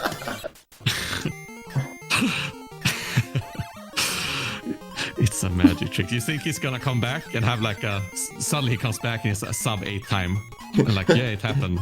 Everything went right. I got a 743. I swear. Yeah, it's the truth. He misses. Oh man, that was really close. That was very close to getting that third hit. Yeah.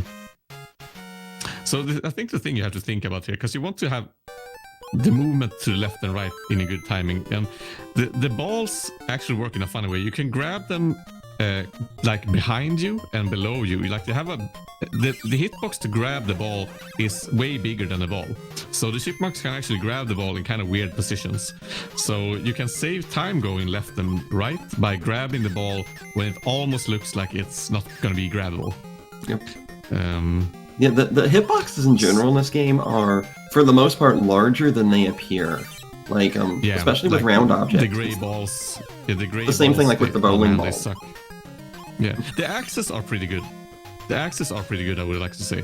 Because you can actually jump, like when the axes go from their left to their upward position, they don't actually move from left to top. They just change sprite. So you can actually jump like in between them. If you jump exactly when they change position. Okay. So let's see here. And let's see, going for the nice damage boost. Let's see if he gets the no. Did not get the quick weasel kill, but yeah, the quick weasel kill there, you can actually do it pretty consistently by throwing the box exactly at like the seam in the wall behind you. Oof. Okay. Got thrown off by getting hit that first time. time. Do this fight, you can either take the ball and move a little left, like you did here. The safer way is you go to the right of the ball and grab it. It's actually a safer route, but he comes in at 11:23, and I don't know, but I think if Magic is not back, I think sadly it will be a forfeit. Sadly, that would be my guess. Yeah, but a pretty solid run by Baskai, I would say, anyway. So congratulations to that run, Baskai. I think he did very well at some parts where he made a small mistake. I think he kept way calmer this run than he did the last one. I would agree. I think let's see. The only major nerves mistake was probably that death to that crab on H, where he was overthinking having 1 health. And just overthought that crap. Fun to ask him that, because I'm pretty sure, like I think he realized, because I felt nervous when he went into the climb with 1 heart, because he approached that crab kind of like slowly and then just walked into it. So I think he was nervous also, because that crab jump, it's not super hard, but you can mess that crab jump up if you come in with like the wrong timing and he shoots some bubbles. He can hit you, and that would mean he would die. So yeah. Right, so we are, we're waiting. We have still no word what happened to Magic. So we'll have to figure out what happens next. If he isn't back, here we have Junkyard. We can come back to this match if he's having technical problems, since Kaiser Krister and Valorum are good to go after. So Valorum, that means you're up faster than you thought. Are you ready for this? Probably not, but let's go. Yeah. So yeah, good luck. Carry the torch. I'm gonna root for you. Sounds good. Thank you very much. And I'm jumping off here, and I'll be running here in just a minute. Yes, and that also means you finally can. You don't have to listen to me anymore. So I'm going to be leaving the commentary, and I will be replaced by, I think, Junkyard Dave and Kat Kunucci, I think. So yeah, but stay right up and keep watching. And like I said, I really think if someone here in chat has ever considered like trying their hand at speedrunning and like been interested in just the concept, I would really recommend Chip and Dale. It's a really fun game, and the community, at least the community I hang around with at Junkyard Dave's and people, are really friendly. They're really friendly, nice people. So definitely, if you want to try it, give it a shot. It's a fun game, and there's very good tutorials out also that you can watch that will give you the basics of how to do a run. So yeah. So next match up then is Valranium versus, who was it again? It's versus, was it Krister? Yeah, it's Krister. let's see. Let's see. Yeah. Bass guy, I should have practiced more. This week at work was... Yeah, I think you did very well, even though Bass guy. I think you handled some mistakes you made very well. Like, you kept calm. Like, I'm curious, like, the thing that happened there with the crab when you died at the climb, were you, like, worried because you only had 1 HP? Because it kind of, we had a theory that you got conscious about having just 1 life and didn't want to get hit by the crab and then got hit by it. Okay, call me Chrissy, love. Yeah, I will then. So Chrissy's come up versus Valranium. How are you feeling, like, Chrissy? Are you hyped for a race? You feeling good? Are you in good shape? Yeah, pretty much. I should have thrown a box, yeah. Yeah, I assume. Is this your first race, Bass guy? You have done, like, live? Because I did mine first. I was pretty nervous, actually. But, yeah. Should have thrown a box. Yeah, I think, like, maybe some... I said, like, Crester is scared? Oh, man. Your first large race, yeah. But it's fun, right? It's fun anyway. Like... it's kind of weird. Like, I'm kind of glad I lost to Valranium, so I don't have to, like, be that nervous again and, like, hype up for the next round. But definitely I'm like, oh man, I wish I could have done this again. Because, I mean, it's fun. I mean, like, it's kind of weird, like, having so many people watching. How many are watching the stream right now? How many are we?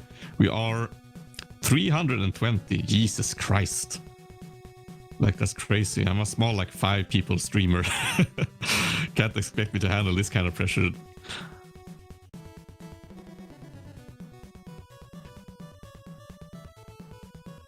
So yeah, like, also one thing, like, you've seen, like, this run is actually any percent. There's a lot of more levels in Chippendale, and there is a section, so some people actually do run that. And I think in a way it's kind of a shame, because there's so many fun levels in Chippendale that are not shown. Like, for example, this tree level.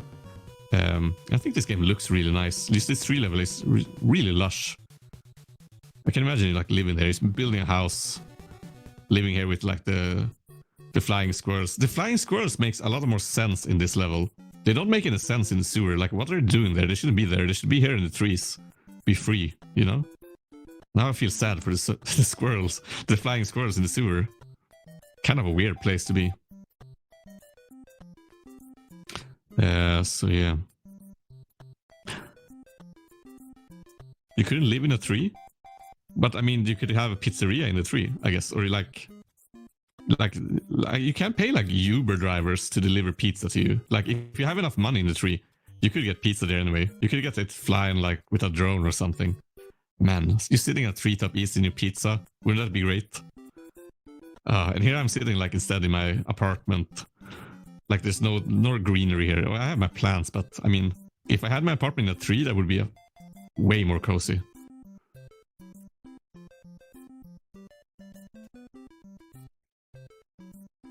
So yeah, so I hope we've told you about some of the, like, tricks. And, like, there's a lot to this game. Like, some things are hard to explain. Like, for example, in the sewer level, the H one, where you have the squirrels and the pipes you climb and stuff, and the crabs, you will see in the very beginning, the players jump. There's a gray pipe in the very beginning going from top to bottom. And when they jump, they wait a millisecond in the pipe and then go left. And that actually despawns a crab a little bit further ahead. Because this game, one of the things you can do is, like, it has a kind of weirdly limited memory. So sometimes doing something that, like, takes the space of the same memory as something that's going to spawn makes it not spawn. It's the same thing with the casino level. You will see people always kill the third, like, centipede in the pipes above. For some reason that no one knows why, killing that centipede despawns one of the bombs at the door you're supposed to exit. There's supposed to be 2 bombs there. You can actually despawn both bombs if you wait for one of the rhinos to come chasing after you and then kill the centipede. You despawn both bombs. But yeah, it doesn't save time, but you can. The same thing with, like, the squirrels, the flying squirrels. If the crabs shoot their water bubbles and you jump, so you are supposed to spawn the squirrel, the bubbles actually occupy like the same memory as the squirrel, probably. So you can actually like be lucky or time it really well, and you actually don't have to face those enemies. One notable example is the first squirrel you jump to after the climb, because he's a real annoying one, and you can actually despawn him, but I haven't found any way to do it consistently. Because there are some ways to do things consistently in this game. For example, jumping on the spinner and stuff. So yeah. I haven't seen anyone do it so far, but at the last level, when you climb after the axes with the crocs, if you throw a box at a certain angle there, you can actually spawn water crocs. But I haven't seen anyone do it so far. It's pretty hard. So yeah, I think we're getting about ready. So I'm going to say goodbye to you, good people, and I think you will get some more like streamlined, consistent streaming by Junker Dave and Kat Konucci. Not so much tree delivery, pizza, and tree houses and stuff. But yeah, this has been really fun. And like I said again, if someone wants to try speedrunning, I would really recommend this game. It's a blast. I don't know if I'm gonna continue to speedrun this after the tournament. Yeah, but maybe. Like that would mean if I like aimed to get a really good record, but like Junker Dave said, Andy has put a really crazy record at the top. It's not perfected. Like you will see some game like Super Mario and stuff. Those games are like the runs are perfect. Chippendale still isn't perfect, but it's Andy puts the records pretty damn close. It's the same with Batman that he runs also. It's not perfect, but his run is pretty damn close, I would say. Yeah, I know, Manix, yeah. But that's this kind of scary thing, because I've always been fascinated by speedrunning. I'm like, it's kind of interesting, like, how can people, like, do this? Like, it takes so much time and trial and error. Like, there's a person called Summoning Salt on YouTube. I would recommend everyone to watch. He does really cozy and really well researched, like, small documentaries about specific speedruns. Like, for example, the Mario 64 world record and in Mario Kart. And there's especially one in Mario Kart 64. Some dude, they find like a glitch where you can jump the whole level, basically. A whole lap. And it's 3 laps in level. And doing it once is super hard. And one guy sets up to do it 3 times in a row. And he just does it again. It's kind of fascinating, but yeah, it's also scary. Like you can,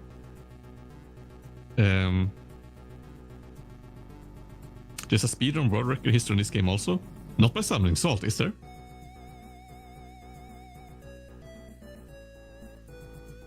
That'd be so cool. Yeah, it's speedrun world record history. You mean like the history of, like, let's see. I'm gonna go back here. The world record history, let's see, Chippendale, and then we're going to statistics. Let's see, where did he get it? So Andy had the world record of this game for 3. No, he had it. He got the first record in December 19, 2016, and the only thing that happens is that he has improved it like 1, 2, 3, 4, 5, 6, like 7 times. That's the history of Chippendale speedruns since that time, at least. But yeah, there's a lot of like fun things about this game.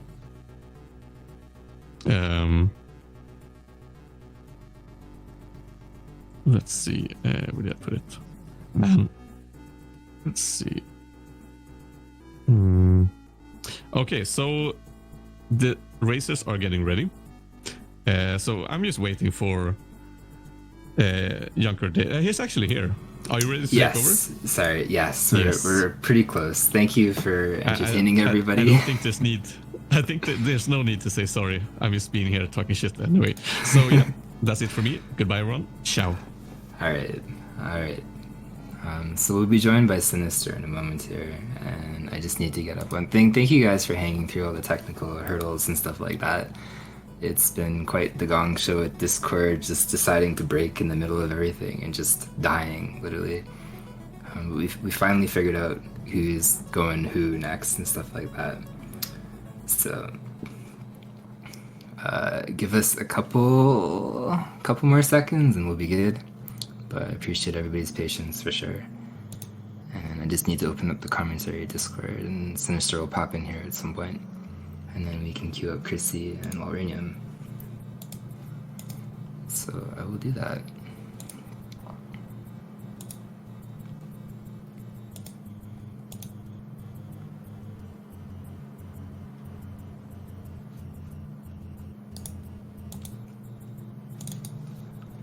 Alright, I have that up.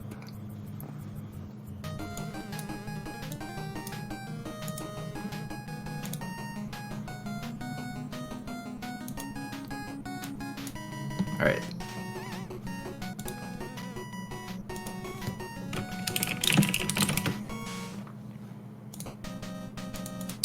So, whenever Sinister wants to pop in here.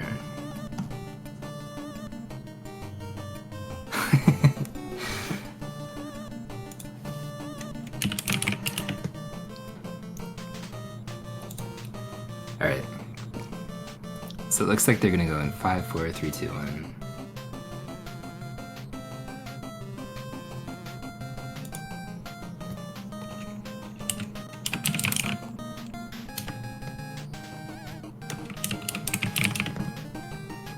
Whatever, I know how to do that. Okay. So we are missing Sinister somewhere. Hello, Dave and SpeedGaming. How's it going? This is Sinister 1. Alright, how you doing, good dude? I am doing well, man. I'm ready to commentate. It took me a while to get into Discord, but I got in. It's been the gong show. Like absolute gong show, but everybody's handled it very well. Like thank you to Kat doing all the legwork behind the scenes, and just everybody kind of like pulling together while Discord is like blowing up and dying. Well, we got a race started, so let's see what's going on here. We got Kaiser and we got Walranium. Now I believe Kaiser has about a 10x PB. And what about Walranium? What do you know about Walranium? Walranium has a 1010, and it's actually kind of goofy because Krister did join this and has practiced randomly like all month, but misunderstood, I guess, like the title. So when it said no RNG, they were actually practicing like all the RNG boss kills. He thought it meant you can't use the RNG lock. Correct, yeah. Wow. So, well, maybe that puts him at an advantage because, you know, some of those RNG boss fights are pretty tough. So he's had some extra practice at more difficult stuff. But it's good to hear that they have similar PBs because in the way these matchups are, it's that's not a guarantee. So we have two closely matched players, and so far that's holding up. Although Walranium taking a little bit of a hit there on the boss fight. So Kaiser going to take a small lead into Zone B. Yeah, no, I'm actually really thrilled to see kind of like the more mid-tier matchups because they're close. Like, I don't know if you were around for earlier, but there's like less than a second finish. But a lot of like kind of like the mid-tier matchups, like this guy, like for example, the Chrissy or whatever, has a 10:14, while Radium has a 10:10. Like those are their exact times. So 4-second variance in a game like this is pretty quick. Yeah, and this is a pretty consistent game. I think commentators have probably mentioned this before, but you know, given that there's no boss RNG and then the enemy RNG is really almost non-existent, you know, if your execution is solid, then you're going to get pretty similar times consistently. You got to avoid those deaths, which we've seen a few deaths today, but so far so good for both of our runners in this race. Yeah, they're definitely pretty close by. I guess we can see at the door what the exact split is, but this is pretty close already. Well, do you think either of them are going to be going for the Endy spaceship kill? I am unfamiliar with Krister. I know Walranium can do it, but it looks like Krister's going to do the backup. Looks like they're both going to do the backup. All right. Solid kill for Walranium. Krister had a little bit of a problem there, so he is actually going to fall behind. and Walranium will now take the lead. So we've had a couple lead changes so far, guys. It's an exciting race for game 1 in this best out of 3 as these guys head into Zone D. Zone D is always a little scary, and it's interesting to see if people will use the box strat on this very first enemy or take the damage boost. I think a combination. They boost over, although Walranium kind of messed that one up, because a lot of them are boosting over that spinner thing just to play it extra safe. They don't have to jump under that one jump. Yeah, it can be pretty terrifying. Both of them having a bit of a tough time with it, but both getting through and surviving. That's the main thing. You want to survive that screen. Both of them succeeded there. You need the health. You're going to get that health pickup. And it looks like Walranium has got it. And he's able to avoid the ball there. Krister's got it as well. Ooh, Walranium too low on the boost. He's going to take a huge death. And it's going to be up to Krister to get the boost. He nails it. And he has actually got a pretty substantial lead now after that. Yeah, that's a rough one because it came right at the end of the screen. So, I mean, I don't even that's know. one of the worst deaths you can have right there, ladies and gentlemen. I do admire him for going right back and doing it again, though. That's a good thing. Yeah, you got to. I mean, go with the strat. I think one thing that people may not realize is if you're in a race situation, you don't want to change too much unless you've practiced safe strats. You start going for safe strats, you're liable to mess them up. And, so it's better to just stick with what you know, what you're comfortable with. And Krister takes down the robot. It's going to be Walranium's turn here. Let's see what kind of kill he's able to get. Is he going to go for the up throw? I don't think he is. No, he is going to go for the 5 straight. Yeah, nothing wrong with that. I mean, it's a pretty minor time save if you go for that up throw or go for the Andy variation. That's not going to save you a whole lot of time, and it's really, again, it's avoiding the deaths and having like pretty consistent execution seems to be the path to victory. And so far for Kaiser, he's done exactly that. See if he can keep it up. Yeah, no, he's definitely doing a good job. I think it's actually important to go back, like as you said, to kind of go back to whatever the strats that you're familiar with, but more so after you die to kind of shake off some of those nerves too. Oh, definitely. Death will rattle anyone. Like that's, then you start thinking about, where's my opponent? How much time did I just lose? All those kind of things. And that's definitely got to be on Walranium's mind. But by the same token, sometimes having a death can be very freeing because it just kind of makes you feel like, well, now I just got to go for it because I'm probably pretty far behind. And, you don't feel the pressure of not making any mistakes, as it were. Actually, that's like super true.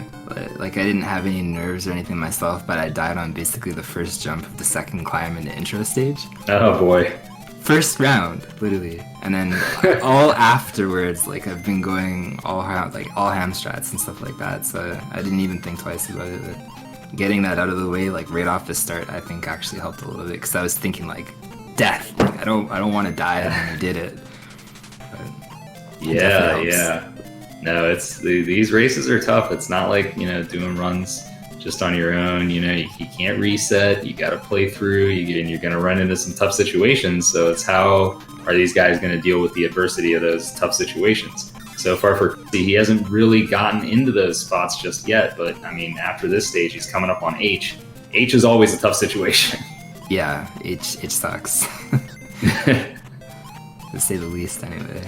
I mean, Chris is being pretty consistent. Well, he's going to need a recover here. He had to take it a little slow. So nice catch up for Walranium if he can get the boss kill. Chrissy got just a little out of position, and you have to kind of stand just a little bit to the left of where you grab the ball. Otherwise, the potato chips will hit you. And if you stand too far left, then your shot's going to miss. So it's kind of a delicate balance. But both of these players able to get through, and Walranium is tightening that gap ever so slightly. Let's see if he can close it even further in H. Who's going to have the best climb here? That's what I want to know. I mean, like, these stages can go either way. I think that's the cool part about this game too. Is like literally H and J. It's just a coin flip. They're both really kind of dominant stages, and figuring out literally who is better or whatever. Like it literally comes down to those two stages. Like literally late here. Absolutely. And Chrissy had a very nice climb while Ranium's up next. They're both taking the quote-unquote safe climb, which is the one where you don't have to do the box grabs and throws. And both of them did pretty well there. Yeah, not bad. H Squirrel has not claimed a soul yet today. Wow, really? Yeah, I would have bet all my money that that squirrel would have knocked people into the pit, but Well, the day's not over yet, Dave. Let's not get ahead of ourselves here. But it's good to know that H Squirrel is still not claimed any bounties just yet. no. I would have lost all my money if I bet on him. All right, both players making it through. We're headed into I. This is one of the slowest and kind of boring stages. I hate to say it, but because of these fans, they put these in to kind of be, let's do something cool with the physics, and it's a cool idea. It's definitely a cool concept. But when it comes to speedruns, this is like something you do not want to see. No, see, and it works like both ways too, because when the fan pushes you, it's actually really neat. But when the fan is like blowing against you, whatever, and it slows your momentum, it sucks. But True. I love that one jump where you can clear like almost like, I don't even know, like 2/3 of the screen or something. You just go flying. That's true. Well, so there is some upside to it. You make a good point with that. But I think for these guys, the one benefit I would say of it is in a race situation, it kind of gives you some time to calm down between H and J, the two hardest stages. It's kind of like, here's a nice little break. Just take your time, walk really slow, don't do anything silly, and then you can kind of take it easy before the real difficult stage, which is J coming up. And looks like Chrissy had missed one of his shots, so he's gonna have to get a 3 cycle. And once again, Walranium with the opportunity to make up some ground. Here we go. He's got 2 shots. He's got 3. He needs to hit 2 more, and he's got himself a 2 cycle. And oh no, he couldn't get the ball grab, so he's going to end up with a 3 cycle. But it was still faster than Chrissy's 3 cycle. So now it's going to come down to Jay. Let's see what happens. I mean, Jay is anybody's game. Although Chrissy has been very, very, very, very consistent so far. I think outside of the one error, basically on the Casino Cat, like not a whole lot of errors. Yeah, no, definitely. And he's coming up to the axes. This is one of the hardest parts. You guys have seen it probably all day. How this one can be difficult. He's through the first axe with a nice boost. Gets the second boost. He's through both. Avoids the lizard. He's got to avoid these 2 lizards. Does so very wisely. Has to avoid those lizards too. Those lizards too, and he is good. Everywhere. So he's going to be able to pick up that one last health drop, and he's got to make it through one more tough area here at the very end. And that's going to be the determining factor of whether he can take this game 1, because Walranium is keeping up. He's right on his tail. One mistake from Chrissy, and Walranium will take the lead. Yeah, no, it's pretty tight. Opting to kind of go the safer route there to kind of seal everything. Ooh, he takes a hit from Fat Cat. This is dangerous. He's got to be careful here. See, that hit survived. He survived because of that hit. Wow, that was incredible. Yeah, a lot of times you're going to have only 1 health. Like you can see, Walranium only has 1 health going into Fat Cat. That would have been a death. But Chrissy going in there with 2 health, he's able to finish the job, and he is able to take game 1 in this best of 3 from Walranium. So really good race right off the top, huh, Dave? Yeah, no, that was, and see, like when you're getting kind of like in the middle part of those seeds, whatever, it literally comes down to like who makes 1 mistake. Like that's basically what it's boiling down to. No question. So that was a tight matchup. Walranium's going to have to kind of regroup a little bit and see if he can pull it together for a good game 2. But there's no question that these guys are very close, and there's a good possibility that this could go to 3 games. And unfortunately, we did have it marked wrong there on the stream. It's Chrissy forgot to split, so he actually won game 1, not Walranium. We'll get that corrected to show that Chrissy was the winner of the first game, because their timers show on stream. Yeah, Chrissy was probably so pumped that he won. He just forgot to hit his timer. Yeah, no, this this one was done through SRL, so it says the actual time when Chrissy hit dot done was about 10:41, and Walranium finished with about 10:58. But we'll set them back up in SRL, and they can go again. Okay. Oh, so we are going to actually do these in SRL. I guess is that because of the Discord issues? Yeah, I guess like some people are still having some Discord issues, but for the most part, I think we'll just use Discord if it works for other people. But as a caveat, if it doesn't work or whatever, we can go back to SRL. So I guess we can get them set back up there. There we go. Yeah. Okay, we got that. We got that. We can get that taken care of. But yeah, we're ready for exciting game 2, guys. So all those of you out there watching this on Speed Gaming, this is day 1 of the tournament. Day 2, of course, tomorrow is gonna determine a winner, and Andy Sweet has to be the favorite in the field. But my co-commentator here, Junkyard Dave, might have something to say about it before this is all said and done. But first, we got to get through these matches for day 1, these top 16 matchups, and we got a good one going on right here. So excited to see this game 2. Yeah. I mean, we gave Andy one extra day. It's too much now. Well, yeah, I mean, you really needed to, he should have had a bye just because, first of all, he's the number 1 seed, but also because, he's basically using, his matches as practice, right? So you want to give him less matches, actually. Yeah. But now it's too late. He's already going to be getting sub-10s now. It's the rust has been shaken. The rust has been shaken. Yeah, it'll be impossible. We can give these guys a minute or so. It seems like they want a little bit of a break, but... All right, yeah, they need a little break. That was an intense race. For anybody out there that's watching, if you're a viewer, you might think that, hey, just sitting in your home and playing a speed run is just nice and easy and relaxing. Well, when you're in a race, it's really not. It can get really, really intense. Your heart rate is going to be jacked. You're having to deal with all kinds of crazy stuff that you're not normally dealing with. And it's sometimes warrants taking a small break before going to a game 2, especially a short game like this. And in this game in particular, there's not a lot of actual breaks in the action. The only time you kind of get to just catch your breath is really after you finish Zone G. There's a small cutscene, which is maybe 15 seconds or something like that. But other than that, and the bonus stages, this game, it's just like go, go, go, go, go. Yeah, no, that's actually really true. And on top of that, too, it's a neat mixture of kind of like veteran players, like people that have been around the speedrun for a while, or maybe it's kind of like speedrunners that are kind of more comfortable with like race settings. And there's quite a few people that are just new. Like, this is their first tournament. This is their first experience with this kind of stuff. Absolutely. So, that makes it even tougher. Yeah, it does. No question about that.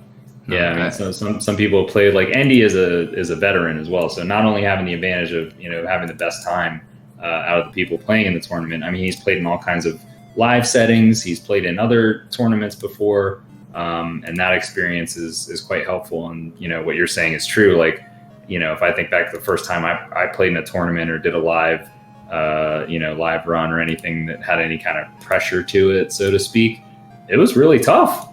It was like, you don't want to, you're just like, oh man, how am I going to get through this? But people are doing well so far. It's good to see. Yeah, no, and that's super true, because I remember like the very first thing or whatever that I did, it was in like 2017, ironically, or something. It was Chase the Record, or no, Pass the Torch or something. And I'm not a nervous person. That made me really nervous. Oh yeah, so, yeah. There is a mental aspect there for sure. There absolutely is. So I definitely commend them, especially if it's kind of like more their first big race or first big tournament and whatever. Or just first race. I mean, even your first time doing a race, it's different. It's different when you're competing against yourself in your own splits versus when you're competing against somebody else. Yeah, no, absolutely it is. Like there's such a neat mental aspect there. So.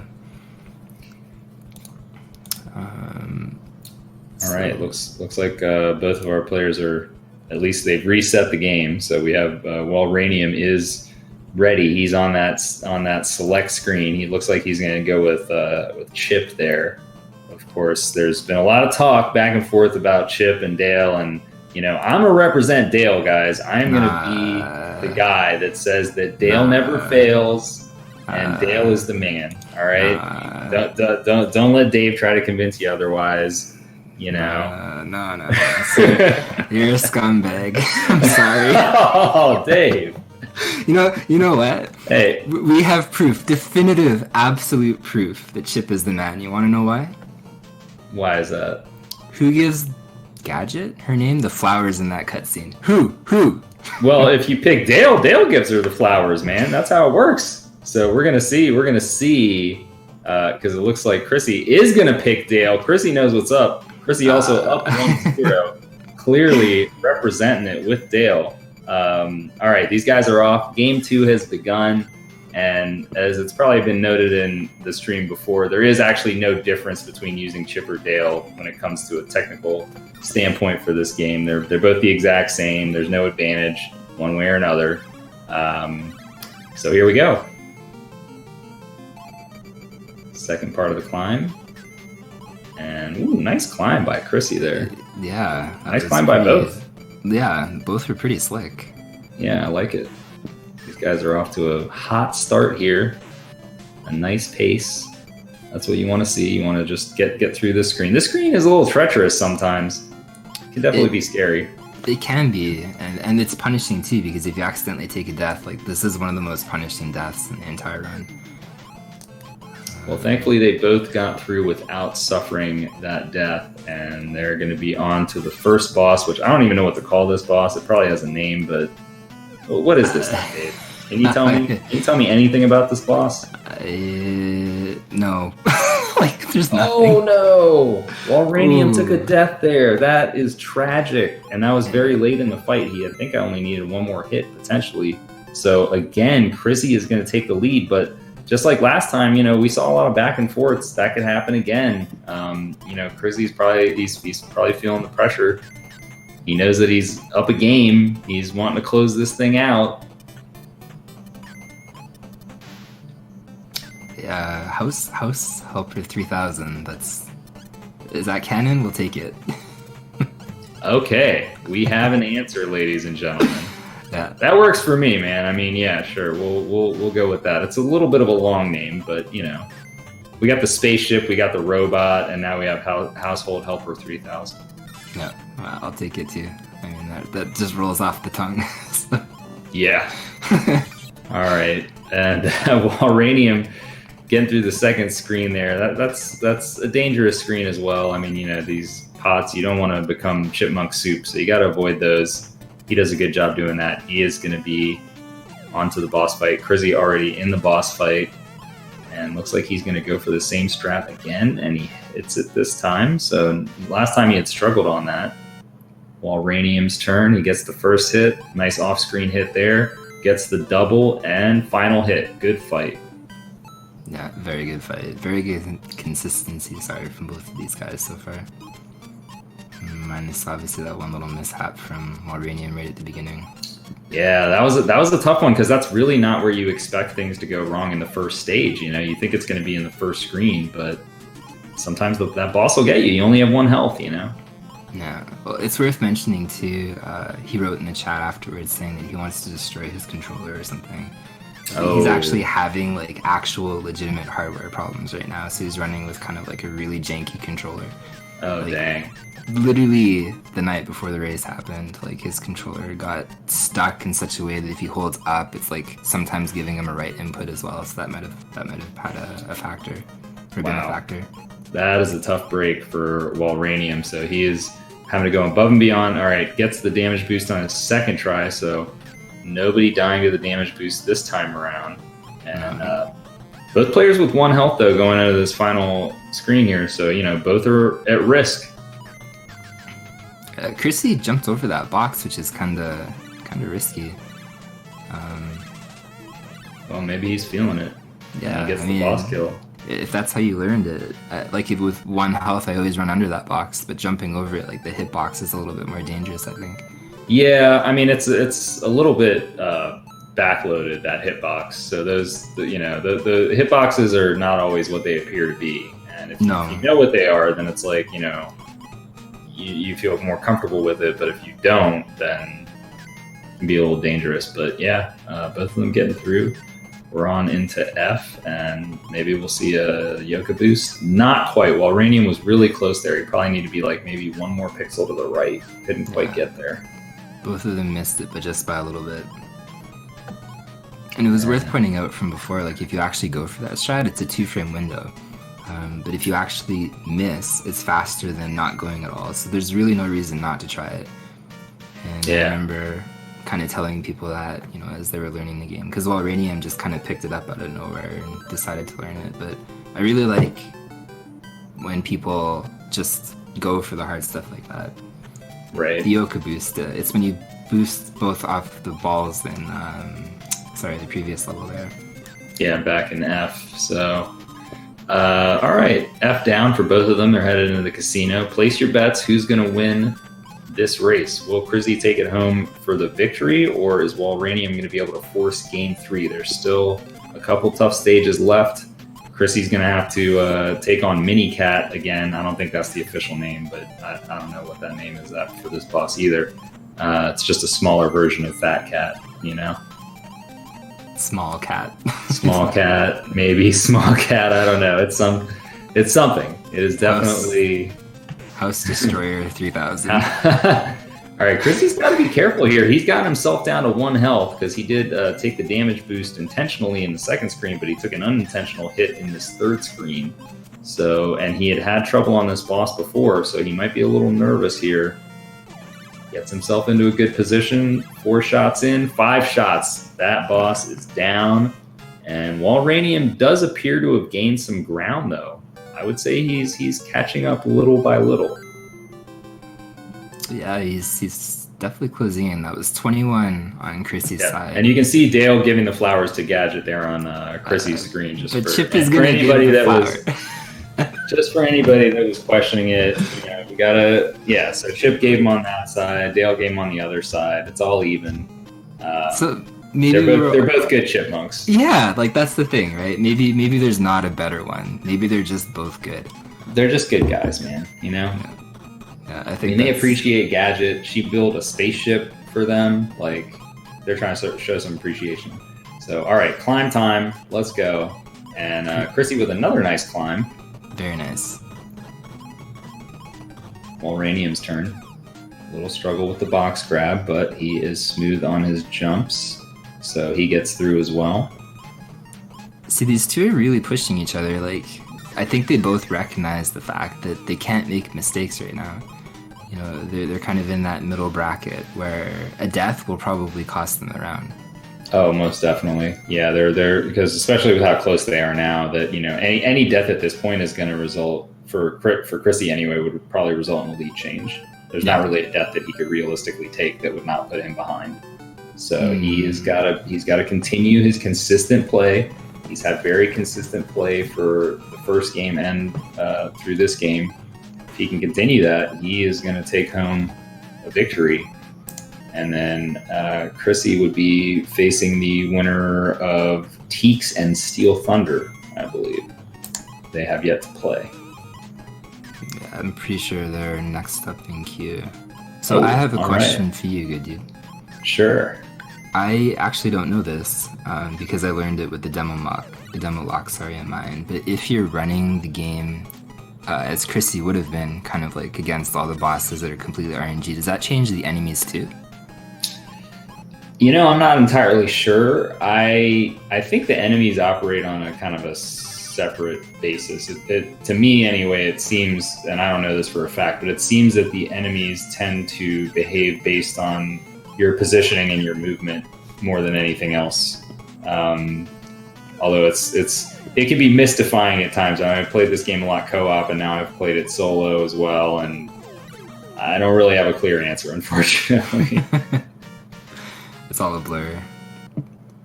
Well, that was really tight for Walranium. Like, he almost made it split right in the middle. If you hit the caterpillar, like, right in the middle of the screen, it just immediately breaks apart. I think there's like a 1 or 2 frame window that if you hit him right in the middle, he just breaks apart, and that was really close. That was a tight one. So Chrissy is on into J, and it's all going to come down to this, guys. Can Chrissy get another nice, consistent J? It would be really hard for Walranium to catch all the way up if Chrissy doesn't take a death or get otherwise stuck somewhere. And he's going to be coming up on the axes first. So let's see how he goes about it. And he is going to go for 1 damage boost. He is going to go for another. He gets them both. Avoids the lizard carefully. He's taking a nice, safe path down on the bottom there. Doesn't want to tangle with any of these other lizards. And meanwhile, while Ranium going for that more difficult boost there, so caught up a little bit of time. But he's going to need more than that. He really needs it, Chrissy, to have a big mistake here. Chrissy taking it a little safe there. And wow, he gets the frame perfect. But he ended up throwing the other box, so he kind of lost a little bit of time with that. But if he can defeat Fat Cat here, he is going to take this match. There's 2, there's 3, 4, and 5. Crizzy wins it. Great job by him. Walranium not far behind. He's going to head into Fat Cat, but he's just a little too late. Great match. See, the death really cost at the beginning of the match, ironically, to determine the outcome at the end. Yeah, it absolutely did. And, it's a tough one, like you said, Walranium was having the hardware issues and stuff like that, but he put up an excellent fight. Chrissy really played consistently in 10-15. Did he maybe get a PB just now? Barely. I don't know if he split in time. Yeah, because his PB is 10-14 for sure, but that could have been a late split. So you could that could have been. Yeah. So that's an excellent run from Chrissy. In a race to get even remotely close to your PB is insane. Yeah. So that's just a great job. You got to tip your cap to Chrissy on that one. And Walranium, what do you want from him? He got sub 1030. You got to figure that's going to be hopefully good enough, but in this case it was not. But yeah, great race there. Good game to both players. Good game indeed. That was good showmanship for sure. Okay, so it looks like the match prior to this one, Magic, K1, and Base Guy were kind of going at it, and they finished 1-1, and then Magic kind of had some internet issues. So instead of going to Steel Thunder and I think Teeks was next, we'll jump back to them just so they can finish their bracket. That works. I think we'll go with Steel Thunder and Teeks after that, and then continue. All right. Stay tuned, guys. We got more exciting matches coming up. That was a really, really tight match there, and I think we'll see more and more of those as we narrow down the field. There's definitely a lot of good Chippendale Rescue Ranger players in here, and eventually they're going to be bumping heads. Yeah, they definitely are. Just as an FYI as well, I think Andy said that he was available for commentary, and knowing that you're the organizer, I don't know if you have other duties and it would make it easier on you for Andy to jump in, but you do have that option, sir. I did want to put that out there. No, Andy, we like Andy despite him making Batman impossible for me. So Andy, if you're in chat, you want to jump in here, I'm A-okay with that. Just give me the heads up. You and Sinister can take it for a little bit. I'll ping him in the Discord as well. Forgive my typing, everyone. Oh man, I was smashing the keyboard earlier. Alright, so looks like he can jump in for one game. Maybe I can come back for the other one, or...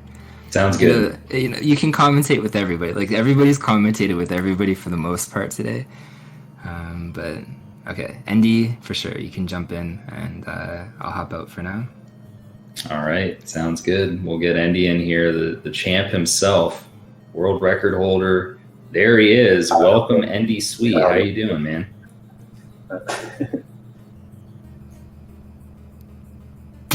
Just random laugh. Random laugh. That's how Andy's doing it. Well, that's good. Laugh is better than no laugh. So I like it, man. I'm glad to hear you're in good spirits. And, welcome back to commentary. Yeah. All right. Well, I'll exit on the same note and just be like, okay, bye. All right. See you guys. I'm sorry. I'm a bit mentally unstable. I'm a bit tired, I've been waiting for my match to happen, but apparently my opponent hasn't showed up, so I... Oh, man, he's... I think he might be too intimidated, He heard he had to go up against you, and he was probably like, you know what? I don't need this. I don't need this right now. That's some kind of strategy to tire me out, is that it? That's We'll see. We'll see if Miri does end up showing up. Yeah. Okay, so anyway, what is the matchup we have? So it looks like for now we are going to return to the base guy Magic K match that was going on earlier. Magic K had run into some internet issues, and they've gotten things sorted out now. And I think we're going to awaiting clarification on if they're going to start from 0 or game 1 or game 2 or whatever. I assume I think the first game they had was a clear one. So, Okay. What do we know Okay, about? so we do see it. We do see base guy with the 1 victory there. It looks like. I'm not sure what base guy's PB is because I don't find him on speedrun.com leaderboards, but I do know that Magic has 10:15, I think. So 10:15. Okay, so another solid time. That's in the same range of the players that we just saw. We just watched Crizzy come within 1 second of his PB. It looked like he might have even gotten a PB because he split late there. So that was an very exciting run for him, and he had 2 consistent performances. So, but it looks like these guys are pretty much ready to go. Okay, it's been corrected now. It looks like Magic K is now up 1 game. We'll see if this goes back and forth or if this is the actual. Okay. That makes sense. I mean, if base K would have a better time, it feels like he would have submitted it. But I don't know. I'm a bit ashamed here. I don't know. That's true. That's true. Yeah, we I mean, like Dave had mentioned earlier, a lot of these are newer players, so they may not have any times submitted to speedrun.com. They're maybe they're just getting into speedrunning. It's cool that people are picking up this game. This is a great game to start with. So I want to ask you, Andy, do you remember how many games you had speedrun before you got to Chip and Dale? Was it pretty early on for you? It's not many. Oh wait, I know you started with DuckTales, right? Wait, sorry. Yes, I started with DuckTales. That was the very first speed game. My second speed game was probably, let's see here now, Batman, I think. Batman or Yume Penguin Monogatari, I don't remember. But Chip and Dale was fairly early on. I actually have to go and check now that you mention it. But I'm pretty sure I had a console set up when I started speedrun this game. So that means it was after Batman and Yume Penguin. Okay. Man, that's right. I forgot about the pre-console days for you. That was actually a thing. A pretty short period of time, actually. So not surprising. I started running. My first submitted PB was 2015 December. So yeah, it was the 4th game I speedrun. So your history with this game, I'm curious. I think I believe you took the world record fairly quickly into your playing of this game, if I'm not mistaken. And then did somebody beat you back? Was Hyrexen? Did he potentially took the time back and then you beat him again? Is that what happened? Oh, actually, I actually kept this record for the entire time I have been playing this. For some reason, did? Yeah, and for some reason my. All right. Well, the players are off, so we are going to see who's gonna take things here. I was hearing that maybe it was 1-1, so I'm not sure if our score is actually correctly reflected right now. I think Dave was saying that it was indeed 1-1, but we'll get that sorted out before the end of the game. We got plenty of time. We got at least 10 minutes. But both of these guys are off to a fast start here. We get to see these climb sections. Hopefully, the climb doesn't claim anybody. No, that's happened once or twice. Dave said it happened to him. I died on the climb once. Oh, you did too? I died on the first climb, Okay, so 2 of the best players died on the climb, guys. That shows you, man. That just shows you how treacherous that climb is. Climb is, in a one race setting, if you're not really warmed up in a one race setting, like, or it's a best of 3, but in just a one game, no resets, the climb is... It's scary. Yeah, it is. It's dumb because you played with me. I usually need like at least 10 minutes or something worth of resets just to get the climb over. I don't know, man. You were pretty on point. We did get to play at ESA, and Andy was handling all the climb sections in co-op, and man, it was something to behold. So both of our players getting through stage 1 pretty cleanly, or zone 0. I don't know why they started with zone 0, but they did. In this game, it's 0 and then it's all letters. I mean, I guess there was no other choice, really. They could have made that Zone A, right? Couldn't they have made that stage Zone A? Yeah, probably. I mean, J is last one, so why wouldn't the last one be K? I mean, why not? I have no idea. But anyway, we didn't have any deaths in the first station. That's good. That's what's important. So yeah, these guys are now headed into everybody's favorite section, these water faucets. I really do not like this section. It's like you have to try to do like the babyest taps on your jumps, and then you have to do this really fast back and forth, running, and it's kind of out of place in this speedrun. But at the same time, it's really, really impressive if you do fast water type sections. So no question. Yeah, no question. Anytime somebody can do it super fast, you're like, wow. Like, I mean, at least you have some inputs to do. Like, there's a stage in Old Zones, E, I think it is, in a wood stage, and there's a little lake you go over with a boat. Oh yeah. And you just go. I mean, you just press right, and you just having a little Sunday stroll there. Not stroll, but Sunday ride. It's so boring. Yeah, it's a little slow. It's a little slow. Yeah, there's a couple parts in this game where things get slowed down, and both of these guys were able to get a reasonable kill. Magic K extending his lead ever so slightly as we head into Zone D, and D1 is always a scary screen for me. Looks like we got a box kill on Magic's side. Another box kill on base guy's side. No harm in that. That's smart safe strats right there. I would actually recommend that. They did it slightly different. Base guy threw the box upwards. I guess he has been looking at how I do it. But the thing is, if you wanna, I mean, the point of throwing it upwards is only if you are, if you're jumping at the same time. Right. So in that case, it's probably easier just to throw it straight forward, I would say. Yeah. I mean, it's a 14 frame difference. So if you're moving forward and doing an up throw at the same time, you'll lose 2 frames of momentum versus you'll lose 16 frames of momentum if you're just straight up throwing a box forward. So 14 frames probably not going to make the difference in this race, but every little bit does help. So if you're able to develop a comfort level on doing the up throw, then it's always better to do it than a forward throw for anybody that's learning the game.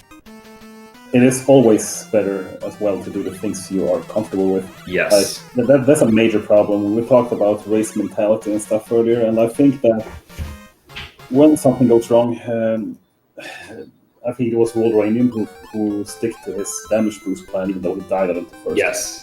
That's when you start absolutely. to not used to because you panic. Then that's usually when shit hits the fan, basically. Mm-hmm. I mean, yeah. No, that's for sure. Yeah, you definitely want to stick with what you know and stay within your predicted route. You don't want to do any rerouting on the fly. That's probably going to land you in trouble most of the time.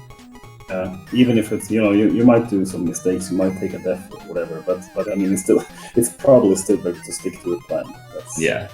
Safe strats are only really safe strats if you've practiced them. Otherwise, they may not really be a safe strat. So Magic K looked like he had a pretty good stage there, and base guy not too far behind. He's able to get through, but Magic K is slowly extending that lead. His movement is just a little bit cleaner, and he's not made any really noticeable mistakes thus far. So if he's able to keep that going, although he did go for that, that's probably a pixel perfect or 2 pixel jump that he went for to avoid those gators. He did not get it. So a little bit of time going to be given back to base guy. I think that's another thing that I think you can actually just drop down and go under them. Right, you lose some time because you're not holding right, but it's probably minimal. I mean, in a race setting, it's is it really worth it to go for that jump? I don't know. And the health. I mean, the health is, you don't want to go to 1 health if you can avoid it. So, and some people are taking that intentional damage boost in the second screen. Not everybody is, but if you're taking that intentional damage boost, you don't want to take damage in the first screen. Oh, it can get a bit scary for sure. Even if, as long as you play as your game plan, you shouldn't take any extra damage aside from that. But we all know what can happen, especially. Oh yes, we have seen it happen. And Magic K had a little bit of a fall there, so he lost a little bit more time in this screen. Base guy is actually, I believe, going to catch up just a little bit as long as he's able to finish this fight, and he does. Stronger stage there. He didn't take Magic had 1 knockback, and they also. Well, he fell down. He fell down in the third screen. Yeah, okay, well, I think So he had to stack up the blocks to get back up top. That was the time loss. That's definitely a time loss. So, but now it's going to come down to H, the climb. Everybody loves it. I actually love the climb, man. I think it's a great challenge, and it's like once you've done it enough, it's pretty fun. I mean, it can definitely be annoying if you lose a run to it, but when you hit a nice climb, it feels really good, doesn't it? It does. This is my favorite stage personally as well. It can be really frustrating, but exactly like you say, when you hit it, it's such a good feeling. Mm-hmm. So Magic is going for the left side climb, which is a bit easier, I would say. Yeah. I think it is technically faster because I did time the climb in your world record versus like some of the fastest climbs on right side climbs, and it was faster. But then I also don't have your fastest ever right side climb to compare it to, so I don't know. I think when I timed it, it was fairly much equal. The reason pretty equal. Okay. I mean, it's on the left side, but I mean, you have to turn back right in that last box before you kill that squirrel, so it's kind of a little backtracking there. But yeah, I don't remember, but both climbs are good. You should do the one you're comfortable with for sure. Right. So both players. Mind. All right, both players going to head into I, and Magic K1, he's looking to take this. Now remember, guys, this is game 3, so whoever wins this is moving forward. Whoever loses is going to be out of the tournament. So this is a critical game right here, and as most of these races do, it's probably going to come down to J. Yeah, and I mean, how far apart are we now? It's like 10 seconds maybe, or maybe 15, but it doesn't really matter because a death is so costly most of the time. And that was almost a death by Magic there. He got hit by that enemy right next to the ledge, and thankfully he didn't get knocked off into the pit, so he's able to survive, and he is going to be headed into the Caterpillar boss. See if he can get a 2-cycle here. First hit's clean, second hit's good. He's got the first 3. Just needs to catch this ball. Oh, he threw too early. Still got the 2-cycle. Lost a little bit, but that was good. He was able to recover. Had a little bit of a mistake. You want to throw the ball early so that you can get a fast hit, but you don't want to throw it too early because then you just miss completely. They also want to position yourself as close to him as possible. I mean, but then you risk taking a hit from the. True. Which, I mean, you can recover from taking the hit as well. Like, you'll still get a 2-cycle, but it'll be slower. So it's, it's not the worst thing ever, but it's definitely not ideal yet. You want to be in that perfect position where you're like right next to it. So here we go. And right away, Magic K making some nice moves there. He was able to avoid that weasel. He knew he was going to get hit, so he kind of like backtracked and went underneath. That was pretty smooth. And you don't want to take a hit here because you want to be able to take 2 boosts from the axis to skip 2 axes. And that's exactly what Magic K has done. So he is going to be into the climb section. He's going to be able to refill that health. Meanwhile, we have base guy. He is getting through the axes himself, but he is in that situation again where he's going to need Magic K to take an unfortunate, untimely death. And doesn't look like that's going to happen because he did the strat to save himself a health there, so he's going to have that lucky to take a hit. He's got to be careful on Fat Cat, but he's in a good position. As long as it doesn't jump into the it's fine. Whew. Man, that was scary. Magic K taking it down. He's got game 3 with a 10:20, very, very solid time. And seconds from PB. Well, those guys are crazy. They're having rounds within PB range in a race. Yeah, really, really good runs. Really good. Man, wow, 2 really good matches in a row that we got to see there. That was great stuff. So base guy was not too far behind, and somebody's asking, was that a PB for base guy? Actually, it was almost a PB. They're saying, "Oh man, wow, people are really bringing it." I'm getting scared here, Andy's getting worried, man. These guys are coming for him. They're on the hunt. I can't say. I mean, I think both my times were worse than 10:20. So I mean, I don't know. We'll see.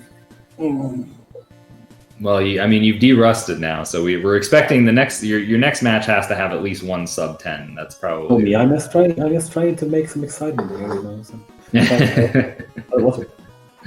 What's it called? I'm too tired for my English.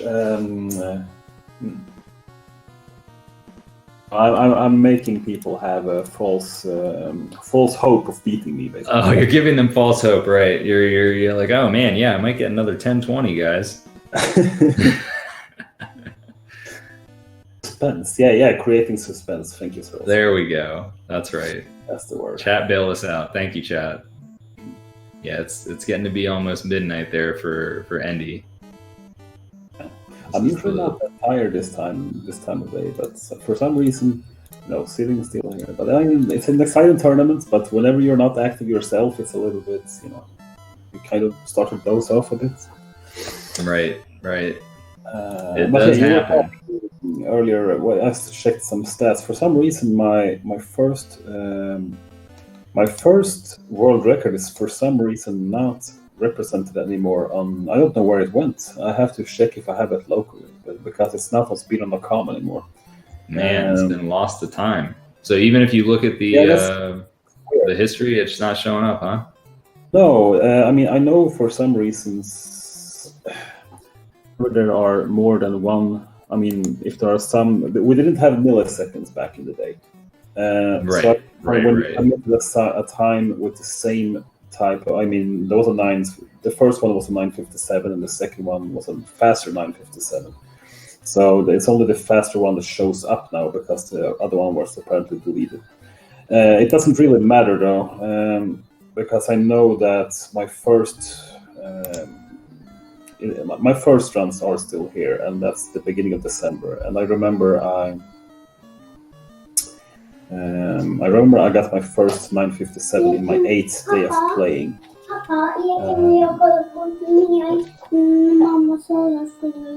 Okej, tack Ida. Tack så mycket. Mamma sovade men jag kan kolla på mer. Ja, jag förstår. Du får kolla på mer imorgon. Nej.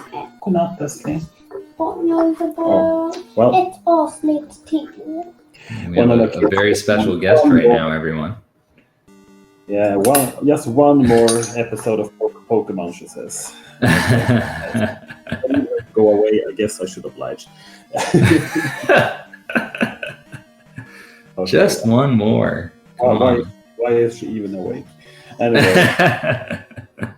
But after that, then I think the progression is right. Then I got 957, 956, 955, 954, 953, 52, 51, 50, etc., down to 48. Wow. But no one. And then you got the 48. You skipped 49. No, I actually had 149. Oh, you did have a 49. Okay. Maybe you guys did, I don't remember. But it's fine. I mean, the thing is, no one else has. I mean, there's been some people coming somewhat close. Stuck in a Plate was probably the closest one, actually.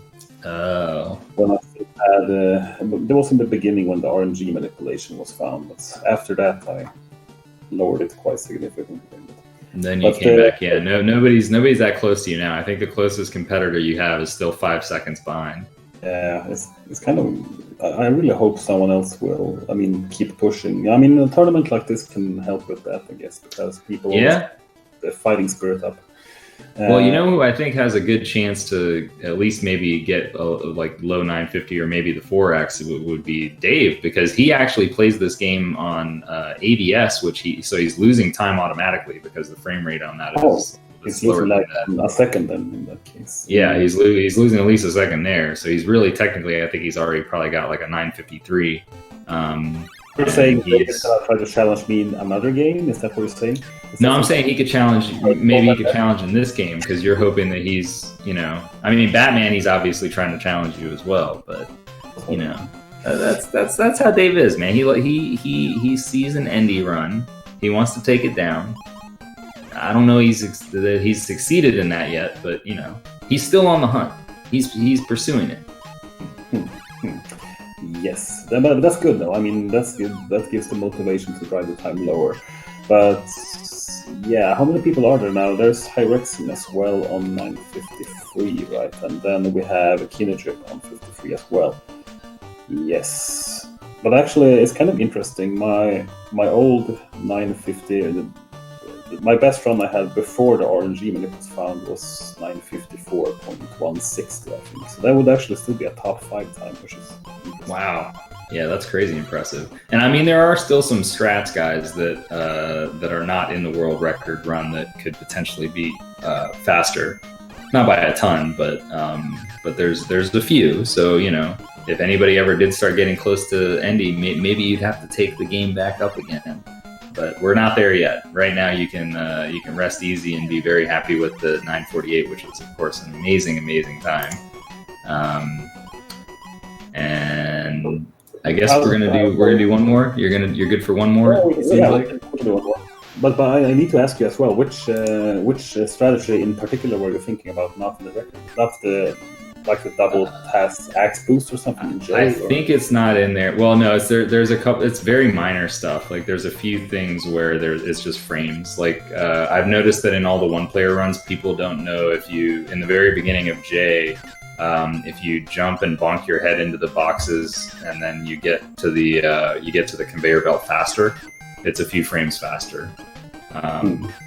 That's just something that I think people didn't realize because it's so minor. It's almost like I think it might be between 2 and 4 frames. But obviously, and with how optimized your run is, you want to get every frame you can, and those are free. But yeah, I'll see if there's a few other things as I'm delving deeper into this one-player run. I'll give you all the potential frame savers. There's nothing big. There's definitely nothing big, but there might be some frame savers here and there. So we have Teeks88 and Steel Thunder. Do you know anything about either of these players? I know quite a bit about Thunder, and I know very little about Teeks. But I was actually in Teeks' stream last night for some reconnaissance. So I do know that it has a 1035 PB. Okay.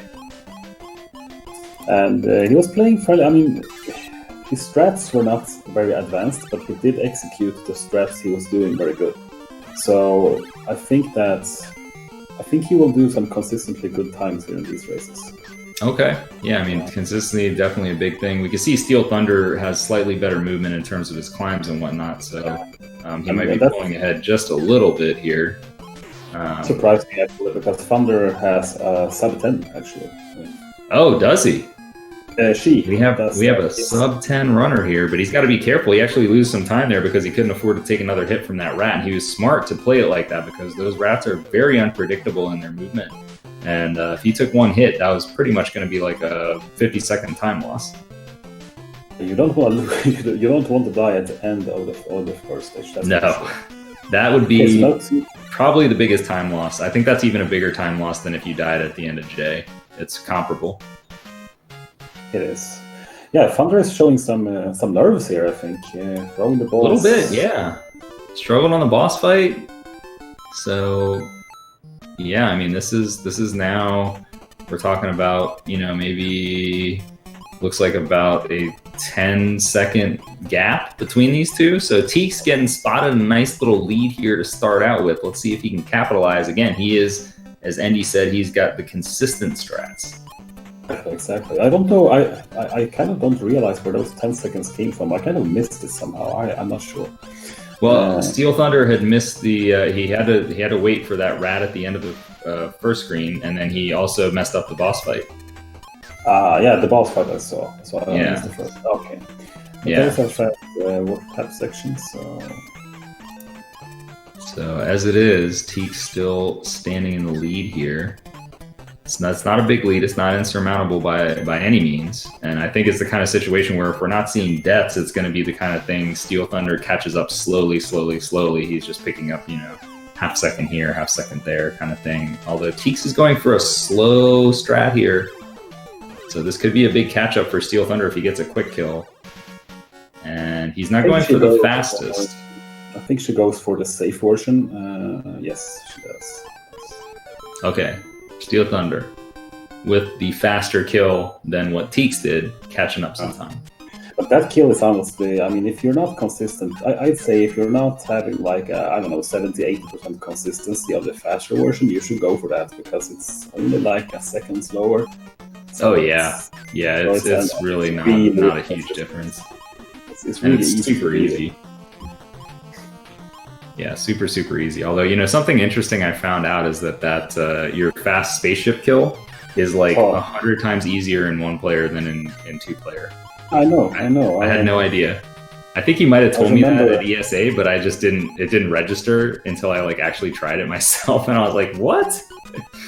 It took some adjustment in the co-op for sure to be able to get it. Yes. Okay, so both players turning off that final switch there. I thought that might be an opportunity for Steel Thunder to gain back a little more time, but no, they both turned off the switch. Neither of them wants to be taking too much damage.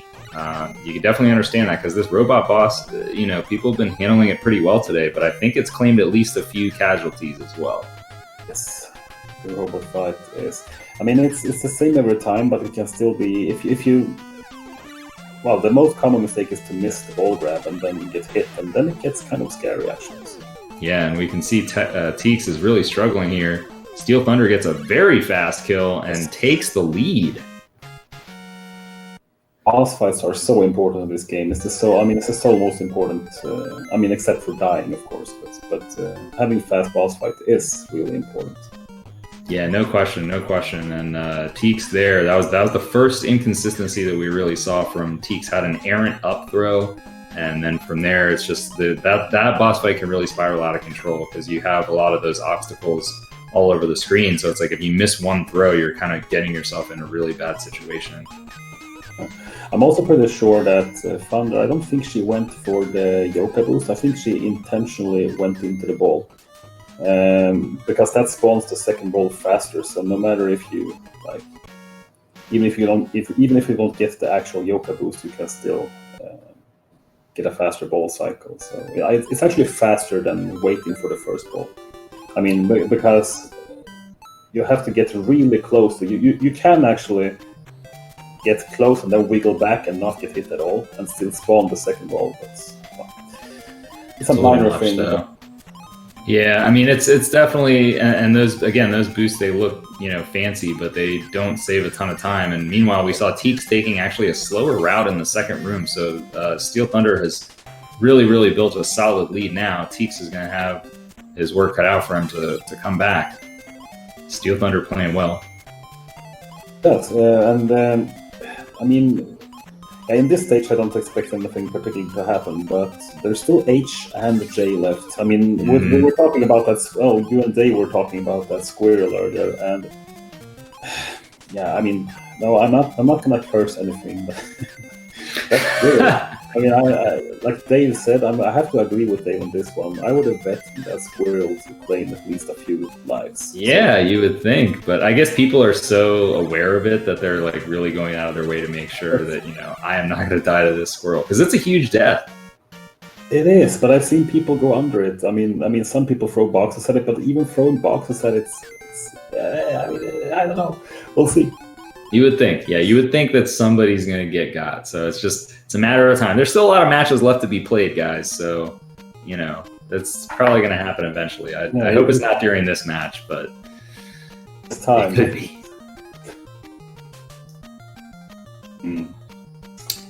Well, I guess we'll see now because Thunder is entering H. So we are there. It is that moment. So here comes. There was a nice mini delay there to despawn one of the crabs, and now it's just getting over these, get that box, and it looks like everybody's going left side these days. That seems to be the strat, and cool thing. I don't blame people, man. That right side climb is really difficult. But I have to say the right. Okay, she did a safe squirrel kill. Yes, and no risks there. Neither of those squirrels were gonna have any chance of doing anything in that situation. And same thing for Teeks, also going for a super straight, kills them both. He's like, you guys are not even gonna get a chance. Maybe they heard us. Okay. They're listening, they're like, oh yeah, those squirrels, man, we better do something about that. But I don't blame people who go on the left side climb there on the H, because while the right side, I think the right side looks much more cool, but when you do it properly, but I mean the left side is safer and easier, so it's I agree. I agree. There's really not. I mean, I did start practicing that left side kill, but I can't do it as fast as the left side climb. I can't do it as fast as I can do the right side because I've done the right side one so much that it's just hard to catch up. And it's like, I can't really afford to give up 0.2 seconds right now. So, all right, most boring stage in single player, the fans. Gives you plenty of time to think about Jay and what you got to do there. That's the only benefit of this stage is, you can mess it up. It happens occasionally, but for the most part, it's just nice to have a little breather before the real action starts. Because J is so much harder than, would you say that outside of G, would you say this is the second easiest stage? Definitely. Yeah, I think the only thing that's really tricky is the boss. Yeah, even the boss fight, it's not super tough, really not hard, and also, it's hard before you learn it properly, but then it's true. Second nature. But the actual stage, the only time loss you can possibly get is like bumping into a box here and there, and that's not gonna matter unless you're going for a stupidly low time. So, all right, Steel Thunder, first one into J. It's time to close this run out and take a 1-game lead. Now, can she avoid disaster in the axe section, or with the weasels, or with the gators? There's a lot of things that can go wrong in this stage. We got past the first weasels, that stupid first jump there, and now, okay. Wow. Going for the tricky damage boost. All right. Going safe. Saving one of the health. Oh, I'm scared my heart. Throwing a box over a pit is... That is very scary. Yeah, it kills your momentum, guys. So that you need that momentum to clear the gap, and that was a little dangerous. I think that's not something she usually does. So that was one of those scenarios where, going safe, like for just for being safe, and that actually turned out to be, because that was very close to dying. I've done that thing myself a few times trying to go safe. So yeah, I usually it's don't. Terrifying. But Steel Thunder closing it out there with a very nice mid 10-minute run, and Teeks did a good job as well, but just couldn't quite have the level of consistency needed.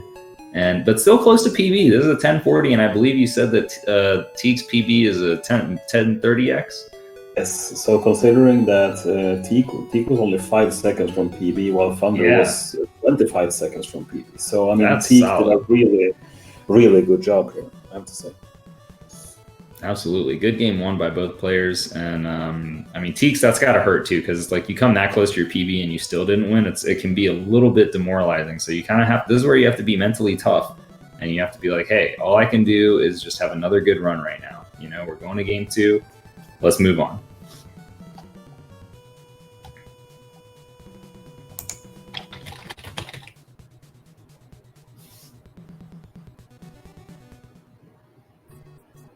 So remember, guys, this is just day 1 of the tournament. Tomorrow is going to be day 2. There's going to be more action to come. But for now, I think we have a few more matches. We're trying to play down, I believe we're trying to play down to the top 8 here today.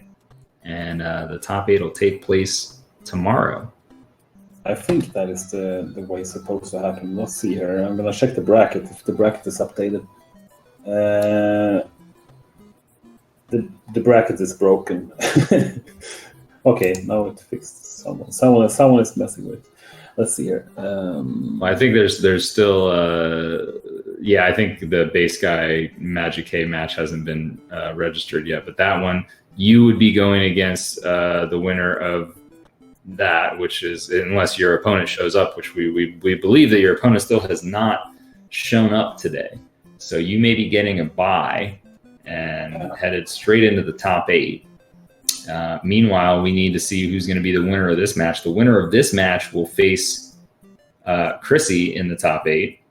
And then we still have Cartina versus Ziguigui and Moly Man versus Moo Mooney.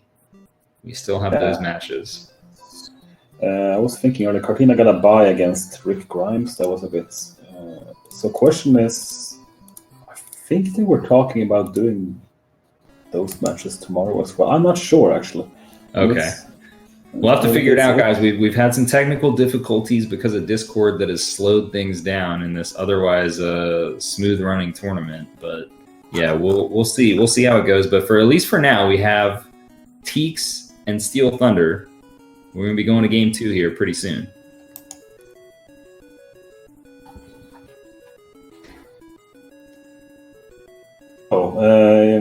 I wonder if we'll see something differently. I think Teeks will just keep doing what he's done the past game. I mean, I really can't see him do anything. I mean, it's hard to say anything he can improve because he played really solid for the most part. It was just some minor things. So I think he has to hope for Thunder to. Gotta hope for some mistakes, yeah. I mean, a bigger mistake. There was the mistakes that Thunder had really were kind of, they were marginal. It was 5 seconds, 10 seconds. He needs like a death. Yeah, he needs Thunder to have really a death. That's kind of what he's looking for. If you think about it, at the very beginning of that race, when we had Thunder almost die at the end of the first screen, if that had happened, then Teeks wins games 1. Yeah, that would have made all the difference. That's a huge death. So as it stands, even small mistakes, though. I mean, if Thunder starts doing those small mistakes, it can add up, and she can also get more nervous because of it. So we'll see here. It's true. Yeah, I mean, this is now you're on match point, so there's a little more pressure of I need to close it out versus coming from behind to win. Like when you're coming from behind to win, you have nothing to lose, right? Like you got to win right now or it's over. Versus having the kind of like I'm up a game, so even if I lose, I'm still okay. It's not the right mentality to have. But so far, both of them cruising through and almost dead, even going into the boss. That was both people. Both of them actually skipped the 1 damage boost in the first screen, so they both have 2 health gold. And thank goodness, because Steel Thunder took another hit, so Steel Thunder would have been dead if not playing it safe there, and she's able to close out the boss, but not before Teeks did. So Teeks again gonna have a lead, not a sizable one, but decent to start. This is the same thing that happened last game. Thunder threw a ball to the left or the right instead of upwards going into the boss fight. So, and that really messes up the pattern. So there's really no good way of recovering from that. So. Yeah, it's a tough situation to be in. That boss is definitely awkward. It's if you get off track on that boss, it's hard to know what's going to happen. Exactly.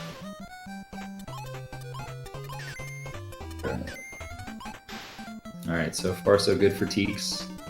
And both of them, I noticed they both jump on the apple, and I noticed you jump over that apple in B2. Do you know if that's actually faster? I jump a bit. The apples are weird. They can sometimes be sticky, right? Yeah, they have something I call trap tiles. Yeah. It's the same thing with the switches in D as well. Like sometimes when you land on a switch, you kind of get stuck for a frame or two. Right. You can see the shipment like stuttering a bit. And it's the same with apples, so I always avoid apples whenever I can. Yeah, I agree with that. I've seen that a lot myself. It doesn't happen every time, but you don't want to give that opportunity for it to happen. So in a race situation, 1 frame is probably not going to be the difference maker.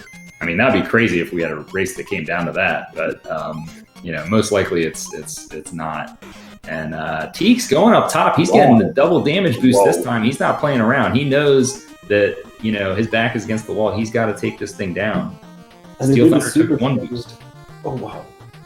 He managed to get under the spinner from just like the 1 tile jump. That's really hard. Wow. Yeah, that's pretty frightening. Now Teeks is not going for the health because he's going to get it later, and he was able to clear that enemy, which can be hard to do. Teeks picks up the health, doesn't need to worry about the damage boost. Steel Thunder also skipping it. Yeah, she already had full health. So let's see here now. This is really interesting because I said that I don't think Teeks was going to change anything, but it seems like he knows that he needs to go all out here.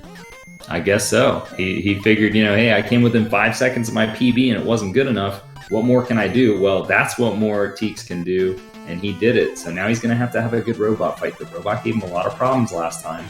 This time he's looking a little bit... Oh, no! Wow, the hitbox on that robot is just so big. He looked like he was in the clear there, and then before you know it, he's getting hit. Thunder also died, and now they're both trying to... Wow!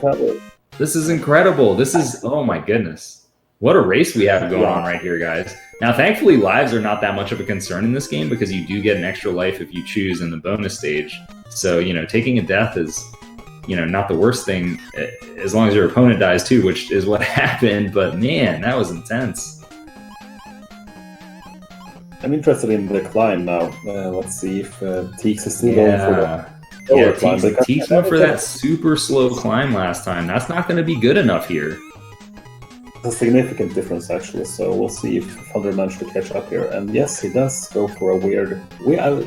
I'm not familiar with this. Is a little bit of a faster... Oh no, he could have got over there. No, he's doing the same thing as last time. It looks like he was going for a better setup this time, but it didn't happen for him. Oh no, he is really in trouble now.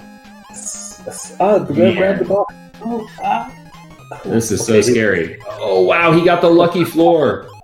He got the lucky... So sometimes, it's probably been explained before, guys, but sometimes the top of the screen and the bottom of the screen overlap. So he actually was standing on the ceiling there instead of falling into the pit.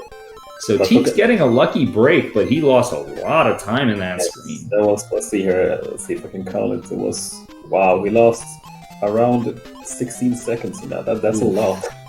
That is a tough one, and that's mostly based on the strat that he was going for. Unfortunately, Teeks was going for a slower strat, which is, I guess it's a little safer, but I think you could probably even find a safer strat that's not that slow. I'm not sure PB, but I guess we know now what. If he's gonna PB hunt after this, we need to tell him. Right, yeah. We definitely gotta let Teeks know, hey, there's some different ways to do that screen. You don't need to worry about it. Now Teeks having to be very careful because he's on 1 health. Ooh, and going for that jump over the Rhino. That's a tight one to get. And he also doesn't know how to despawn his bomb up here, which is losing a little bit of time. I think he's fairly new to the game, so... Yeah. So probably just some things he hasn't picked up on yet. But yeah, we've had a lot of new people join the tournament, Teeks being one of them. So Steel Thunder with a solid lead. Teeks going to need something to happen. Well, it's kind of the same situation as last game, I'd say. Teek had a lead early on and kept it for a while, and then Thunder ate herself back into the game. But now, and Dale is giving Gadget flowers. Look at that, Dave.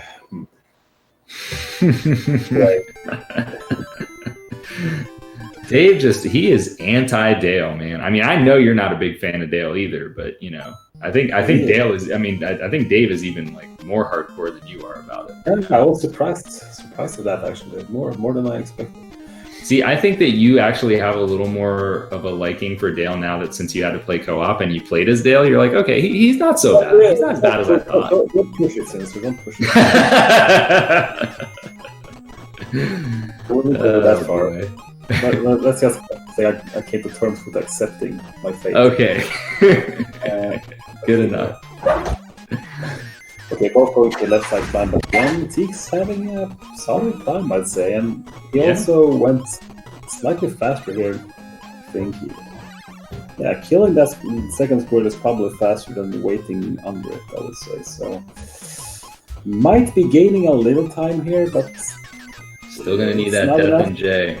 Gotta have it. Yes. Got to have it. Definitely. I don't know if you've been watching the whole time, but have there been any big deaths in J that caused a lead change yet? Has that happened? I don't think so. I haven't been watching everything. I've been having it on in the background, but I've been practicing a bit of Batman. Man. Sorry. But the confidence. And he doesn't even need to practice this game. He's practicing another game.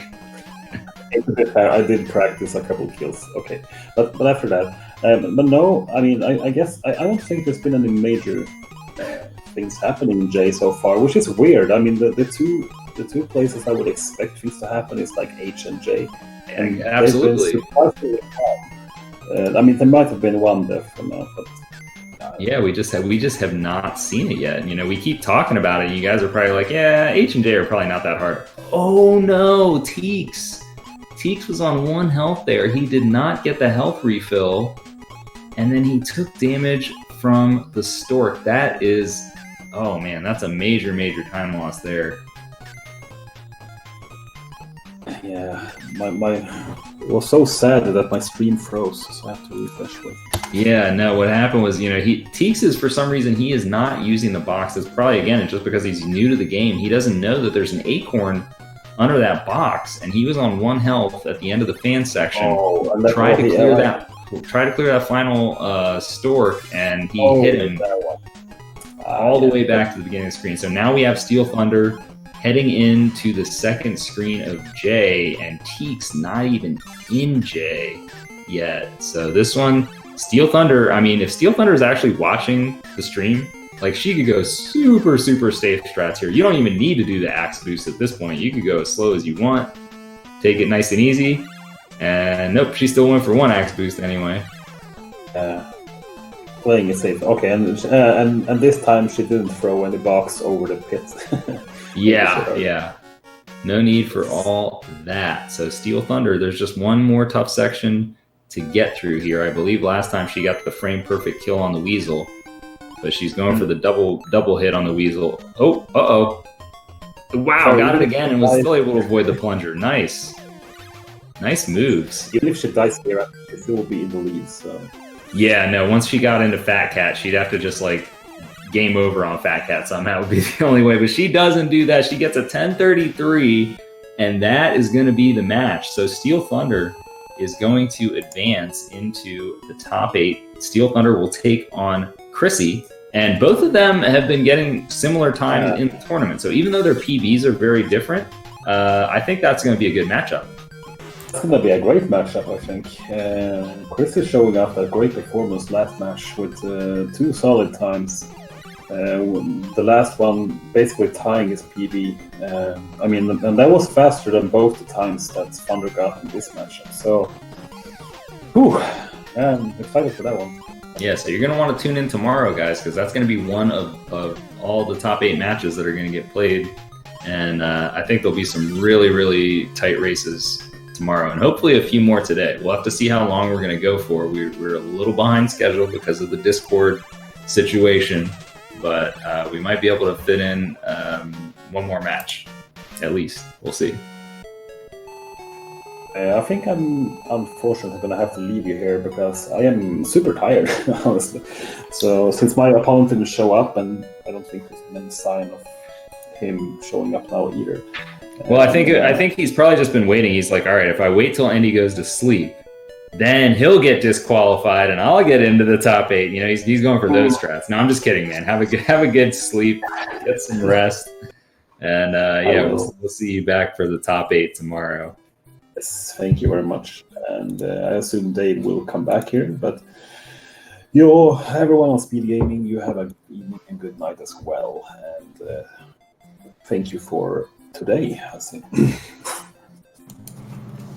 All right, thanks again, Andy Sweet. We're going to do one more match, guys. We got Junkyard Dave joining back in here. We are going to do Zig versus Cartina, and that is going to be the last match of the day. So welcome back, Dave. How are you doing?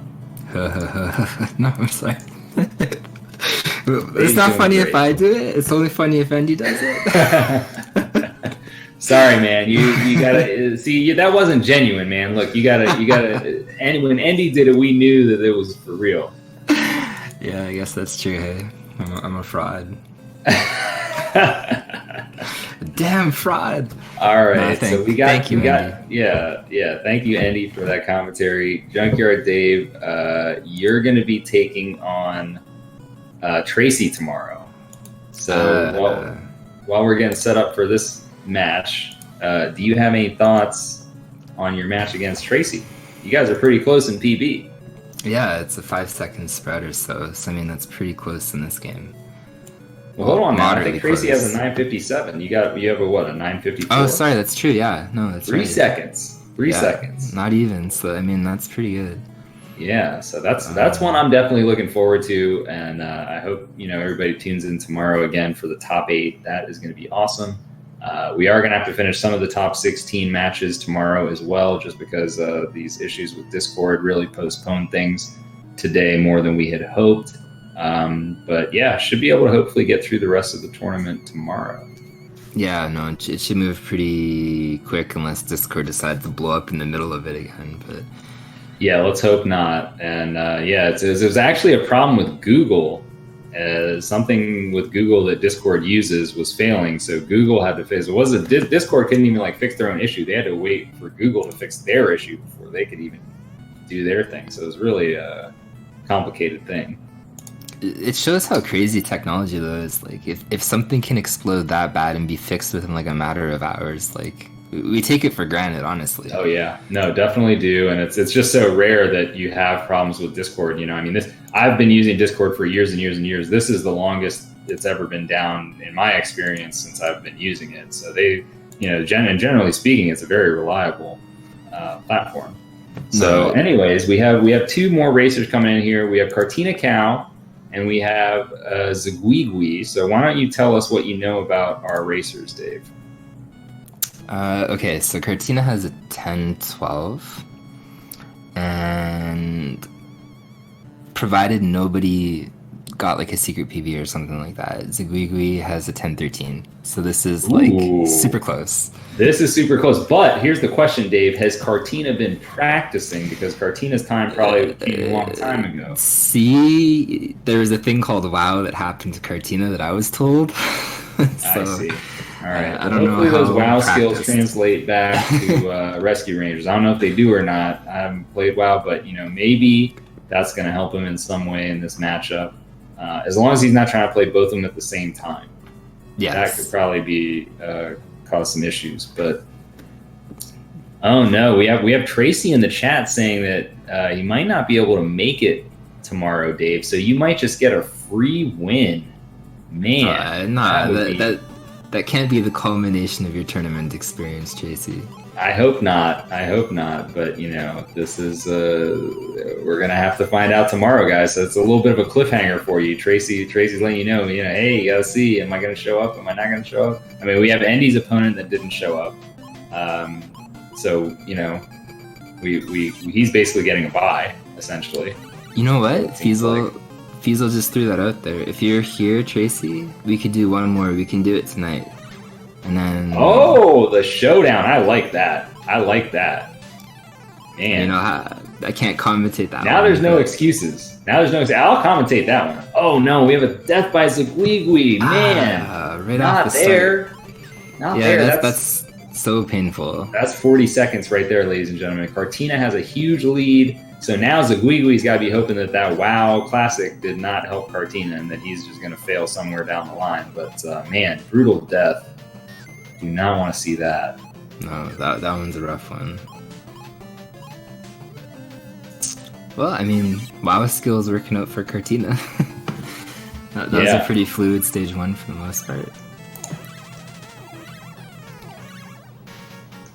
All right, so we're still waiting to hear back on Tracy on whether he's going to accept the challenge of tonight. Oh no! The mouse leg. Get out of there! Get out of there, Ziguigui! Thank God. All right, Ziguigui has clutched it out and made it to that next screen despite being chased by what seemed like infinite rats. He's able to get through. Meanwhile, Cartina with a solid lead. And Fiesel pointing out the meme of dying in that first screen. Oh man, it's so painful. It's not the meme we want, but it's the meme we have. Yeah, no, I feel your pain there, dude. Like, I first jump on the second one. The second climb I died. Ooh, and he took a death on the first boss too. Maybe some tournament jitters here. Could be. See, now Zarilla is making some excuses. He's like, well, Tracy might still have to play tomorrow if he plays tonight. But think how awesome that would be, Tracy, if you bop Dave out of his own tournament and then you're just like, I can't, I can't go. I mean, people would probably not be thrilled about it, but if you have something that some vendetta against Dave. Well, if you're free now, we're technically a little bit ahead of schedule because a couple of people didn't show up. So if you're free now, we can do our match now, and then if you lose, you don't have to worry about it. If you win, then just don't go to work tomorrow. So, Nah, you gotta call in sick, man. yeah. All right. So, anyways, we've got Cartina on into Zone D. Zigwigwi again. He's very far behind because of that tragic death in Stage 0. So that leads me to think: has Zigwigwi been playing lately at all? I did follow him. I haven't seen a lot of practice, but at the same time, he hasn't really streamed a lot that much too. So Cartina was just in a troublesome situation there, got himself out. That was kind of clever. He actually had only 1 HP and he was having trouble getting under that spinner enemy. So eventually he was just like, you know what, there's a box here. I'm going to grab that. We're going to get past this guy no matter what. yeah, and that actually worked out because when those guys are spinning, I don't think they have a hitbox, right? Oh, no. Cartina, be careful. Yes, that is correct. Oh, Cartina takes a death. So now this is an opportunity for Zigwigwi to catch up a little bit here. He's not fully caught up, but now our runners are at least close to each other. They're going to probably be in the same screen at the same time in a few moments here as Zigwigwi makes his way towards D2. Cartina has to be careful, though, as he died here, so now he's taking it less safe. And actually, but he did not. Oh, now he has to take the ball boost. He has no choice. He tried to throw the box at the switch. He missed. He eventually gets through, gets the second boost. Zigwigwi has full health. Don't get hit by the ball. He doesn't. He's on through. Is he going to turn this switch off? No. He's aggressively taking the damage boost. He doesn't need the health. Both of them on 1 HP as they head towards the robot. All right, it's going to be Cartina first. Let's see. That robot's been giving a lot of people some trouble. It has Cartina with his third hit. Oh, and he takes a hit. The hitboxes are just so confusing, that little ball. So Zigwigwi catches up even more. He's able to finish the fight. But Zigwigwi now he gets stunned by the ball. Okay, Wow, he's got Matrix. an opportunity here. He's got an opportunity. Here come more balls. You got to hurry up, Zigwigwi. You got to get one more shot in there. It's too low. But he's safe. He gets hit again. Too high. There it is. Just in time. Zigwigwi was about to get hit and die again. But Cartina managed a decent enough fight on his second go-round, so he is actually now into a pretty solid lead going into F. But anything can happen. The way that these two have been playing so far, man, we could see some crazy, crazy stuff. We actually coined a new strat term. If you kill the robot full screen, almost like that, throwing the ball. We call it the Kobe. So, We call it the what now? the Kobe. Oh my goodness. Wow. All right, so Cartina has made it up close to the top here. It's going to be pretty hard for him to die at this point. Meanwhile, Zigwigwi, yeah, get those jumps in there. You got to scroll that screen. Scroll that screen. All right, Zigwigwi also safe. So no crazy deaths there. We're going to get to catch our breath as we enter G. And Cartina was actually, did he just do a life check right now? I think Cartina just did a life check. Maybe, yeah. I think he might have been preparing to see, like, hey, do I need to get this 1-up at the end of G, which I haven't seen anybody go for, but there is a free 1-up at the end of G. If you're really, like, wanting to go a little bit out of your way, it probably costs about 2 seconds. Maybe 3 seconds, you can get a free 1-up. One actually thing that I haven't seen in this tournament that I just saw Zigwigwi do is at the end of the bonus stage, he was kind of going inside and outside of the box. And just as he was coming outside of the box, he up-throwed, like he shot it with up and B. There is a way that you can do this. If you're hiding in a box and you get out of the box and on the same frame that you're coming out of the box, you up-throw, you can actually soft lock the game. Oh boy. Somebody better tell him not to do that, man. He thinks he's just messing around in the bonus stage. Yes, like Hart was beating there thinking that he was gonna like soft reset back to the title. Oh jeez. That would be a nightmare. Yeah, it happened to JC in the Big 20 where it just froze like that. Oh man, brutal. Alright, so Cartina is done as Zigwigwi enters the boss fight. Be careful, there are spikes there. Alright, he's got the situation under control. Thankfully he had an extra health to spare. And the boss is down for Zigwigwi as well. And then we can see once again Dale is giving the flowers to Gadget. and we're going to be on into H here shortly. Double Dale. This is like your worst nightmare right now, Dave. We have 2 Dale players at once. At least the only good thing for you is that one of them will be eliminated from the tournament. So that's one less Dale you have to worry about. True. This is very true. I'm very curious in seeing Cartina's climb. I'm curious because Andy taught him Chippendale, so it looks like he's going right up the middle then. Well, Andy's been talking about he uses the right side, strats. Why would you do that, Andy? Why would you use the right side? Because he's more used to it. I think when he first started doing that left side thing, he got the world record so fast that he never really like truly got it into his muscle memory.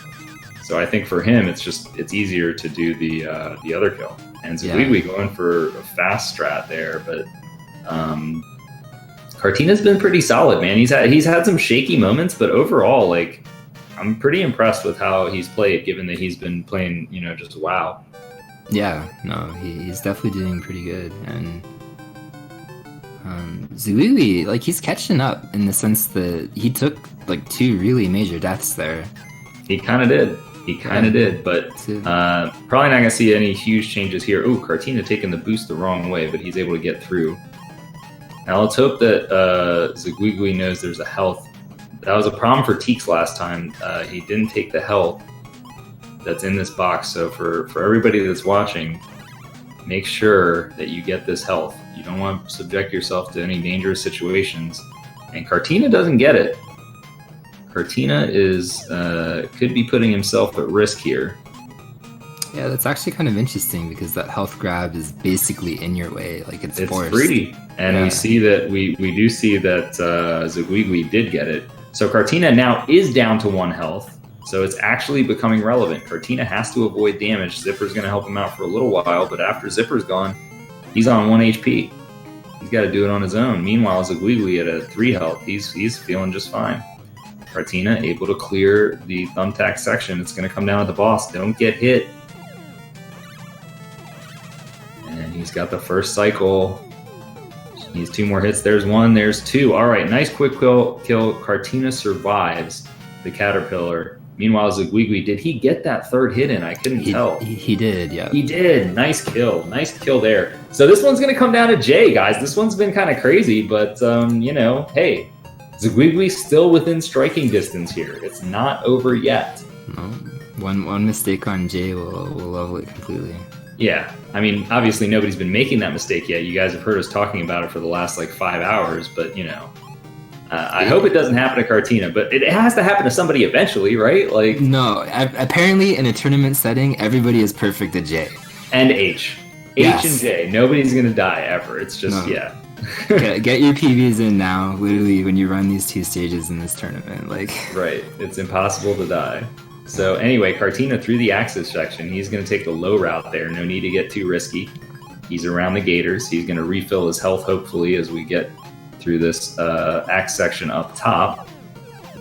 And there it is. He's back to full health. So he's just going to have to avoid taking 3 hits here, and he is going to take home game 1. Although Zwiwi is kind of catching up a little bit. Yeah, he's made really good traction back. He did, but now he had some problem with his box throws. And Cartina is headed to the boss room. He's able to take it safe, go up top, and he's just got to take down Fat Cat. He's in a good position. There's 3, 4, and that's game. Cartina with an 11:32. Zwiwi right behind him, taking a death though. I think he needs to work on his positioning there. There you go. Yeah, you want to go left. You want to go left after you get it.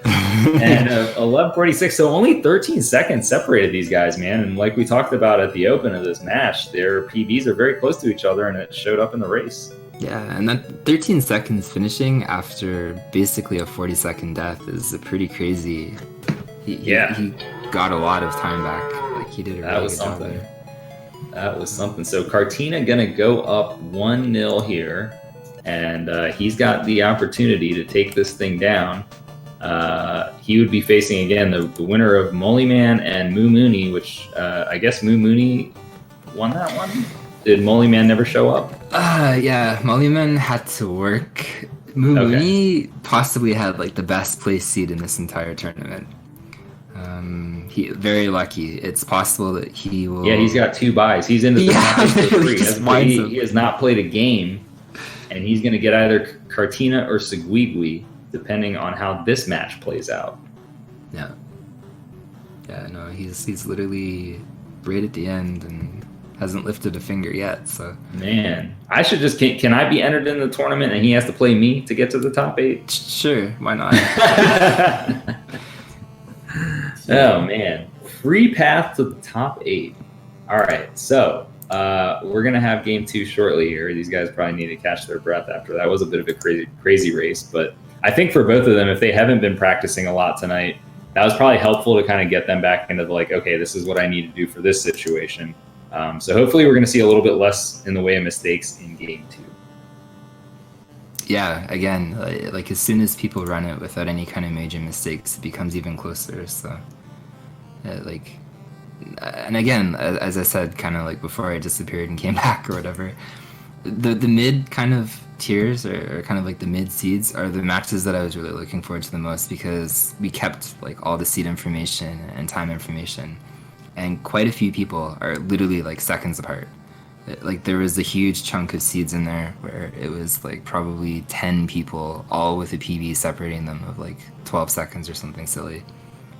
So. Yeah, it's definitely that kind of game, you know.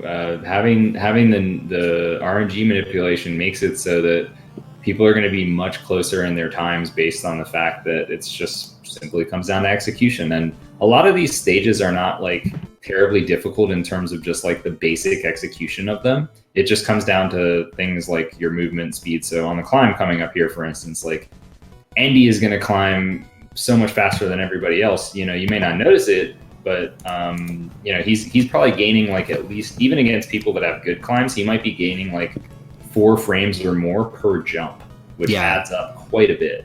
No, it literally does. Like I've timed out. I sent that to you actually on Twitter a long time ago. Like Andy's H climb, and I could get 0.1 from Andy on his H climb.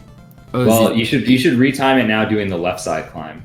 I should. You might be able to beat him because I am proudly. This is going to be not a humble brag. I have beaten Andy's right side climb. So I'm good on that. But no, for the most part, the climbs in stage 1, I can't come close. No, like, I cannot come anywhere close to Andy on those climbs. No, and just before you revert back to the race or whatever, it's the same here. Like I'm 0.1 from at least the old timing in H, but when I timed it in the intro stage, I was so far away. Like I lost anywhere from 0.5 to 0.7 on both climbs, like compared to Andy.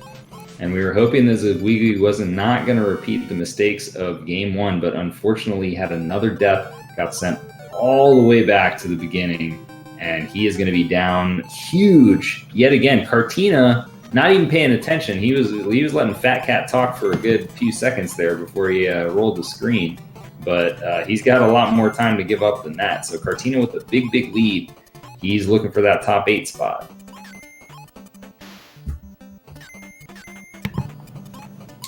And we hopefully have a little bit easier time with the boss here.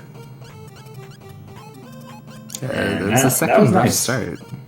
Yeah, second rough start in a row for Seguigui, man. That first stage is no joke, you know? I mean, you have the climb, which is tough, and then you get into that situation where, like, there's all those enemies, and, like, you're wanting to take damage boost to be fast, but then if you do and then something goes wrong, you're really in trouble because those enemies are just everywhere.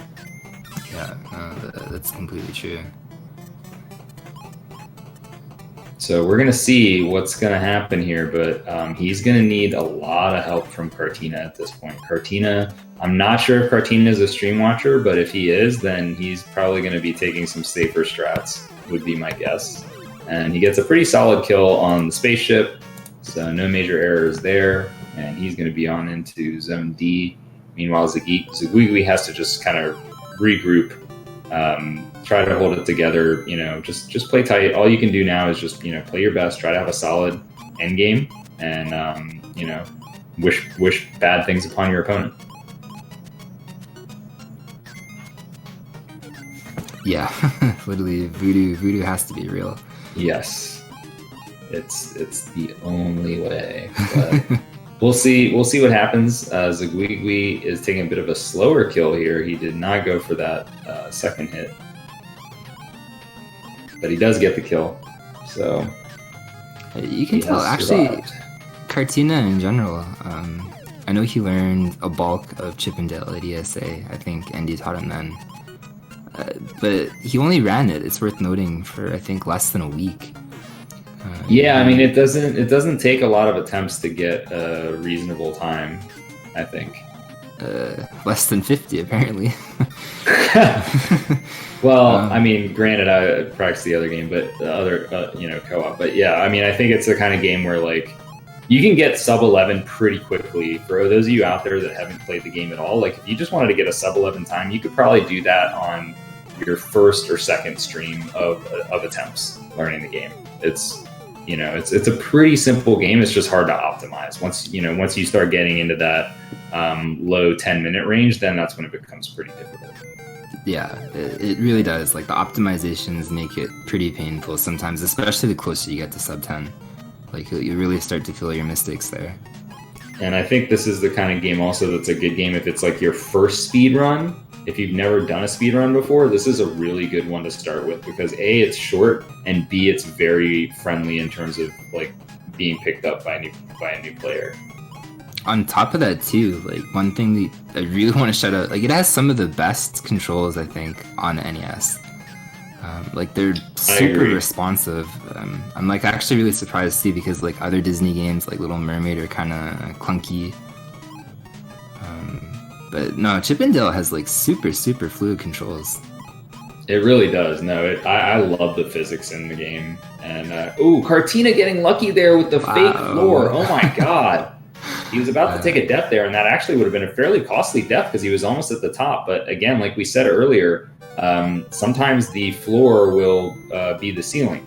So that was one of those cases where the pixels were just right, the height was just right, and it looked like he should have fell in the pit there, but nope, he was standing on the ceiling because NES. Or Zguigui forgot his voodoo doll. Apparently, yeah. So Zguigui going to pick up a one-up there. Not much consolation, but he is having a faster climb here, much faster than Cartina's. Oh my god! Wow. Cartina forgot his. Wow, Zguigui also landing on the ceiling there. My goodness. Wow, the floor is a lie. Literally. Holy moly. So Zguigui did catch up there a little bit, and Cartina having some struggles. He's got to watch out. That Rhino's coming back for him. Rhino's a little too slow, though. Man, this is something else. So now this screen is a little tricky. It looks like these jumps should be totally free, but Cartina could get hit and take a death. So he's going a little bit slow here, which I think is wise. Definitely taking his time, making sure he clears all of those enemies because there's no more health. And then there's the one up top if you want to get that, which he doesn't need it. And he makes it to the boss, so he's at least safe in that regard. And he's going to be moving on to the end game here. Very consistent, Cartina. That's what it stands for. Consistent cow. Consistent cow. He is doing his things. Zguigui just with that unfortunate death in stage 1. I mean, that's like a 40-second death. He's in the lead if that death doesn't happen. I mean, that's really the difference that we're talking about here. Ironically, Zguigui is really consistent as well, but that was a weird death to take twice in a row. But beyond that death, like there's not a lot of major errors or anything like that. He's I think taking it the first time probably got in his head a little bit. I've been in races before where it's like, if you have a death, then you're thinking about it so much the next time that it almost messes you up just by the fact that you're thinking about it. And I've done that before myself. So I know exactly how he feels right now, man. It's one of the worst feelings. And all he can do right now is like, he just has to continue to play, hope that Cartina has something really tragic happen. If it's going to happen, it's going to be in one of the next 3 stages here. This end game is certainly a punishing area. But Cartina seems to be playing it safe. My guess is that he is stream watching and he is down to 1 health right here, so you're going to be careful in this. And he takes a death, so that's going to be some time. It's not a huge one, but that's at least 20 seconds probably. So that's a free 20 seconds. Zguigui would be happy to take that. Now he's within striking distance, I would say. Yeah, especially with J being J. Yes. So that's, I think, that's the first death I've seen, at least in H. I don't know if there's been other ones, but that's the first one I've seen. And I really hope that we don't see the second one. Zguigui is on 1 health once again. Just got to hold it together for this screen, man. Keep yourself in the run. All right, he's looking good so far. Got a few more enemies to avoid. No Fear jumps the final enemy, and he has survived. So these guys are both going to be in the same screen at the same time for the first time in quite a while. In fact, since stage 1. So we do finally have ourselves a bit of a race. And this is the longest, well, one of the longest screens in the game anyway, just because of the fans. They make it so slow. By fan technicality more so probably. Yeah, I think it's actually the third longest screen in the game in terms of how much time you have to spend. You definitely eat up a little bit of time there, because like, look, at 5, he started walking there. So you lose about 6 or 7 seconds. Ooh, that's a really big error there. But you lose about 6 or 7 seconds just walking into that fan. Oh yeah, I mean it's just a painful stage. So Cartina is able to get through to the boss. He's got 2 health. In a pretty safe situation. Didn't get a real good hit on that first hit there, so he's not going to get... He is not only not going to get the 2 cycle, he has got to watch out. Don't get hit. Cartina 1 hit away from death, and he does get the end of the fight. So, a little bit more of an opportunity here for Ziguigui. Can he capitalize if he gets that 2 cycle fight? He's probably catching up another 5 seconds, and then, you know, anything can happen in J. Well, Cartina proved very consistent last time, so... He did, and now he is probably going to play it pretty safe, would be my guess. I believe that he is watching Ziguigui's stream, and if he is, then he knows that all he has to do is just don't take a death, and he has moved on to the top 8. But that's easier said than done in this stage.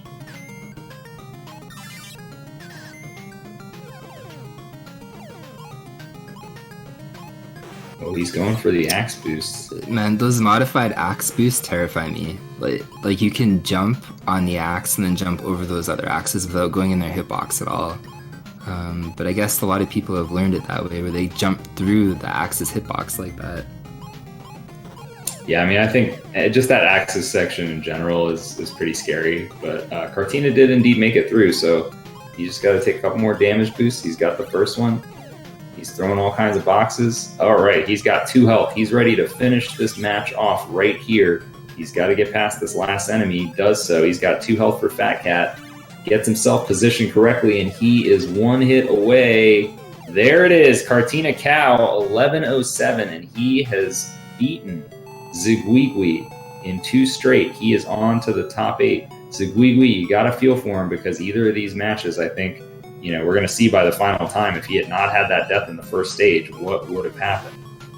But, no. And the death right at the end there. Tragic death there for Ziguigui. Yeah, that's a tough one. That's like a full minute loss, pretty much. Yeah. That one's probably one of the rougher ones that you can do. Yeah, and that final section is just so crazy, because there's so many enemies, and those guys are throwing their hats at you. It's really a really terrible section. They made it very, very hard to get into Fat Cat's room intentionally. So whoa, wow, Ziguigui barely getting that box in time, man.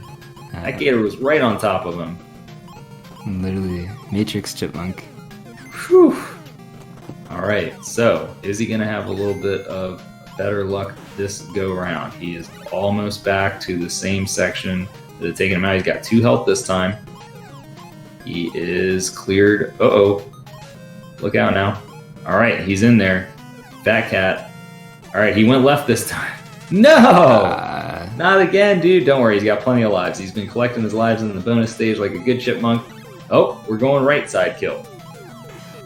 Oh, man, just stay away. Those ashes have such a big hitbox. My gosh. Why did they make the hitbox on those ashes so huge? They are awkwardly, like, they're not circles. Like, they do extend weirdly. They're just big squares. They are huge squares, guys. So that's going to do it. That's Ziguigui finishing things off in under 13 minutes, but not before Cartina was able to take it down. So I think that's going to be GG's for everyone. No. No? Tracy and I will do it. We'll oh, man. Challenge has been accepted. Yep. Tracy and Dave, you guys, we're getting a bonus match, and this is going to be one of the best matches of the night because we have 2 sub-10 players about to go at it. Dave, I will wish you good luck. You obviously can't do commentary at the same time, so I don't know if are we going to have somebody else jump back in here? That's a or good am I question. going solo? I can go either way, man. You let me know what's easiest. All right, if Kat appears, she appears. If not, then you can do it solo. I'm not sure what she's doing right now and how she's setting up people. Or if Andy wants to jump back in, I don't know if he's too tired. He might be asleep by now.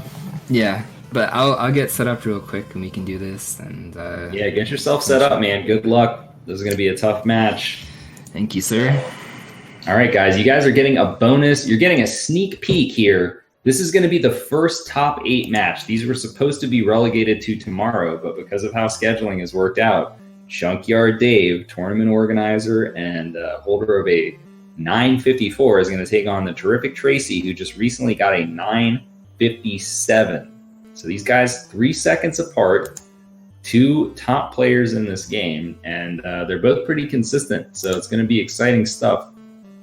You're definitely going to want to stay tuned, stay right here. Again, the history, Tracy started very, very recently, has had a meteoric rise up the leaderboard, probably faster than anybody maybe ever to get a sub 10. Going from 0 to sub 10 in that amount of time is just crazy.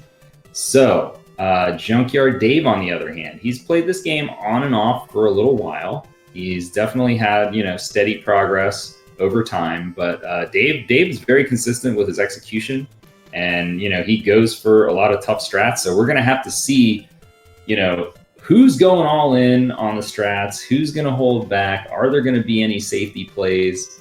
I don't know. I mean, I think that both of these guys know that they're in a tough match, so they're gonna have to probably just kind of say, I'm throwing caution to the wind.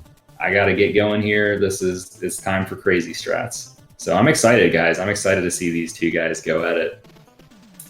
And you can see there, we've switched it up. It's now the quarterfinal match in the Chippendale Rescue Rangers No RNG any percent tournament. For those of you just joining us, this is a top 8 match. This tournament is no RNG because you can actually let the demo screen roll, and that disables all the RNG for the bosses. So these guys actually know every single boss pattern that they're going to get, which is a big advantage because these bosses can be really difficult if you don't know what to expect. But these guys have a plan. They're ready, and it's going to be just a couple minutes here. I'm going to let these guys get set up. Dave was just in here doing commentary with me, so he probably needs a minute to catch his breath after that race.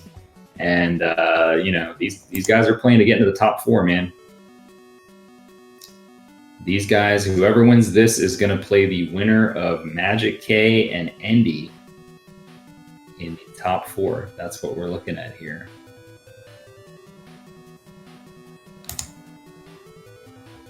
And this is a best out of 3 match. So these guys will get a couple chances here. And I think really what's going to be the differentiator here, outside of good execution, is going to be nerves.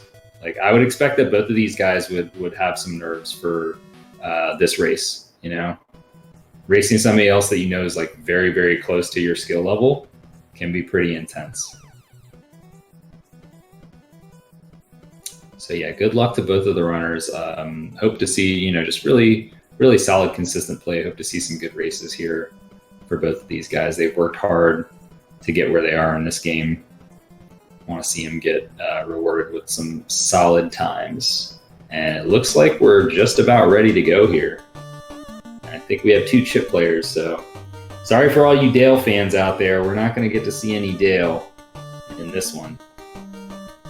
It is going to be all Chip all the time. And I'm going to go ahead and refresh just one time, make sure I'm still good on the commentary stream here. And yeah, these guys are off. Okay, I'm glad I refreshed. I think I was a little bit behind the stream. So here we go. Stage 1 has claimed many a casualty. And Dave is past the first section of the climb. So is Tracy. Okay, good stuff so far. We've got Zipper. Gotta get through this section here. Make sure you can jump over this dog.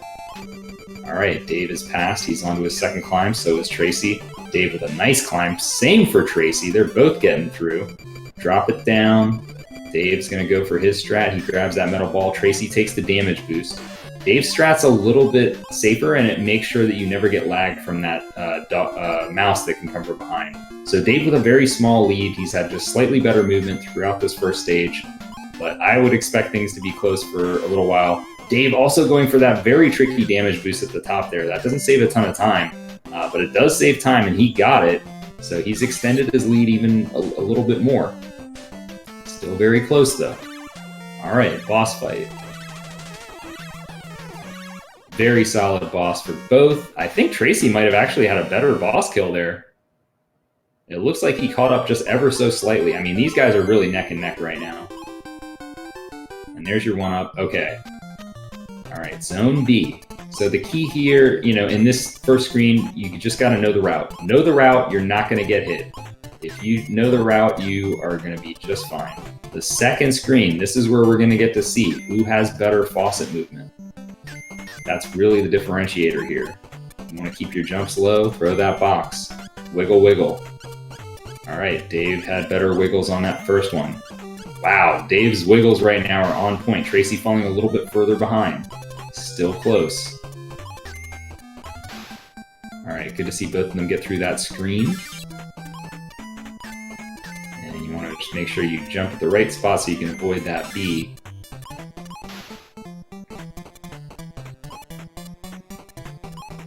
All right, these guys are both going to go for the endy kill. This is a tricky one. Let's see. All right, Dave gets a good first shot. He's got the second shot. Third shot is good. Dave's got it. And Tracy did not get it, and he didn't get the backup either. So Dave is going to take a pretty substantial lead now. Tracy getting bonked. Oh no, he took a death. That is not what you want to see on the spaceship. So Tracy's got to restart the fight here. Now he's going to go for an easier kill. He should be safe this time. Wow. So maybe a little bit of nerves there from Tracy and getting into an unusual situation that he's not used to. Normally that boss doesn't go that way. So it's kind of like you get there and you're like, wait, what do I do now? These aliens are coming at you from different directions. It's tough. So full screen lead now for Dave. Now again, Dave is going for the hardcore strats. So, you know, there's a better chance, I would say, that Dave, out of the people that we've seen play so far, that might, you know, he might take a death versus other folks because he's not trying to slow down. He might know that he's in the lead right now, but he's just going to keep trying to go as fast as he can. So he's on 1 HP here. Now he typically tries to avoid this box at the top here by waiting. So chances are this is the safest strat he's going to do. He's just going to wait for that guy, go under him. No problem. Dave's going to go for the robot kill, which is, I think he'll be going for the double KO version of that. Double KO is not free, guys. If you throw that ball even 1 frame too late, you're dead. All right, here we go. Wow, okay, he got it right on time. Good job by Dave there. That was close. That was really close. Like, it was probably within just a few frames of him being dead and having to restart that fight. All right, Tracy's turn. Same challenge. Got to get those first 3 hits in before you can do the up throw. There it is, but Tracy, no! Oh my goodness, the bosses are just going ham in this run.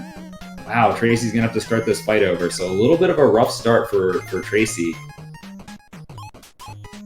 And now it's just gone bonkers. Okay, Tracy finally getting the kill. So Tracy had missed the up throw. It's a really tight window, and he threw a little too early, probably trying to be cautious. But if you throw too early, your first shot will miss, and then your second shot will be the one. Oh, wow, look at the star. The star is like flickering in and out. That was so weird. So Dave has now almost got a full stage lead on Tracy. Now, it's not over. This is a long run, guys. There's still a lot that can happen. But one advantage I would say that Dave has is that he has been running this game for a lot longer than Tracy, so his consistency might be just a little bit higher. And so far that has shown to be the case, especially with the boss fights. Tracy has struggled only on the boss fights. The stages have been pretty solid from Tracy. So you just gotta keep at it, and you know, gotta hope for some bad things to happen to Dave in H and J. I know Dave's been thinking about it too, man. He's the one who keeps calling out that squirrel in H. I think he might be the first guy that takes a death to that squirrel. Nice jump there by Tracy, saving some frames. It's a really tricky jump there, guys. And we can see Dave just really not having any problem at all with G. G is definitely one of the easier stages, if not the easiest stage in the game. Uh-oh. Unintentional hit there for Tracy, or was it? That was tough to see. Couldn't tell if he got hit by the bee or the rhino.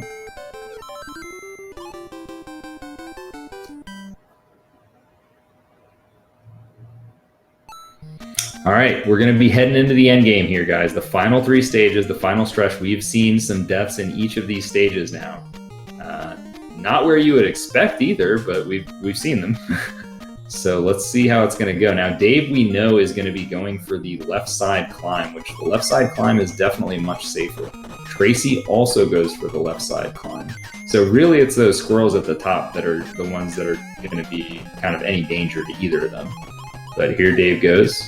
And, ooh, he actually missed, but a nice re-grab there. He, like, actually had a backup strat. That's impressive. Not his best climb ever, but I respect that he was able to do that. And, oh, interesting. Okay, so Dave did kind of go for a safer strat there. Haven't seen that one before, but yeah, no need to risk your whole run on that squirrel.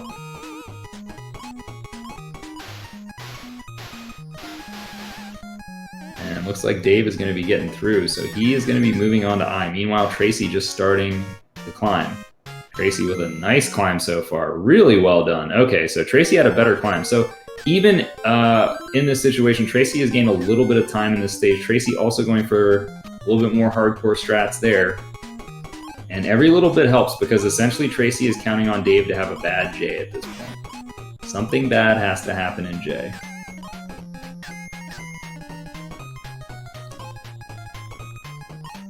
We know that Dave is going to pick up this health in I, so there's very little risk for him. Even if he gets hit a couple times, you know, he's still okay. So full health for Dave. And for just a brief moment, these guys are in the same screen. So what that tells me is that we're less than 40 seconds apart. So essentially, for a 40-second lead change, we're going to need to see Dave taking a death towards the end of J2. That is what Tracy is looking for, as well as some consistent play to finish things out. Dave getting ready to finish up I, headed into the Caterpillar. There's 1, there's 2, there's 3. All right, he's in position, gets that 4th hit, and 2 cycle. No problem for Dave. So he is 1 stage away from taking a 1-0 lead on Tracy, who's definitely one of the people that can threaten him the most in this tournament. I think Hyrexen is already out. That was another sub-10 player. And Endy, of course, is still in the tournament. But I'll tell you what, guys, if you're going to have a sub-10 in this game, you are very good at this game. There's no question. Nobody gets sub-10 in this game without being good. And both of these guys have it. So here comes Dave. And he is going for first axe boost. He is going for second axe boost. He's got them both. Avoids the gator. Avoids the second set of gators.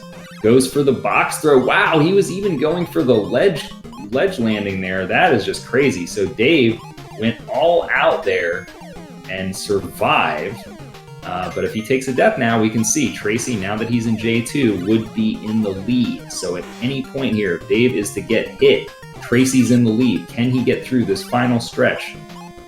He's dead! Dave takes the death on the final gator. Tracy is in the lead, and Tracy now has to survive. Be careful. Tracy on 1 HP. You got to get through these gators. Gets the despawn for the top gator. Tracy is about to be getting a full health refill.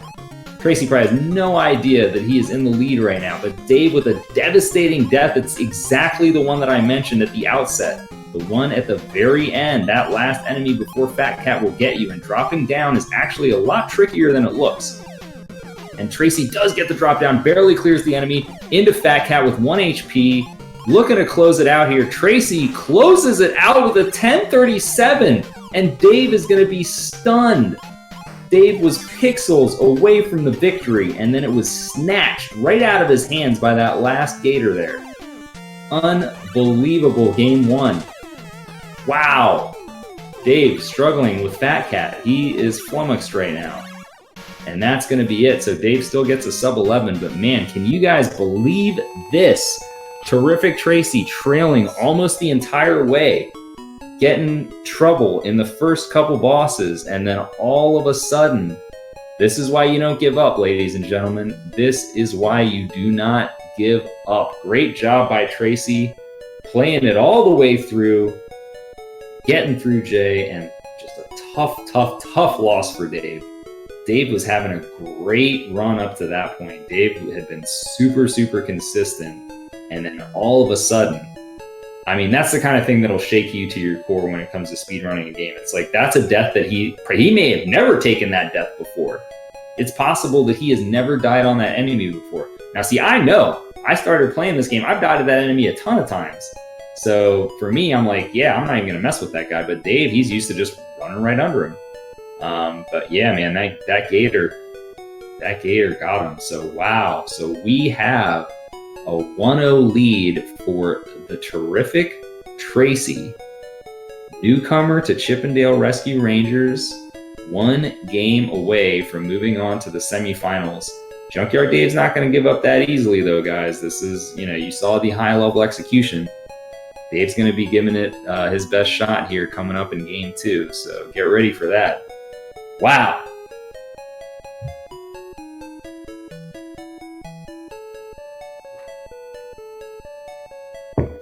Just had to take a sip of my water there, man. That was a heck of a game, guys. That was a heck of a game. Probably one of the most exciting races of the day. I heard there was one other race that ended like just a few seconds apart. This one has to be a close second. I mean, that's you never expect it. You're like, oh, Dave's got it, and then out of nowhere, man, that gator. So it'll be interesting to see, what is Dave gonna do next time. Is he gonna try to sneak under that gator again?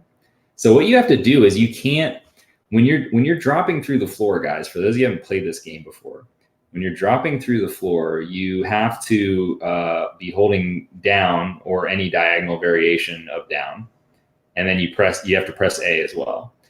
Now, if you take too many frames before you press A when you're in that ducking animation, that's how that lizard's going to get you. So what happened is Dave just did not have a really good drop down there. You have to have a really good one to sneak under that guy too, man. It's not easy at all, but I think these guys are, they're getting ready for game 2 here.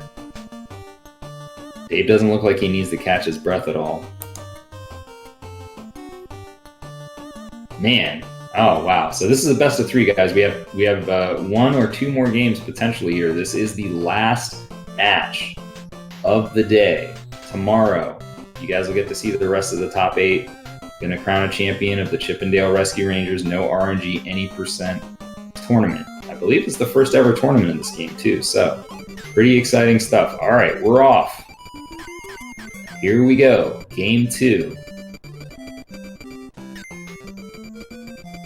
So I think both players, handled things pretty well. Tracy had a little bit of nerves in some of those early boss fights, which is what kind of separated them initially. But after that, Tracy played really well and was able to finish with a consistent run. And, that ended up in a victory. So both of them with nice climbs. You can see they're just, frames apart here. And they do slight strat variations here. Tracy missing the damage boost, though, so that will put Dave into a slight lead. Getting the second damage boost, avoiding the enemy successfully. Both of them have made it out of this terrifying screen 1, which has claimed several victims today. But both of them have made it. And Dave missed his boost, but he's able to recover. Tracy gets another lead. So Tracy is this time going to be in the lead, as we had last time. I believe Dave had the slight lead going into the second stage. Now, pending the boss fight, Tracy misses the ball grab. Be careful. Dave gets his, so Dave and Tracy are almost tied at this time. Tracy with just frames on Dave. A Amazing. All right, great stuff from both these guys on the first stage. They're out of there. They're ready to take on B. Again, just be careful, you know, in this first screen, know your route. Don't deviate from your route. Now, we know that Dave has a slight advantage in this second screen. Dave is very, very good with turning these faucets off. And it's tough. You have to have very precise inputs to do it. But watch Dave. Look at his wiggles there. Look at his jumps. Tracy a little better this time, though. So Tracy able to maintain his lead. And we are not going to be having any chipmunk soup on that screen. Got to get past a few more pots of boiling water. Tracy, be careful. Tracy, look out. All right, Tracy is able to survive. That's the main thing. And it's important that Tracy actually has 2 health because you can take damage in this boss fight. And Tracy had taken a death in this boss fight last time. So Dave's going to be up first. Dave had gotten the Endy kill. Can he get it again? I think he's got it. Very nice. And Tracy with a good backup kill. So this time, these guys are both through the second stage, and we're still pretty close. Couple second lead for Dave. Dave getting that Endy kill was probably worth about a second, and then Tracy had a few struggles with some of those flies getting out of position. And here we are going into D. D is one of the hardest stages in the early game, in my opinion. And I think both these guys are going to kill the first Jack-in-the-Box, which I think is a wise decision. Dave actually going to kill the rest of them, too. So now these guys are just virtually tied as they enter the second screen. It looks like Dave has maybe just a few frames. Second screen, it's a little bit scary. You got a tricky damage boost at the end of the screen. You have a tricky ball jump in the middle. Don't want to mess up either of those. I don't think either of these guys are going to play it safe and turn the switch here. Dave gets the boost. Tracy actually does play it safe. Now, remember, Tracy had trouble with the boss last time. No harm in doing that. All right, Dave, under the box. Tracy, up and around. Wow. Tracy somehow, like, took the lead in that screen. How did that happen? This action is just too fast, guys. I can't even see. I cannot even see how that happened. But Tracy, this time... Oh, my goodness. No, not again, Tracy! No, it was the exact same death. Not again, man. Oh my goodness. So Dave gets it through and Tracy missed it again. This is so heartbreaking. Those balls have such awkward hitboxes, the ones that are falling from the sky, and he just couldn't tell where the hitbox was, and he took that extra hit. He had even gotten the health to make sure that he was okay. Dave, meanwhile, getting the Yoka boost, so he is going to possibly be gaining even more ground here, but he's already got a solid lead. Tracy not getting the Yoga boost and taking a death. Dave with a huge lead. And Tracy's got to be just shaken up a little bit here. I mean, taking that death on the robot again, that is just so, so tragic. And there's a safer way of doing the robot, but the thing is that Tracy's, like we've mentioned before, newer to this game. Tracy only knows the one strat on the robot, and you got to go what you're comfortable with. You can't try to do a safe strat when you haven't practiced it, because then it is not truly a safe strat. So even with all that's happened, guys, you guys saw what happened in game one. Tracy was able to make the comeback, able to stabilize. Dave had that very, very time-costly death at the end of J. We're essentially in the same situation here. So the question is going to be, does Dave know how big his lead is? Some people, when they race, they like to keep the other person's stream up so they can keep an eye on it, or sometimes, you know, they may even pay attention to audio from this stream so they can kind of have a sense of where things are. That's not against the rules, by the way, guys. There's nothing in the rules that you can't do that. This is not a randomizer race, so it's not like you can be like, oh, this person got this item here. There's no advantage to it that the other person doesn't have to. Both people have an equal advantage of being able to know what's happening with the other person. So, anyway, we're in G. Dave has cruised through G, as you would expect.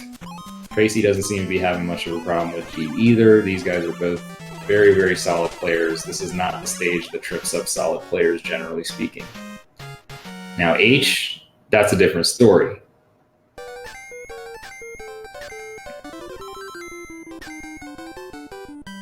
And Dave's going to be the first one to get to H.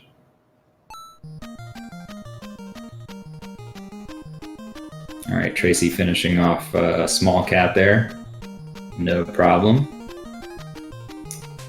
And Dave is going to be entering into H, it looks like, at 6:38. So we'll see what kind of lead he has. It's a pretty substantial one, but not insurmountable. And here comes the climb. No need for a backup box grab this time. Dave's got it. Nice climb. He's on through.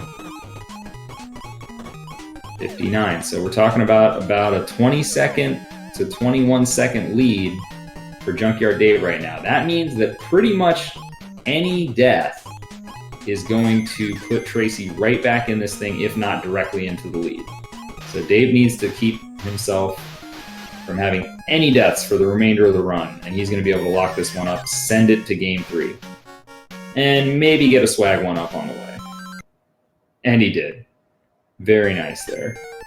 So just for those of you that don't know, the flowers actually do serve a purpose in this game. When you get enough of them, a one-up will spawn from the left side of the screen and start traveling to the right side of the screen very slowly.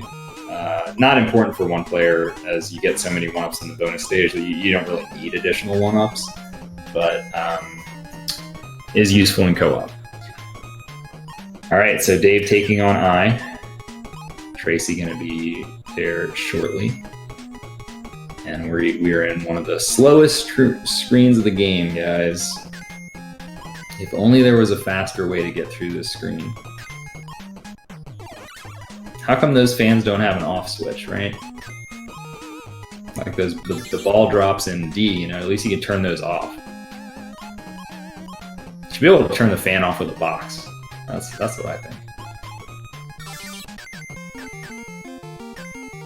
All right, Dave looking good so far. Got to get the quick kill here. Oh, could have a little problem there. Wow, okay, you can get into problems there if that last B survives. If that last B survives, he will go ham on you, and he can actually kill you right at the door. It's very, very bizarre.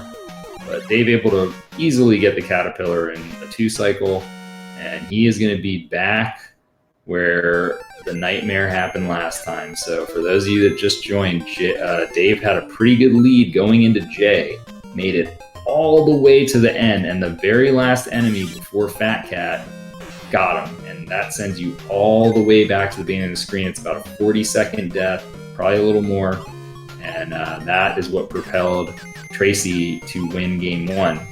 So here we are again, same situation. Dave into J2. This is probably undoubtedly the hardest screen in the game. Dave going for the axe boost, misses the first one. Is he going to go for the second one? Of course he is. Dave's feeling confident. All right, not too confident though. He went a little safe there and a little safe there. It looks like Dave has finally decided that it's time for some safety strats. He does not want to throw this thing away again. And it's very wise by him, because this is elimination point here. If he were to have another death, this could be over. Tracy moving through smoothly. Dave gets under this time, and he is going to have a low 10-minute time as he takes down the last few hits on Fat Cat. 10:07 for Dave. Very well played. Meanwhile, Tracy had a very unfortunate thing happen, so that is going to be game 2 to Dave. Tracy going to finish it out, and we are headed to a game 3, ladies and gentlemen. That's going to be the decider. Good stuff by Dave. 10:07. Anytime you get a sub 10:10, you had a good, solid, consistent run. Not too many mistakes. Most of that time's just lost to movement and whatnot. And Tracy down to 1 health. Got to be careful in this final section here. Takes out one gator, takes out the other. Gets the good drop down into Fat Cat. And for those of you that don't know, if you do actually get into the Fat Cat fight, if you were to take a death here, it just restarts the fight versus sending you all the way back. So Tracy finishing it off, and that's a 10:52. So Dave, Tracy, a game apiece. We're coming to game 3, guys. This is it. This is for their tournament lives, both of them trying to advance into the top 4, where they will face the winner of Endy versus Magic K. That's going to be a match that you will see tomorrow. This tournament will be back on SpeedGaming tomorrow, starting, I believe, around noon Eastern. I might be wrong about that. Somebody in the chat could correct me if I am. But I believe that is when it's going to start, and they're going to play out the rest of the matches. So what we need to see from Tracy is just, you know, get that robot kill. Tracy's had really solid play, but that robot has just been throwing everything off. And I think it's the kind of thing where it's like, once you get through, if Tracy can get through D and get that robot kill, he's going to be feeling good, and I think we'll see a solid time. But it's a tough one. It is a very tough one, guys. Like I said, that it's, you know, you have pixels. You have pixels. And I almost feel bad because I was the person that first started doing that kill, but I was doing it in co-op. And in co-op, you spawn one tile closer to the boss because your partner is behind you. So you have a little bit more time. There's a little bit more wiggle room. And in co-op, you have more health too. So even if things go wrong, you're okay. But in this variation, you know, you can see it goes very bad very quickly.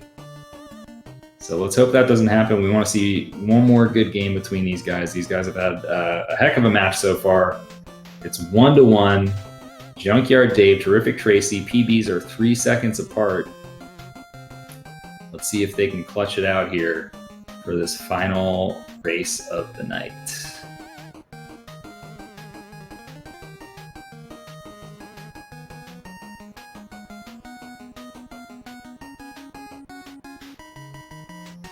And we're just going to take a moment here for the runners to get ready. Of course, again, there is no RNG. That's the title of this tournament, because all you have to do is wait for that demo screen to roll. It will lock the RNG for you. You know what to expect from the bosses. And we're off. Here we go. Game 3. This is the decider. Who's going to get the better climb? I think that was pretty even, guys. These guys definitely have similar climb skills. Pretty cool to see. Now, that was just climb number 1. We got climb number 2 coming up. And I think Tracy might have got a little bit of a better climb that time. Tracy getting the damage boost this time.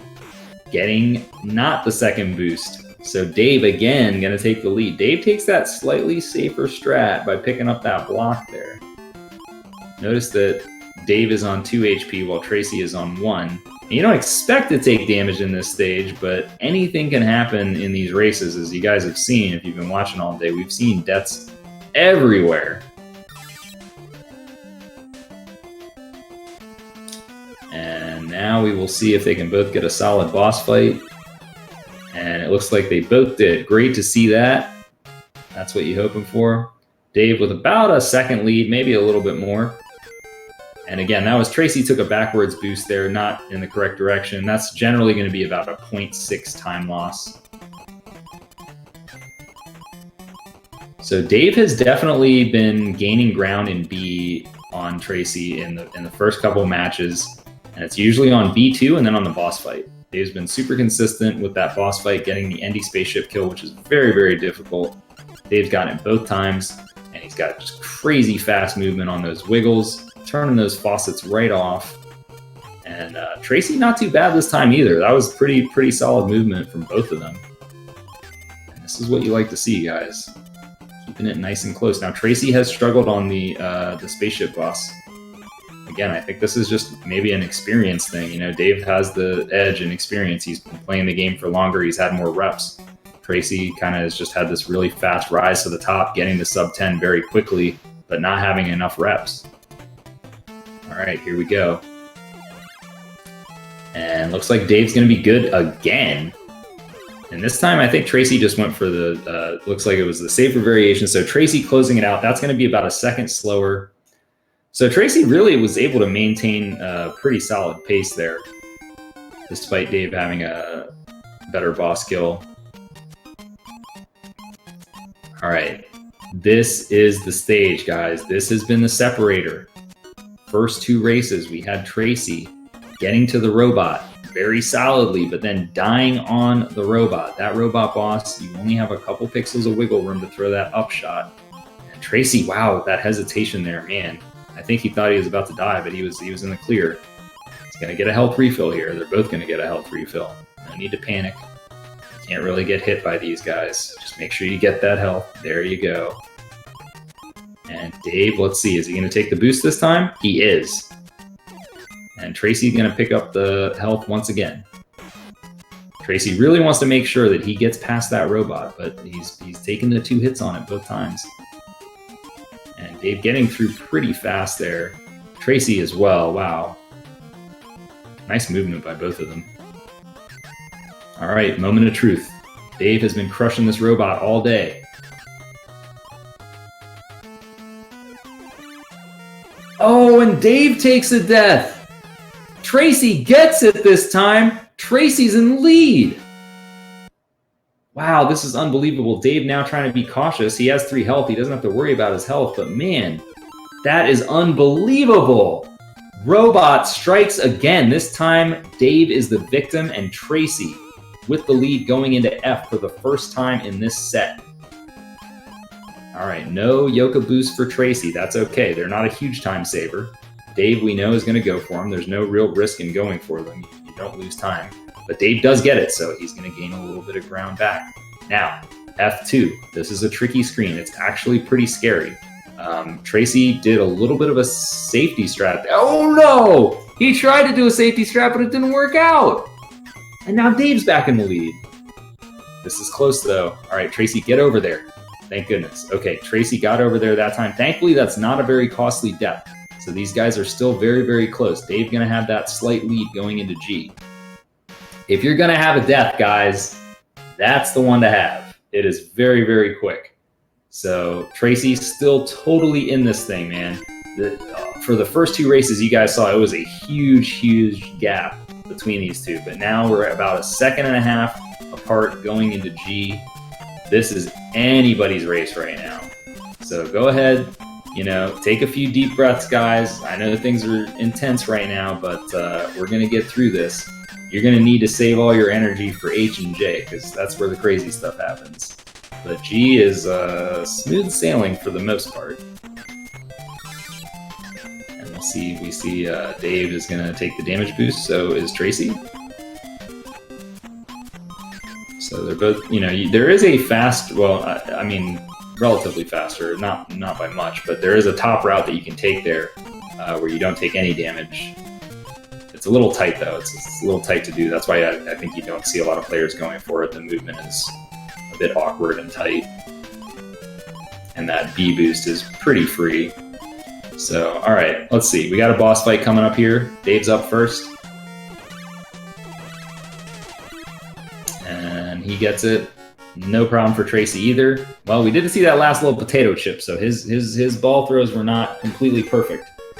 But that's minor. That is minor. That is just frames. So we'll see. Dave is going to be the first one into H. They're both doing the left side climb.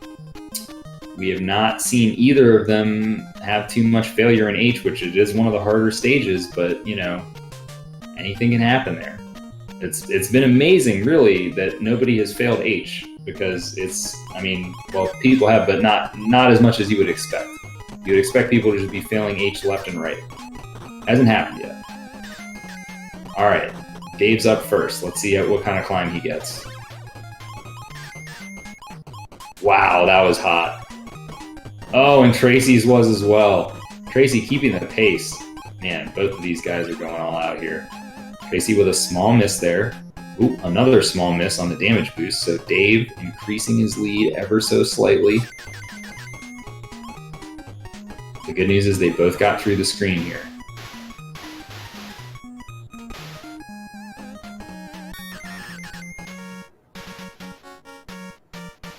And they are both through. Dave getting that swag one up again. Just small little things, guys. Small little things. And we are about 4 seconds apart now. 4 seconds is not a whole lot. These guys both just have to pull off their execution for the next 2 stages. Hope that the other person makes a mistake.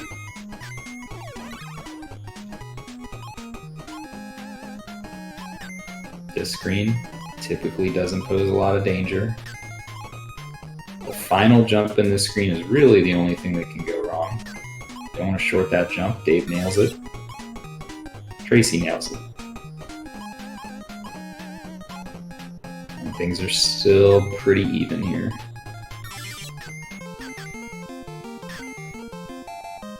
Both players have Zipper. Now, Zipper not only makes you invincible, but also goes and kills those enemies, which is a big deal because that final B can really be a troll. Alright, Dave needs to get this 2-cycle here to maintain his lead. He's got the first 3 hits in. Great 2-cycle there. And look at Tracy with the good follow-up as well. So Dave maintains his lead into J, but we got a close one. This is the closest race of the set for these guys into J. Dave cannot really afford those safe strats that he went with last time. Those safe strats would almost certainly put him behind Tracy, so it'll be interesting to see. I have a feeling that Dave is not watching Tracy's stream. He may not know how close this race is. He's just going to have to go with his gut instinct of what he needs to do, so let's see what that is, as he's going to be the first one to get to the axes and the gators. Ooh, big time axe boost there, but he missed the follow-up jump. Oh, alright. Good stuff there. Tracy getting himself into a little bit of trouble, and he had to go slow. Oh boy, wow. Both of them having some struggles, but Dave coming out faster. So really it's just going to come down to this final section. Dave with a slight misstep. Tracy needs more than a slight misstep to catch up. Dave, is he going to go under or over this final gator? Will he make it? He jumps over him, and Dave is into Fat Cat. Just a few more hits. Dave is going to take this thing down with a 10-12. Tracy right behind him with a 10-17. Wow, just a crazy ending to a crazy match. Junkyard Dave takes it down in 3, ladies and gentlemen, and he is moving on to the quarterfinals.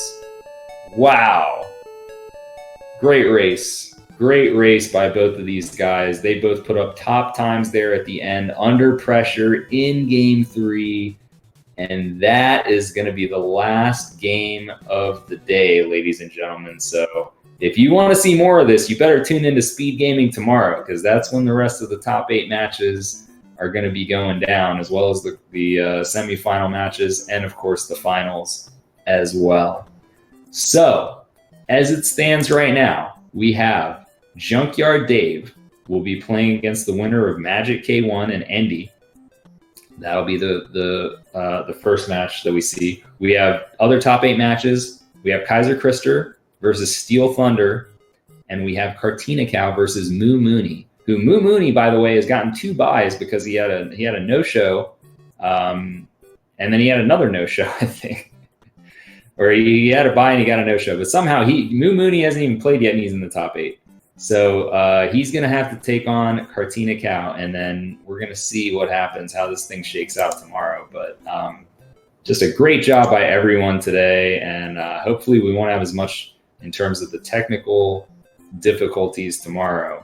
But that's going to be it, guys. So I guess I'm just going to wait for them to let me know that the show is done.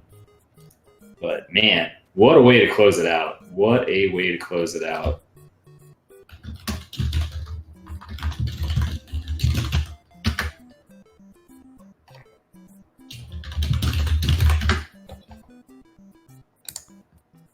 All right, tune back in tomorrow, everybody. SpeedGaming, 12 p.m. Eastern. You get to see the rest of these matches. It's going to be a great time. Thanks for watching. Sinister out.